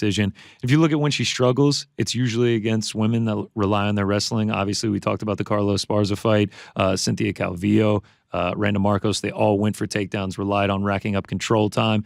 I just don't see Amanda Lemos doing that. There's no history to show that she's really the wrestling type. I mean, she hasn't landed a takedown in her last 5 fights. The most control time she's ever racked up is only 2.5 minutes. I just don't see her going for the lay and pray tactics. She probably has the better grappling, slicker submission game, but I just don't see her laying it down. And I think Marina Rodriguez, over the last 5 fights or last 4 fights she's had since the Esparza fight, I think she's improved that takedown defense. So I think she'll have success here. And I do think this is a step up in competition for Amanda Lemos. And I think Marina Rodriguez is the one that's going to be getting her hand raised. And then getting a title shot, apparently. I mean, is it crazy to think she gets a title shot? She's the number 3 strawweight. No, I thought if Rose would have beaten Carla, she was getting the title shot. She was the biggest loser that night. Yeah. Yeah. I mean, other than Rose, of course, who lost the belt. But in terms of it changed her path. This obviously would get her back on that track. But yeah, I mean, it felt like, Rose had fought, had she beat Carla, she had the wins over Zhang Weili and everyone else. I felt like that was going to be the next fight. So I could see it happening. Yeah, I mean, it feels like we've been talking about her getting a title shot since she beat Dern last year. Yep. 2 quick parlays for you before we go. Yes, sir. Right here, over 1.5s galore. Madsen Dawson, Rodriguez Magny, Rodriguez Lemos, all over 1.5 pays out plus 107. See all those fights going along, and then a little cross parlay. UFC Apex 64, UFC 281. I went Miranda Maverick, Aaron Blanchfield, Zhang Weili to be and new champion of the strawweight division. That pays out at minus 102. Had Jailton Almeida in there, but unfortunately we lost him. Yeah, that was a bummer. All right, there you go. A little Zhang Weili. Nice. I like it. Yeah, gotta. It's very rare that you do that. Very rare, but I felt like those are some favorable matchups, and then we start the raising money now. We're already at $20. Damn. $13.50. That's what we're going to beat. Who was the first person? I don't know. Some random guy. So random. I feel like, is it inappropriate to put a number? I have put a number, 1351. Oh, okay. I feel like we just want to beat last year. That's the goal. Mm-hmm. I think we can do it. I think we can do it. It's in the bio of all my, social medias. Yeah. You have a link, you mean? Yeah. Yeah. There's a link in the bio. All right, cool. And by the way, where does the money go to? Is it to raise awareness? Is it like I know what does the Movember charity do? Yeah, awareness, and then like they have like individual projects like targeting men-specific cancers, suicide prevention, things like that. That is great. And do they only do stuff in November? No, I think they do it year round, but I think obviously this is when the big moneymaker is is the month of November.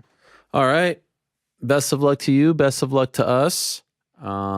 It shall be interesting. I have to finish up my questions here, okay, guys? So no time to waste. I lost the bet with Frankie. He said I couldn't do it 2 weeks in a row.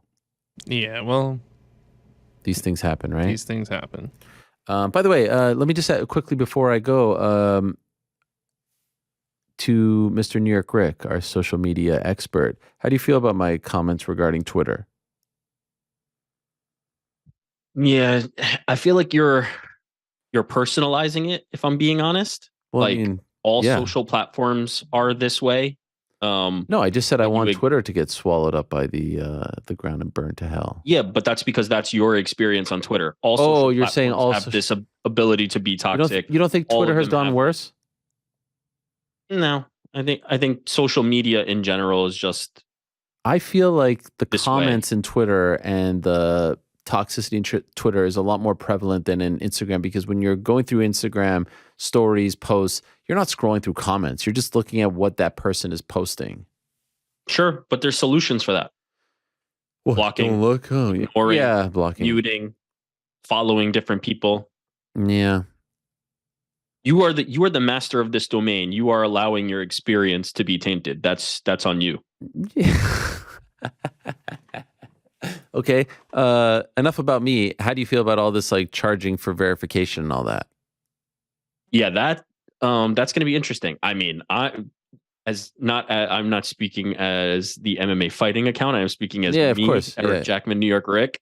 Yeah, not going to happen. I'm just not paying for that. Doesn't make any sense to me. Is it 100%? It seems that way. Yeah, it seems like he's definitively said that it's going to be $8. So if you don't pay the $8, you lose the badge next to your name.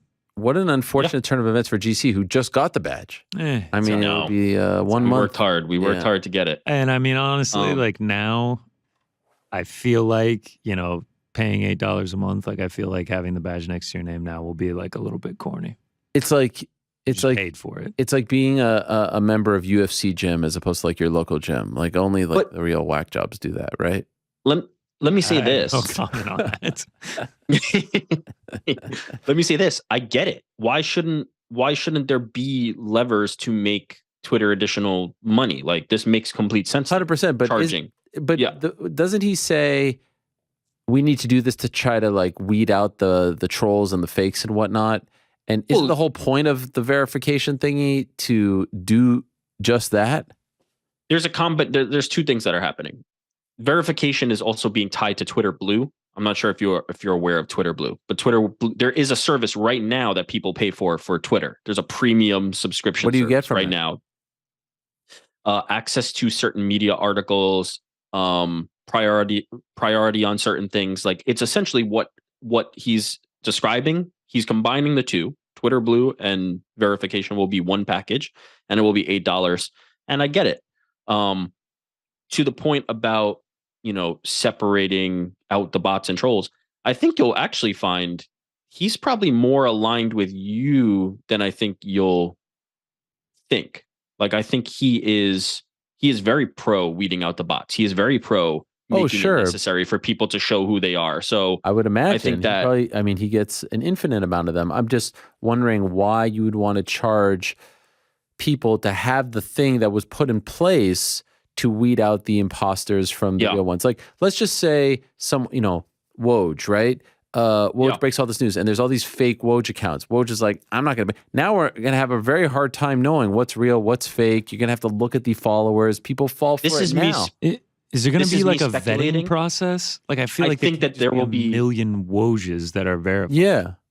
This is me speculating, but I think that there will be a very aggressive movement toward removing those types of people that are just bots, that are just imitation. But what if Woj says, I don't want to pay for this? Doesn't it make the whole Twitter experience worse if there's a bunch of people? Why? What if someone else But comes up with a what I'm Woj saying is I think NDA they will try to weed out the fakes in a much more aggressive way than just blue check or not blue check. Does that make sense? I think that do you have Elon to have Musk's the reason that he went to court with Twitter after initially saying he will purchase it was over the fact that they've misrepresented how many bots were on the platform. He is very anti-bot. He is very aggressive against the idea that artificial people are on the platform and it should only be an actual community for people who are being authentically themselves and giving voice to things. So I think in concert with the idea that verification or the verified badge will be purchasable, I think there will also be, and this is again me speculating, but based on his words and his actions, will also be an aggressive purge of those types of bots, so that at Woj will be at Woj, and you won't really have to worry about a bot cropping up and trying to fake it. Do you have to have a certain amount of followers to be able to buy this verification? Not as far as I've seen or understand. So then again, like let's say myself, right? I'm like, nah, I'm not going to pay for this. And then there's someone who starts Ariel MMA and pays $8. Now all of a sudden they're verified just because they paid $8. Doesn't that confuse the people? Doesn't that make the experience? Well, worse? I think again, verification is going to mean something different, right? It's just premium. It's not necessarily vetting. It's not necessarily like these are the people to trust and these are not the people to trust. It's literally, are you buying the premium package or not? Do you think there should be a system in place where if you have X amount of followers, let's say you have 10 million followers or something like that, you should get that verification? I mean, everyone knows who Kim Kardashian is, right? So if I was doing it, if I was making the rules, I would say no, it should be based on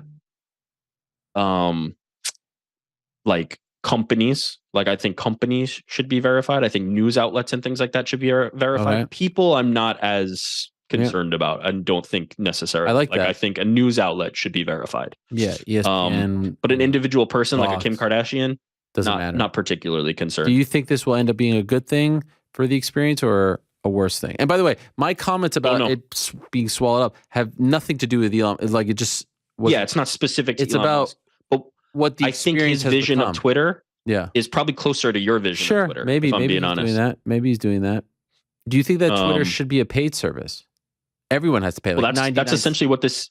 That's essentially what this is. No, non-verification. You have to pay 99 cents just even to have an account.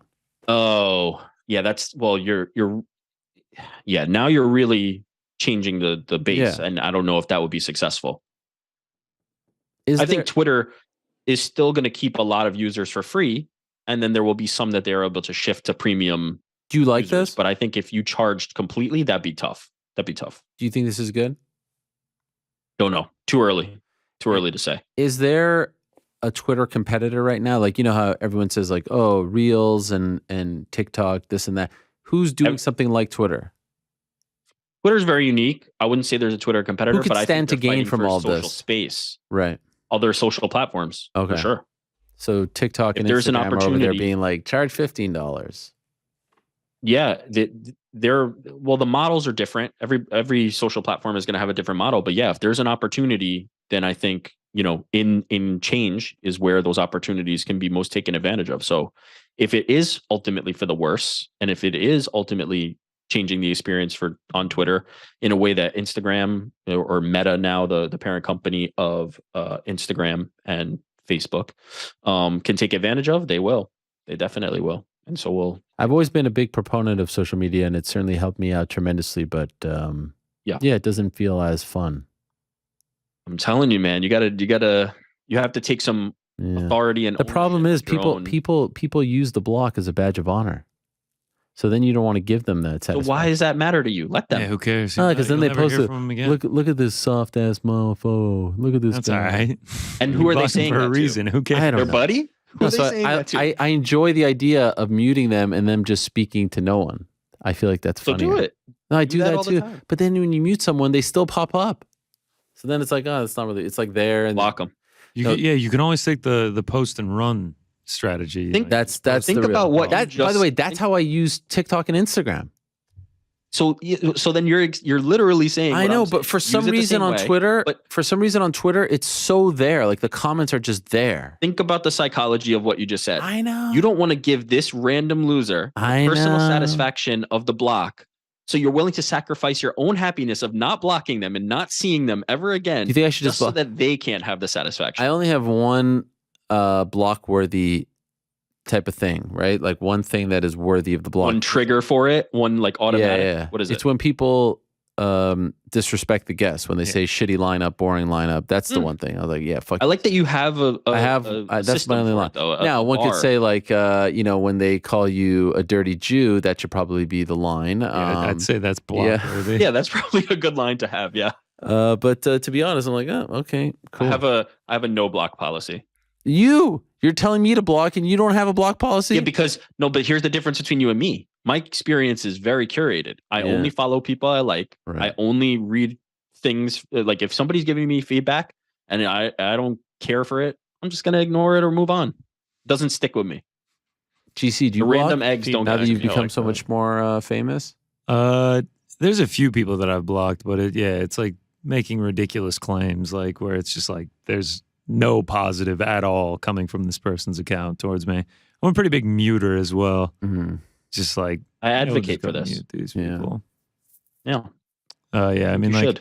I like a couple people that I blocked, like when they're like, oh, if I get good line movement and they're like, oh, fake lines, this scam artist. I'm like, who am I scamming? I do this for free. Like, also, like, here's the bet slip, man. Like, it's like stuff like that. I'll just block them. It's just like this person is just ignorant. Yeah. Yeah. That's I like it. fascinating. I encourage healthier habits. That's what I will stump for. No, sure. I would like to partake in those habits. It's just, Yeah. It's tough. It's a lot But of yes, negativity. It is. it's way too early. A lot of TBD. When is this I going get to? When is this going to? Oh, play? he's owner. He's the man now. Is he the He's sole guy in the- owner? in the chair? No. Twitter's There's public, other right? investors. Yeah, it's Is it not based on that. He came in with a group, and Got it. like it wasn't all his money. There are additional stakeholders in it. But he's been in charge for a few days now. I think this paid subscription service is supposed to be at some point next week. I believe that this will shift over. And how much was it? 4 billion or it's something? 4.4, I think was the number. Man, could you imagine buy a sports team or Twitter? Like He you, chose Twitter, and now he's Twitter's- on Twitter. like you could buy the Suns probably for 4.4 billion. One's more of a headache, but more powerful, which I would say for Twitter. Like I feel like so much more fun to own a sports team. Just I mean, the print fact money. that the fact that the owner of Twitter is like on Twitter trolling people is It's bizarre. I mean, it's a ridiculous world. How soon before It's he unique. starts giving people their Twitter back? See that I think I saw an article that this is not going to happen for a while. Oh, okay. And when They're does not he gonna want be, the like, Twitter reinstated. paid thingy to go into effect? I think next week was the. Oh wow! deadline. So Yeah, I think so this is one happening day real all soon. these people's badges are going to go away next week. Well, the details are hazy, right? Like Cool. it's still kind of Wild, internal, Wild but West. like that's the assumption. That's Wow. the assumption. There's a lot of people who feel very strongly about those check marks. I mean, I'm looking at I just opened Twitter and I'm looking at one that someone tweeted at him. LMAO at a billionaire earnestly trying to sell people on the idea that free speech is actually an $8 a month subscription plan. And he responds back, your feedback is appreciated. Now pay $8. And this is the owner of Twitter saying that. And all those dudes from back in the day, like Jack and all those That's guys, what they're I'm gone. saying. They're all gone. I think Jack is Jack Dorsey. We're talking about is Yeah. involved in a new social media service that he's starting up. I also believe, and please don't quote me on this. I could be incorrect. I believe he has some kind of stake now in the new Twitter, but I could be wrong on that. So. Well, this is all fascinating. Double check. I'll never forget the first time I ever heard about Twitter. It was the night of the Affliction event going up against the Anderson Silva James Irvin card, July 19th, 2008. And I was working for MMA Rated. GC, I think, was in 4th grade at the time. 5th. Is that legit? No. Oh, when 2008. 8th grade. 8th grade. All right. And Sang No, who worked with me at MMA Rated, is like, you need to get on Twitter and you could tweet about both events. I was like, what is this? I'm just going to write out things for people. And that's the only day the MMA Rated Twitter account was in action, and those tweets are still up. How about that? Twitter.com. Moment in time. One day we did it, yeah. And then it just kind of died off. You can see it right now. It's twitter.com/MMA Rated. I'm heading over there right now. You wrote these? Yeah, it was me and him together. Oh, yeah. Sick pick. Yeah. 67 followers still. Yeah. Time capsule destroyed right Sylvia. Yeah. 36 seconds. There it is. I mean, detailed breakdown. It's like a legit time capsule, that thing. It is Arlovsky Rothwell, best fight of the night. Arlovsky knocked Rothwell out. How about the fact that Arlovsky just fought and Rothwell is still thriving? I was just thinking that. Isn't that because crazy? I was going to ask Connor, do you know who Sylvia is? No, I don't. Yeah, because I was thinking that. I was like, he might not know Sylvia, but Arlovsky and Rothwell are still doing these That's tweets crazy. are fire. Just what else one night in the on Earth, July 19th, 2008, a really special night. It was. Yeah, I had just turned 15. Head to head. Maybe pay for the verification on that one. Yeah, that'd be hilarious. CB1 BTW. I mean, just brilliant breakdowns. What does that mean? Is that CB Dalloway one? CB1. I thought one. Yeah. I think that was CB Dalloway on the July 19th card. Yeah, the UFC card. Yeah. 536. Wow. What a finish. There you go. I wasn't sure. Yeah, but you see what we were doing. What's funny about that is there's still people in MMA media who tweet that exact tweet. That is now. good. Yeah. In 2022, maybe that's even still me. a tweet for MMA Live media. now was one tweet. I was letting people know there were a lot of people following. I mean, you were firing these things off, man. Yeah. I can't take all the credit. It was Sang and I. Yeah, anyway, hope he's doing well, Sang. Haven't talked to him in 14 years. I might go back and like every one of these tweets. Thank you. I never met him. I met him, and he is a great guy. All right, let me answer these questions here. Caleb says, hi, Ariel. Greetings from Texas. I'm wondering what your thoughts are on Aljamain Sterling saying he wants to take a break and not fight until mid-next year. His comment seems strange to me, especially considering how active other champions are when healthy, and they don't seem to be doing him any favors popularity-wise, which is an area he struggles in already. It seems unnecessary to hold up a division as stacked in full. Honestly, I mean, first of all, saying that could be negotiation, could be posturing, and there are fighters who have taken some time off, champions. It's not that big a deal. I wouldn't get too worked up over it, to be honest. Let's see what he actually does. Let's see how it actually plays out, but I wouldn't get too worked up over it.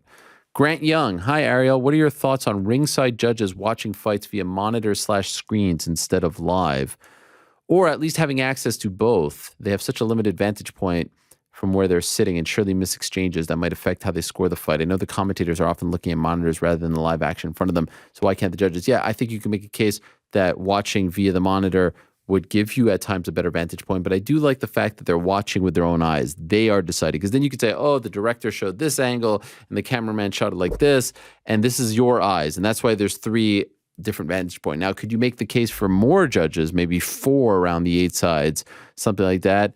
4 would not make any sense because you don't want them to be an even number, but 5, whatever the case is, I get it. This has been discussed. It's been discussed putting them in the back. It's been discussed giving them the replay and all this stuff, the monitor. It will always be debated. It would always be somewhat controversial, somewhat polarizing. I like that they're looking through their own eyes and there's no one feeding them what to see. Brian says, yeah, right, Ariel? Hullafo, Scotland. Respect. I would like to put your pound-for-pound rankings formula to the ultimate test. By your logic, would you have ranked Matt Serra higher than George St. Pierre in the pound-for-pound rankings after his win at UFC 69? Yes. Definitively, yes. And would you have ranked Matt Hamill higher than John Jones in the pound-for-pound rankings after his win at the Tough 10 finale? No, because that was a DQ and we all know what was going down there. I want to know if your formula holds up in these scenarios. So yes, Serra at the time would be above GSP unequivocally. He won the fight. We know what happens. The whole thing is fictitious. The whole thing is a debate. The whole thing is a what if. But in this regard, we know what happens between these two guys. Of course, Serra would be higher than George St. Pierre. Hamill Jones, completely different. Jones dominated that fight, and he got DQ'd via technicality. So completely different. So no, I wouldn't put Hamill higher than John Jones at light heavyweight or pound for pound. Todd in Dallas. Hi, Ariel. Can you please clarify something that is critically important to the future of MMA and combat sports? Are the office for the night pictures cool or uncool? Wow, that is such a great question, Todd. Well, one time I mentioned, so the reason I do it sort of in jest is because someone asked me, I think I was on McAfee's show back when McAfee would have me on, that there's really no benefit anymore, at least for me, my POV, to go to these events other than to take a picture of the octagon, of the cage, from press row, from our seat, and tweet out or post on Instagram, office for the night. I don't really see, again, I think you can actually get a better vantage point from home, listening to the commentary, listening to the corners, listening to all that, watching from, all their great angles, and then everything else is made available to you. Now, there are other reasons to go, and there are definitely reasons that, people have, and I respect that. But the joke was, other than to post this picture and get, some retweets and likes and say, hey, here's my office for the night, which you always see media guys do, not only in MMA, but NFL, you see from the press box, office for the night. Oh, World Series, let me take a picture of the field, office for the night, because it's obviously a pretty damn cool office for the night. There's no other benefit. And so now I just kind of do it in jest. And, I'm kidding, obviously, when I'm doing, I'm referring to that. But, I'm no bully. If that makes you feel good, if you're proud of that, if you're happy to be there, you do you. But it was sort of that. And maybe I will stop doing it now that you mentioned it. So the question is, are they cool or uncool? Well, I guess if you're doing it seriously, I would view it as somewhat uncool. But look, if you're proud and excited to be there, God bless. If that makes you happy, God bless. You're not hurting anyone. God bless. It's just me being an ass, honestly. And you know what? Now that Todd mentions it, I'm not going to do it anymore. How about that? Or if I do it, it's going to be 100% serious. Okay? What? I don't want to be that guy. No one likes that guy. I don't want to be that guy. So thanks, Todd. Thank you for allowing me to see the light, Todd. Even the great me messes up, and now I've seen I've seen the error in my ways. Finally, Aaron Pete. Ariel, you are incredible at booking guests. Wow, thank you so much. Do you have any advice for those initial invites for individuals you don't have rapport with? Part of me wants to dive into how amazing they are and what questions I'd have, but I also don't want to overwhelm them with a big, long email. Great work hosting the face-to-face. You're going in the history books as an all-time great interviewer. Thank you, Aaron Pete. Well, I appreciate that very much, Aaron. That's very, very nice of you. It depends, right? If I have a relationship, it's a text, it's a lot easier. But, doing the stuff on my YouTube and reaching out to people that I don't know, a lot of these people have no idea who I am. And so it actually reminds me of when I started and I would send out 20 or so messages via MySpace. And I would be writing to George St. Pierre and Chuck Liddell and Tito Ortiz and all these people who had Rashad Evans, who had no idea who I was at the time. And you have to try to, convince them to come on. So my advice would be to be very respectful, to be short, concise, try to show an example or two of some of your work, whether, via a link or something like that. If you want someone to be on your YouTube show or whatever, here's, my page. Here, try to give them as much information as possible and evidence as possible so that they click and look and be like, oh, this guy's legit. He's got this many people watching or this many people following, or he's interviewing these types of people. Quick, respectful, professional, not too pushy, short, right? A short email, but also a short interview. That's one of the most important things to get people to come back. You get them on for the first time, you keep it to 20, 30 minutes, whatever it is, or you ask them beforehand, hey, do you have a hard out? I want to respect that, so that the next time you ask them, they'll be willing to come on and they don't think like, oh gosh, this is going to be an hour out of my day or 2 hours or something like crazy like that. So you have to be very respectful of their time. And, be persistent, but don't be annoying. If someone says no, leave it be. If someone doesn't answer, wait a bit. Don't keep hounding them. Don't keep flooding them with emails. And then you'll build up a rapport. You'll build up a trust. And then you just keep building on that. You keep building on that. You keep building on that. And then you'll get them in the good times, the bad times. One big thing, as time goes on, it's important to not just reach out to people when you need something. So it's important to actually treat them like human beings and not just bother them all the time. Obviously, you can't check in on everyone and have a relationship with everyone like that, but you try. You try to be respectful. You try to be mindful. You try to be very thankful. After every show, I text every single person that came on and thank them. And try to be as appreciative as possible and try to, make it worth their while. Be prepared, ask good questions, ask thought-provoking questions, ask somewhat challenging questions. Make it worth their while so that they don't feel like this was a complete waste of time and either no one's going to watch it or they hate it or don't want to be a part of it, are embarrassed or regret being a part of anything like that. So it's really just like being a normal person and being a mensch.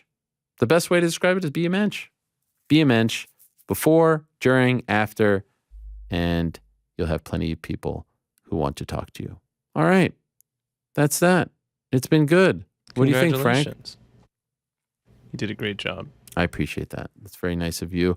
It's been a good week, and I think next week is going to be a really fun week because the UFC is in town, and anytime the UFC is in town, we usually have fun times.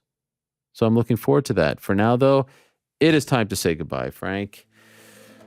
I've had enough. You've had enough. We've all had enough. Any previews for next week? No, I got nothing.